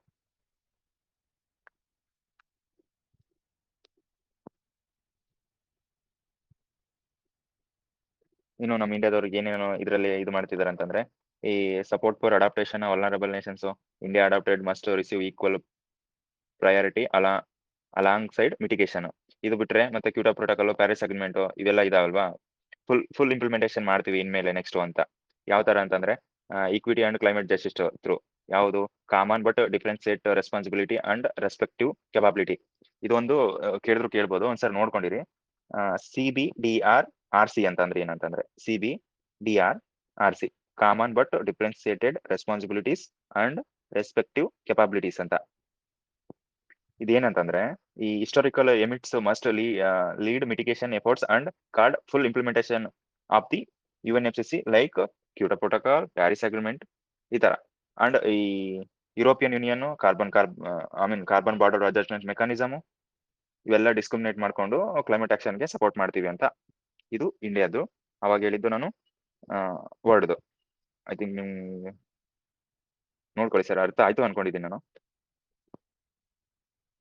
ಅಥವಾ ನೆಕ್ಸ್ಟ್ ಏನಾದ್ರು ಮ್ಯಾಗ್ಝಿನ್ ನ್ಯೂಸ್ ಪೇಪರ್ ಅಲ್ಲಿ ಓದಿರ್ಬೇಕಾದ್ರೂ ಕೊಟ್ಟಿರ್ತಾರೆ, ಓದಿರಲ್ಲ ಅಥವಾ ಏನೋ ಗೊತ್ತಿಲ್ಲ ನಂಗೆ. ಬಟ್ ನೆಕ್ಸ್ಟ್ ನೀವೇನಾದ್ರು ಮ್ಯಾಕ್ಸಿಮಮ್ ತಗೊಂತಿರಲ್ವಾ, ಅವಾಗ ಗೊತ್ತಾಗುತ್ತೆ ಸರ್. ಅದ್ರಲ್ಲಿ ಕೊಟ್ಟಿರ್ತಾರೆ ನೋಡಿ ಕೋಪ್ ಸಬ್ಮಿಟ್ 30 ಬಗ್ಗೆ, ಅವಾಗ ಒಂದ್ಸರಿ ನಿಮ್ಗೆ ರಿವಿಷನ್ ಆಗುತ್ತೆ. ಓಕೆ, ಫಸ್ಟ್ ನಿಮ್ಗೆ ಏನ್ ಬೇಕಾಗಿದ್ದು UNFCCC ಅಂತಂದ್ರೆ ಸಮಿಟ್ಗಳು ಯಾವ ತರ ಆಗ್ತವೆ, ಕೋಪ್ ಸಮಿಟ್ ಯಾವ್ದು ಅಂತ ಐ ಥಿಂಕ್ ಕ್ಲಿಯರ್ ಆಯ್ತು ಅನ್ಕೊಂಡಿದ್ದೀನಿ. ಕೋಪ್ ಸಮಿಟ್ಗಳು ಅಂತಂದ್ರೆ ಏನು, UNFCCC ಯಾವ್ದಕ್ಕೆ ಏನೇನು ನಡೀತಿದಾವೆ, ಪ್ಯಾರಿಸ್ ಅಗ್ರಿಮೆಂಟ್, ಅಜೆಂಡಾ 21 ಅವಾಗೆ ತಂದಿದ್ದು, ಮತ್ತೆ ಅರ್ತ್ ಸಮಿಟ್, ಸ್ಟಾಕ್ಹೋಲ್ಮ್, ಮತ್ತೆ ಅಲ್ಲಿಂದ ಸ್ಟಾರ್ಟ್ ಆಯ್ತು. ಯಾವ ರೆವಲ್ಯೂಷನ್ಸ್ ಇದಾವೆ ಅದರಲ್ಲಿ. CDM ಅಂತಂದ್ರೆ ಏನು, ಕಾರ್ಬನ್ ಕ್ರೆಡಿಟ್ ಅಂತಂದ್ರೆ ಏನು, ಫಸ್ಟ್ ಎಲ್ಲಿ ನಡೀತು, ಇಂಡಿಯಾದಲ್ಲಿ ಎಷ್ಟನೇ ನಡೀತು, ಅಂಡ್ ಈಗ ರೀಸೆಂಟ್ ಆಗಿರ್ತಕ್ಕಂಥದ್ದು ಯಾವ್ಯಾವು, ಲೈಕ್ 27 ಬಂತಂದ್ರೆ 26 ಬಂತಂದ್ರೆ ಗ್ಲಾಸ್ಕೋ, 27 ಬಂತಂದ್ರೆ ಶರ್ಮ್ ಎಲ್ ಶೇಖ್ ಈಜಿಪ್ಟ್ ಅಲ್ಲಿ, 28 ಬಂತಂದ್ರೆ UAE ದುಬೈಯಲ್ಲಿ, ಮತ್ತೆ 29 ಬಂತಂದ್ರೆ ಅಜರ್ಬೈಜಾನ್ ಬಾಕು, 30 ಬಂತಂದ್ರೆ Belem Brazil, next I think Turkey Antalya ಅನ್ನೋದು ಒಂದು ಬರುತ್ತೆ, ಟರ್ಕಿಯ ಅಂಟಾಲಿಯಾ ಅನ್ನೋ ಒಂದು ಪ್ಲೇಸ್ ಅಲ್ಲಿ ಬರುತ್ತೆ. ಇನ್ನೊಂದು ಹೇಳ್ಬೇಕಂತಂದ್ರೆ ಈ ಗ್ರೀನ್ ಹೌಸ್ ಗ್ಯಾಸಸ್ ಎಮಿಷನ್ಗೆ ಲೈಕ್ ಸನ್ ರೇಡಿಯೇಷನ್ ಹೈಯೆಸ್ಟ್ ಇಂಟೆನ್ಸಿಟಿ ನಮಗೆ ಈಗ green house gas ozone layer ಅಂತ ಸ್ಟ್ರಾಟೋಸ್ಫಿಯರ್ ಅಲ್ಲಿ ಗೊತ್ತಿದೆ ಅಲ್ವಾ, ಅದು ನಮ್ಮ ಪ್ರೊಟೆಕ್ಷನ್ ಯಾವ ತರ ಮಾಡ್ತಿದೆ ಅಂತಂದ್ರೆ, ಈಗ ಸನ್ ರೇಡಿಯೇಷನ್ ಹೈಯೆಸ್ಟ್ ಇಂಟೆನ್ಸಿಟಿ ಇರುತ್ತೆ, ಲೋವೆಸ್ಟ್ ವೇವ್ ಲೆಂತ್ ಇರುತ್ತೆ. ಈ ಸನ್ ರೇಡಿಯೇಷನ್ ಬರುತ್ತಲ್ಲ ಸರ್, ಈಗ ನಮಗೆ ಸೂರ್ಯನ ಉದಯ ಹಿಂಗ, ಅವಾಗ ಹೈಯೆಸ್ಟ್ ಇಂಟೆನ್ಸಿಟಿ ಜಾಸ್ತಿ ಇರುತ್ತೆ, ಲೋವೆಸ್ಟ್ ವೇವ್ ಲೆಂತ್ ಇರುತ್ತೆ. ಇದಕ್ಕೋಸ್ಕರ ಗ್ರೀನ್ ಹೌಸ್ ಗ್ಯಾಸಸ್ ಜಾಸ್ತಿ ಆಗ್ತಾ ಇದೆ ಅಂಡ್ ಗ್ಲೋಬಲ್ ವಾರ್ಮಿಂಗ್ ಎಲ್ಲ ಜಾಸ್ತಿ ಆಗ್ತಾ ಇರೋದು ಈ ಬಿಕಾಸ್ ಆಫ್ ಇಂಡಸ್ಟ್ರಿಯಲ್ ರೆವಲ್ಯೂಷನ್ ಇಂದ. ಆ ಇಂಡಸ್ಟ್ರಿಯಲ್ ರೆವಲ್ಯೂಷನ್ ಯಾವ ಅಂತ ಗೊತ್ತಾಯ್ತು, ಐ ಥಿಂಕ್ ಕ್ಲಿಯರ್ ಅಂತ ಅನ್ಕೊಂಡಿದ್ದೀನಿ.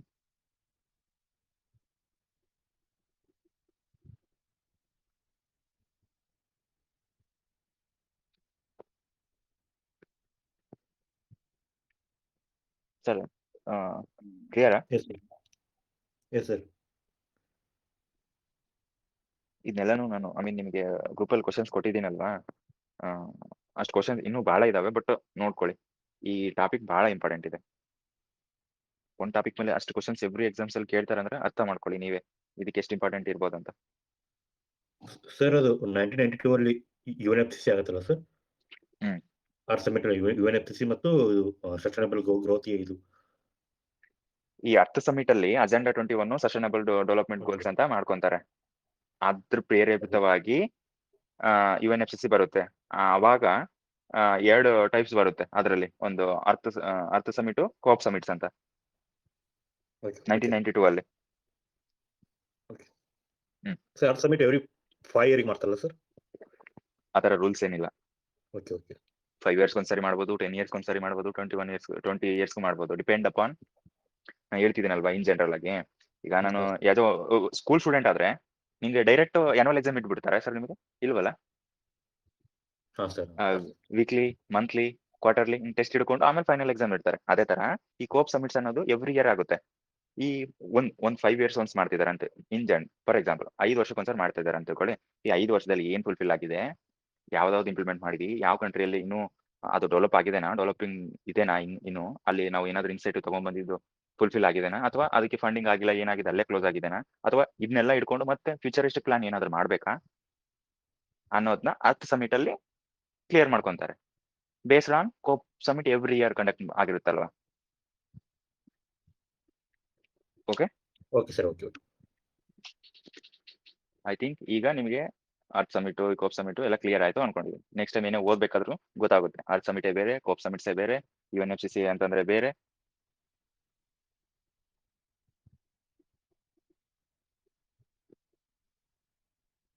ಸರ್ ರಿಯೋ ಸಮಿಟ್ಸ್ ಅಂದ್ರೆ ಏನು ಸರ್? ಕೋಪ್ ಸಮಿಟ್ಸ್ ನೆಕ್ಸ್ಟ್ ರಿಯೋ ಸಮಿಟ್ಸ್. ಈ ಅರ್ತ್ ಸಮಿಟ್ನೇ ರಿಯೋ ಸಮಿಟ್ಸ್ ಅಂತ ಕರೀತಾರೆ ಸರ್. ಬಿಕಾಸ್ ಆಫ್ ಏನಂತಂದ್ರೆ ಈಗ ಎಲ್ಲಿ ನಡೀತದೆ, ನಾನು ಕ್ಯೂಟೋ ಪ್ರೋಟೋಕಾಲ್ ಅಂತ ಹೇಳಿದ್ನಲ್ವಾ, ಅದು ಕ್ಯೂಟೋ ಪ್ರೋಟೋಕಾಲ್ ಅನ್ನೋದು ಎಲ್ಲಿ, ಅದು ಜಪಾನ್ ಅಲ್ಲಿ ಇರ್ತಕ್ಕಂಥ ಪ್ಲೇಸ್ ಅದು. ಈಗ ಎಲ್ಲಿ ನಡೀತದೆ ಅಂತಂದ್ರೆ ಆ ಹೆಸರು ಇಟ್ಬಿಡ್ತಾರೆ. ಫಾರ್ ಎಕ್ಸಾಂಪಲ್ ಈಗ ಬ್ರೆಜಿಲ್ ಬೆಲ್ಲಮ್ ಅನ್ನೋ ಪ್ರದೇಶದಲ್ಲಿ ಅಮೆಜಾನ್ ಫಾರೆಸ್ಟ್ ಅಲ್ಲಿ ನಡೆದಿದೆ ಈಗ ಕೋಪ್ 30. ಓಕೆನಾ, ಯಾವ ದೇಶದಲ್ಲಿ ನಡೀತಾ ಇರುತ್ತೆ ಅದನ್ನೇ ಹೆಸರು ಇಟ್ಬಿಡ್ತಾರೆ. ಆತರ ಈಗ ಪ್ಯಾರಿಸ್ ಅಂತ ಪ್ಯಾರಿಸ್ ಅಗ್ರಿಮೆಂಟ್ 2015 ಕೋಪ್ 21 ನಡೀತಾ ಅಂತ ಹೇಳಿದ್ನಲ್ವಾ, ಅದು ಏನು ಪ್ಯಾರಿಸ್ ಅಲ್ಲಿ ಫ್ರಾನ್ಸ್ ನ ಪ್ಯಾರಿಸ್ ಅಲ್ಲಿ ಆಗಿರುತ್ತೆ, ಅದಕ್ಕೆ ಪ್ಯಾರಿಸ್ ಅಗ್ರಿಮೆಂಟ್ ಅಂತ ಇಟ್ಬಿಟ್ರು ಹೆಸರು. ಆ ತರ. Okay sir. ಹ್ಮ್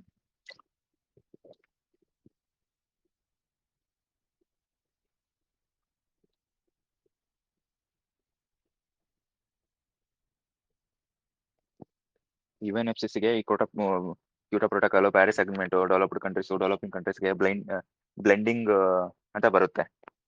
ಬ್ಲೆಂಡಿಂಗ್ ಮೀನ್ಸ್ ಒಪ್ಕೊಂಡಿದಾವ ಇಲ್ಲ ಅಂತ. ಬ್ಲೆಂಡಿಂಗ್ ಅಂದ್ರೆ ಅರ್ಥ ಆಗುತ್ತಲ್ವಾ.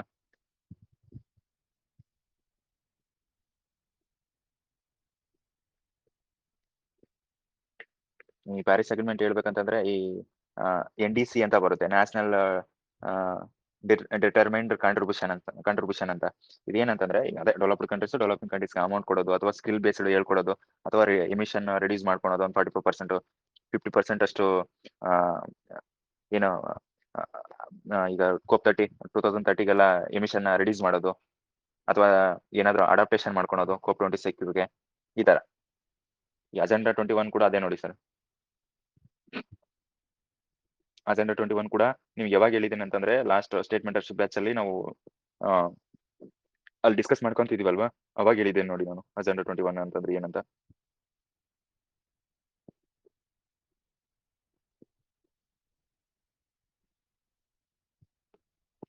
ಸರ್ ಕ್ಲಿಯರ್ ಆಯ್ತಾ? I mean COP summit clear ಆಯ್ತು ಅನ್ಕೊಂಡಿದೀನಿ ಐ ಥಿಂಕ್. ಯಾರಿಗಾದ್ರೂ ಇದ್ರ ಬಗ್ಗೆ ಡೌಟ್ ಇತ್ತಂದ್ರೆ ಕೇಳಿ, ಅಥವಾ ಇವತ್ತಿಂದು ಮತ್ತೆ ಏನಾದ್ರೂ ಡೌಟ್ ಇತ್ತಂದ್ರೆ ಕೇಳಿ.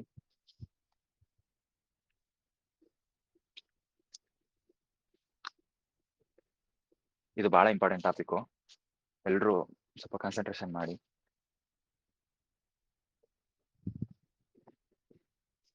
ಈಗ ನಾನು ಇಷ್ಟು ಹೇಳ್ತೀನಲ್ವಾ, ಇದರಲ್ಲಿ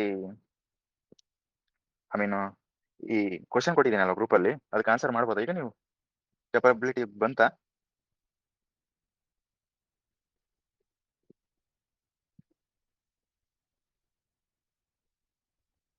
ಐ ಥಿಂಕ್ ಅರ್ಥ ಆಗಿಲ್ಲ ಅನ್ಕೊಂಡಿದ್ದೀನಿ. Okay sir. ಐ ಮೀನ್ ನಿಮಗೆ ಈಗ ಸ್ವಲ್ಪ ಆದ್ರೂ ಆ ಕ್ವಶನ್ ಆನ್ಸರ್ ಮಾಡ್ಬೋದು ಅಂತ ಅನಿಸ್ತಾ ಇದೆನಾ ಇಲ್ವಾ ಸರ್? ಇಷ್ಟೊತ್ತು ಹೇಳಿದ್ದೀನಲ್ವಾ ಕೋಪ್ ಸಮಿಟ್ಸ್, ಅದ್ರ ಬೇಸ್ ಮೇಲೆ ಇರ್ತಕ್ಕಂಥ ಕ್ವಶನ್ಸ್ ಅಲ್ವಾ. ಈಗ ನಿಮ್ಗೆ ಮಾಡ್ಬೋದು ಅಂತ ಅನಿಸ್ತಾ ಇದೆನಾ ಇಲ್ವಾ? ಆನ್ಸರ್ ಮಾಡ್ಬೋದಾ ಇಲ್ವಾ? ಆನ್ಸರ್ ಮಾಡ್ಬೋದು ಸರ್. ಎಲ್ಲ ನಾನು ಏನ್ ಹೇಳಿದೀನಿ ಅದ್ರ ಬೇಸ್ ಮೇಲೆ ಇದೆ. ನಿಮ್ಗೆ ಯಾವ್ದಾದ್ರು ಬ್ಯಾಕ್ ಗ್ರೌಂಡ್ ಗೊತ್ತಿರಬೇಕು. ಐ ಮೀನ್ ಬೇಸಿಕ್ಸ್ ಗೊತ್ತಿತ್ತಂದ್ರೆ ಇನ್ನು ಅದ್ರ ಅಪ್ಗ್ರೇಡೇಷನ್ ಏನೋ ಇದ್ರು ಅರ್ಥ ಆಗ್ಬಿಡುತ್ತೆ, ಹೌದಲ್ವಾ?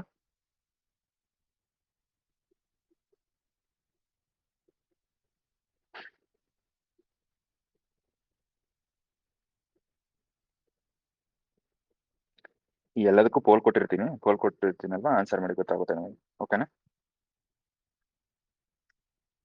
ಪೋಲ್ ಕೊಟ್ರೆ ಎಲ್ಲರೂ ಆನ್ಸರ್ ಮಾಡ್ತೀರಾ? ಬಿಕಾಸ್ ಪೋಲ್ ಕೊಡೋದಷ್ಟು ನೀವು ಅನ್ಕೊಂಡಷ್ಟು ಏನು ಸುಲಭ ಅಲ್ಲ. ಟೈಪ್ ಮಾಡಿ ಕಳಿಸ್ಬೇಕು.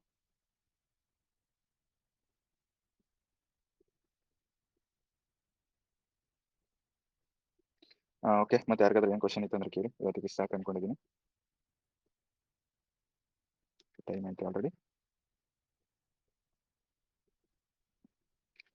ಅಂಡ್ ಸ್ಟೇಟ್ ಮೆಂಟರ್ಶಿಪ್ ಬ್ಯಾಚ್ ಅಲ್ಲಿ ಯಾರು ಇದ್ದೀರಾ ಅದರಲ್ಲೂ ಕೂಡ ಪೋಲ್ ಮಾಡಿ ಎವ್ರಿಡೇ ಹೇಳ್ತಿದ್ದೀನಿ. ನಿಮಗೆ ಅಪ್ಗ್ರೇಡೇಷನ್ ಐ ಮೀನ್ ನಿಮಗೆ ಗೊತ್ತಾಗಬೇಕಂದ್ರೆ ಮಾಡಬೇಕಾಗುತ್ತೆ.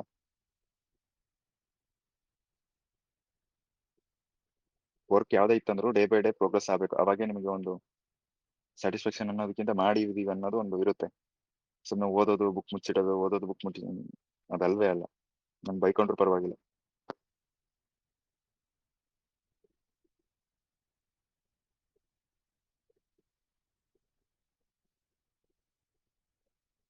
ಗ್ರೂಪಲ್ಲಿ ನಾನು ಕೊಡ್ತಾ ಇದ್ದೀನಿ ನೋಡಿ ಪೋಲು, ಅಟೆಂಡ್ ಮಾಡಿ ಗೊತ್ತಾಗುತ್ತೆ. ಏನಾದರೂ ಡೌಟ್ ಇತ್ತಂದ್ರೆ ಇಲ್ಲೇ ಕೇಳ್ಬಿಡಿ. ಕೇಳ್ಬೋದಲ್ಲ? ಇನ್ನೊಂದು ಏನಾದ್ರು ಡೌಟ್ಸ್ ಇತ್ತಂದ್ರೆ ಕೇಳಿ, ನಾನು ಎಲ್ರಿಗೂ ಆನ್ಸರ್ ಮಾಡ್ತಿದ್ದೀನಲ್ವಾ. ನಿಮಗೇನು ಯಾವತ್ತಾದ್ರೂ ನೀವು ಆನ್ಸರ್ ಮಾಡೋದು ಅಥವಾ ನೀವು ಕೇಳಿದಾಗ ಏನಾದರೂ ಪ್ರಾಬ್ಲಮ್ ಮಾಡ್ತಿದ್ದೀನ ನಾನು?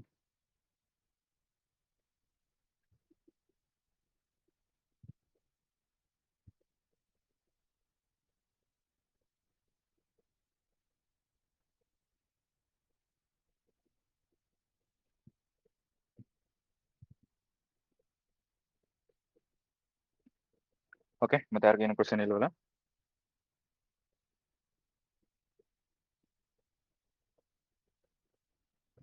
ಆನ್ಸರ್ ಮಾಡ್ತಿದ್ದೀರಾ? ಆನ್ಸರ್ ಮಾಡಿದ್ರೆ ಕ್ವಶನ್ ಬಂದ್ರೆ ಬರುತ್ತೆ ಅಂತ ವೇಟ್ ಮಾಡ್ಬೇಕಾ ಸರ್?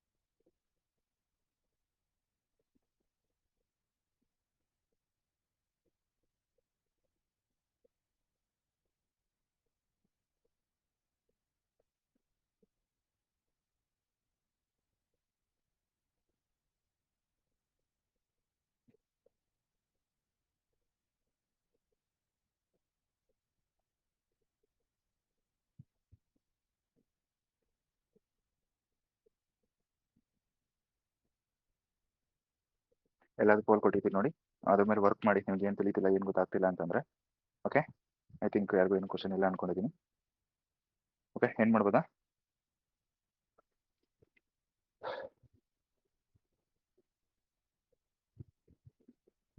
ಸರ್ ಏನು ಮಾಡ್ಬೋದಲ್ವಾ? ಇವತ್ತು ಇನ್ನೂ ಸ್ವಲ್ಪ ಕರೆಂಟ್ ಅಫೇರ್ಸ್ ಹೇಳಲಿಕ್ಕೆ ಟೈಮ್ ಆಗಿದೆ. ಓಕೆ, ಈ ಟಾಪಿಕ್ನ ಕ್ಲಿಯರ್ ಮಾಡ್ಕೊಂಬಿಡಿ, ಸಾಕು ಅನ್ಕೊಂಡಿದ್ದೀನಿ. ನಾಳೆಯಿಂದ ನೋಡ್ಕೊಳ್ಳೋಣ. ಅಂಡ್ ಇದು ಇಂದ್ರಜಾಲ ಇತ್ತಲ್ವಾ, ಅದು ಸ್ವಲ್ಪ ಡಿಫೆನ್ಸ್ ಸಂಬಂಧಪಟ್ಟಿದ್ದು ನೋಡ್ಕೊಂಡು ಇಟ್ಕೊಂಡಿರಿ. ಅಂಡ್ ಈ ತಾರಾಲಯ ಇದಾವಲ್ವಾ, ಇದು ಕೂಡ ಗೌರ್ಮೆಂಟ್ ಇನ್ಸ್ಟಿಟ್ಯೂಟ್, ಸ್ವಲ್ಪ ನೋಡ್ಕೊಂಡು ಇಟ್ಕೊಂಡಿರಿ. ಅಂಡ್ ಇವೇನ್ ನಾನು ಈ ಸ್ವಲ್ಪ ಒಂದಿಷ್ಟು ಡೈಲಿ ಕರೆಂಟ್ ಅಫೇರ್ಸ್ ಆಗ್ತಾ ಇರ್ತೀನಿ, ನೋಡ್ತಾ ಇದ್ರಾ ಇಲ್ವಾ ನೀವು? ನೋಡ್ತಿದ್ದೀರಾ ಅಥವಾ ಯೂಸ್ ಆಗ್ತಾ ಇದೆನಾ? ಅಥವಾ ಸರ್ ನಮ್ಗೆ ಬೇರೆ ಕಡೆ ಕರೆಂಟ್ ಅಫೇರ್ಸ್ ಎಲ್ಲ ನೋಡ್ತಿದೀವಿ, ಇದ್ರಲ್ಲಿ ಏನು ಬೇಡ, ಜಸ್ಟಿಗೆ ಅಷ್ಟು ನೋಡ್ಕೊಳ್ಳಿ ಅಂತಂದ್ರೆ ಅದಷ್ಟೇ ಮಾಡ್ತೀನಿ. ನೋಡ್ತಿದ್ದೀವಿ ಸರ್, ಯೂಸ್ ಆಗ್ತಿದೆ. ಸರ್ ನೋಡ್ತಿದ್ದೀವಿ ಸರ್. ಸ್ವಲ್ಪ ಎಲ್ಲರೂ ಹೇಳಿ, ಒಂದಿಬ್ರು ಒಬ್ರಿಗೋಸ್ಕರ ಮಾಡೋಂಥದ್ದಲ್ವಾ, ಎವ್ರಿಡೇ ಅದೆಲ್ಲ ನೋಡ್ಕೋಬೇಕು. ನ್ಯೂಸ್ ಪೇಪರ್ ಎಲ್ಲ ಯಾವ್ದು ಇಂಪಾರ್ಟೆಂಟು, POQ ಆ್ಯಂಗಲ್ ಎಲ್ಲ ತೆಗೆದು ಕಳಿಸ್ಬೇಕು ನಿಮಗೆ. ಸುಮ್ಮನೆ ಆ ಥರ ಇರಲ್ಲ, ಇದರಿಂದ ವರ್ಕ್ ಇರುತ್ತೆ. ಈಗ ನಾನು ಮಾರ್ಕ್ಸ್ ಕ್ರಿಯೇಟೆಡ್ ಅಂತ ಹೇಳಿದ್ನಲ್ವಾ, ಜಿಯೋಲಾಜಿಕಲ್ MN ಕೃಷ್ಣನ್ ಅವ್ರದ್ದು, ಅದು ಅಥವಾ ಈ ಆಪರೇಷನ್ ಸಾಗರ್, ಇಷ್ಟಕ್ಕೆ ಮುಂಚೆ ಆಪರೇಷನ್ ಬಗ್ಗೆ ಎಷ್ಟು ಕೇಳಿದ್ದಾರೆ? ಆಪರೇಷನ್ ದೋಸ್ತ್, ಆಪರೇಷನ್ ಕಾವೇರಿ, ಆಪರೇಷನ್ ಸಿಂಧೂರು, ಇದೇ KSET KE ಪೇಪರ್ ಅಲ್ಲಿ ಕೇಳಿದಾರಲ್ವಾ, ಆ ಥರ ಇರ್ತವೆ.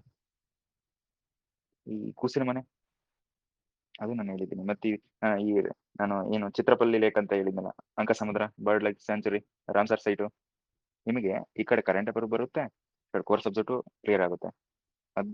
ಆ ಥರ ನಿಮಗೆ ಇದ್ರಲ್ಲಿ ಆಗ್ತಾ ಇರೋದು. ನೀವು ಅನ್ಕೊಂಡಿರ್ತೀರಾ ಕರೆಂಟ್ ಅಫೇರ್ಸ್ ಬೇರೆ ಕಡೆ ಎಲ್ಲ ಸಿಗುತ್ತೆ ಅಂತ, ಆ ಥರ ಅನ್ಕೊಂಡಿದ್ರೆ ನೋಡ್ಕೊಳ್ಳಿ.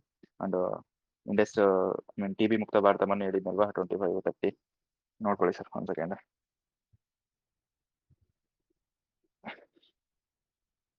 ಎಲ್ಲದ್ರಿಂದ ವರ್ಕ್ ಇರುತ್ತೆ ಸರ್, ಓಕೆನಾ?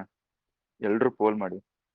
ಯಾರು ಇಲ್ಲಿ ಏನು ಯಾರು ಜಡ್ಜ್ ಮಾಡಲ್ಲ. ನೀವು ಕ್ವಶನ್ ಕೊಟ್ಟಿದ್ದೀವಿ ಅಂತಂದ್ರೆ ಪೋಲ್ ಮಾಡ್ಕೊಂಡು ನೀವು ನಿರ್ಧಾರ ಆಗಿ, ತಪ್ಪು ದಾರಿಯಲ್ಲಿ ಇದೀನಾ, ಕರೆಕ್ಟ್ ದಾರಿಯಲ್ಲಿ ಇದೀನಾ, ಮಿಸ್ಟೇಕ್ ಮಾಡೋವರೆಗೂ ನಿಮ್ಗೆ ಗೊತ್ತಾಗಲ್ಲ ನಿಮಗೆ. ಓಕೆ, ಐ ಥಿಂಕ್ ಯಾರಿಗೂ ಏನೂ ಕ್ವಶನ್ ಇಲ್ಲ ಅನ್ಕೊಂಡಿದ್ದೀನಿ. ಇದ್ರೆ ಹೇಳಿ ಸರ್.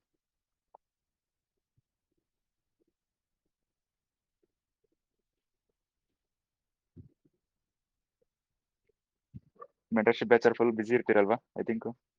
ಡೇ ಎಲ್ಲ ಮೆಂಟರ್ಶಿಪ್ಪು, ಆಮೇಲೆ POQ, ಸಿನಾಪ್ಸಿಸು, ಮತ್ತೆ ಸಂಜೆ ಡಿಸ್ಕಷನು, ನೈಟ್ ಬಂತಂದ್ರೆ ಮತ್ತೆ ಇಲ್ಲಿ ಡಿಕೋಡಿಂಗು, ಹೌದಾ? ಫುಲ್ ಬಿಸಿ ಎಲ್ರು? ಹಾಂ ಸರ್. ಒಂದಿಷ್ಟು ದಿನ ಸರ್ ಇನ್ನೇನು ಆಗ್ತಾ ಇದಾವೆ. ಈಗ ಪ್ರೊಟೆಕ್ಟ್ ಮಾಡ್ತಾ ಇದಾರಲ್ವಾ, ಮತ್ತೆ ಇದಕ್ಕೆ ಏನೋ ಒಂದು ಪಕ್ಕ ಕೊಟ್ಟೇ ಕೊಡ್ತಾರೆ ನೋಟಿಫಿಕೇಶನ್. ಸಮಾಧಾನಕ್ಕೋಸ್ಕರ ಅವರು ಬಿ ರೆಡಿ ಇರಿ. ಯಾವ ನೋಟಿಫಿಕೇಶನ್ ಕೊಡ್ತಾರೆ ಅನ್ನೋದು ಗೊತ್ತಿಲ್ಲ, ಬಟ್ ಆಲ್ಮೋಸ್ಟ್ ಅಲ್ಲಿ PCPSA ಮೇಲೆ ಒತ್ತು ಕೊಡ್ತಾರೆ. ಯಾಕಂದ್ರೆ ಇವು 5 years ಆಯ್ತು ಅಲ್ವಾ, ಆಗ್ಲಾರ್ದೆ 4-5 years ಆಯ್ತು. So be ready. Okay, approximately monsoon session ಮುಗಿತಾ ಬರ್ತದಲ್ಲ, 15 days ಅಲ್ಲಿ ಮುಗಿತದೆ, ಗೊತ್ತಾಗ್ಬಿಡುತ್ತೆ. Be ready. Okay, thank you sir, thank you. ಏನ್ ಮಾಡ್ಬೋದಾ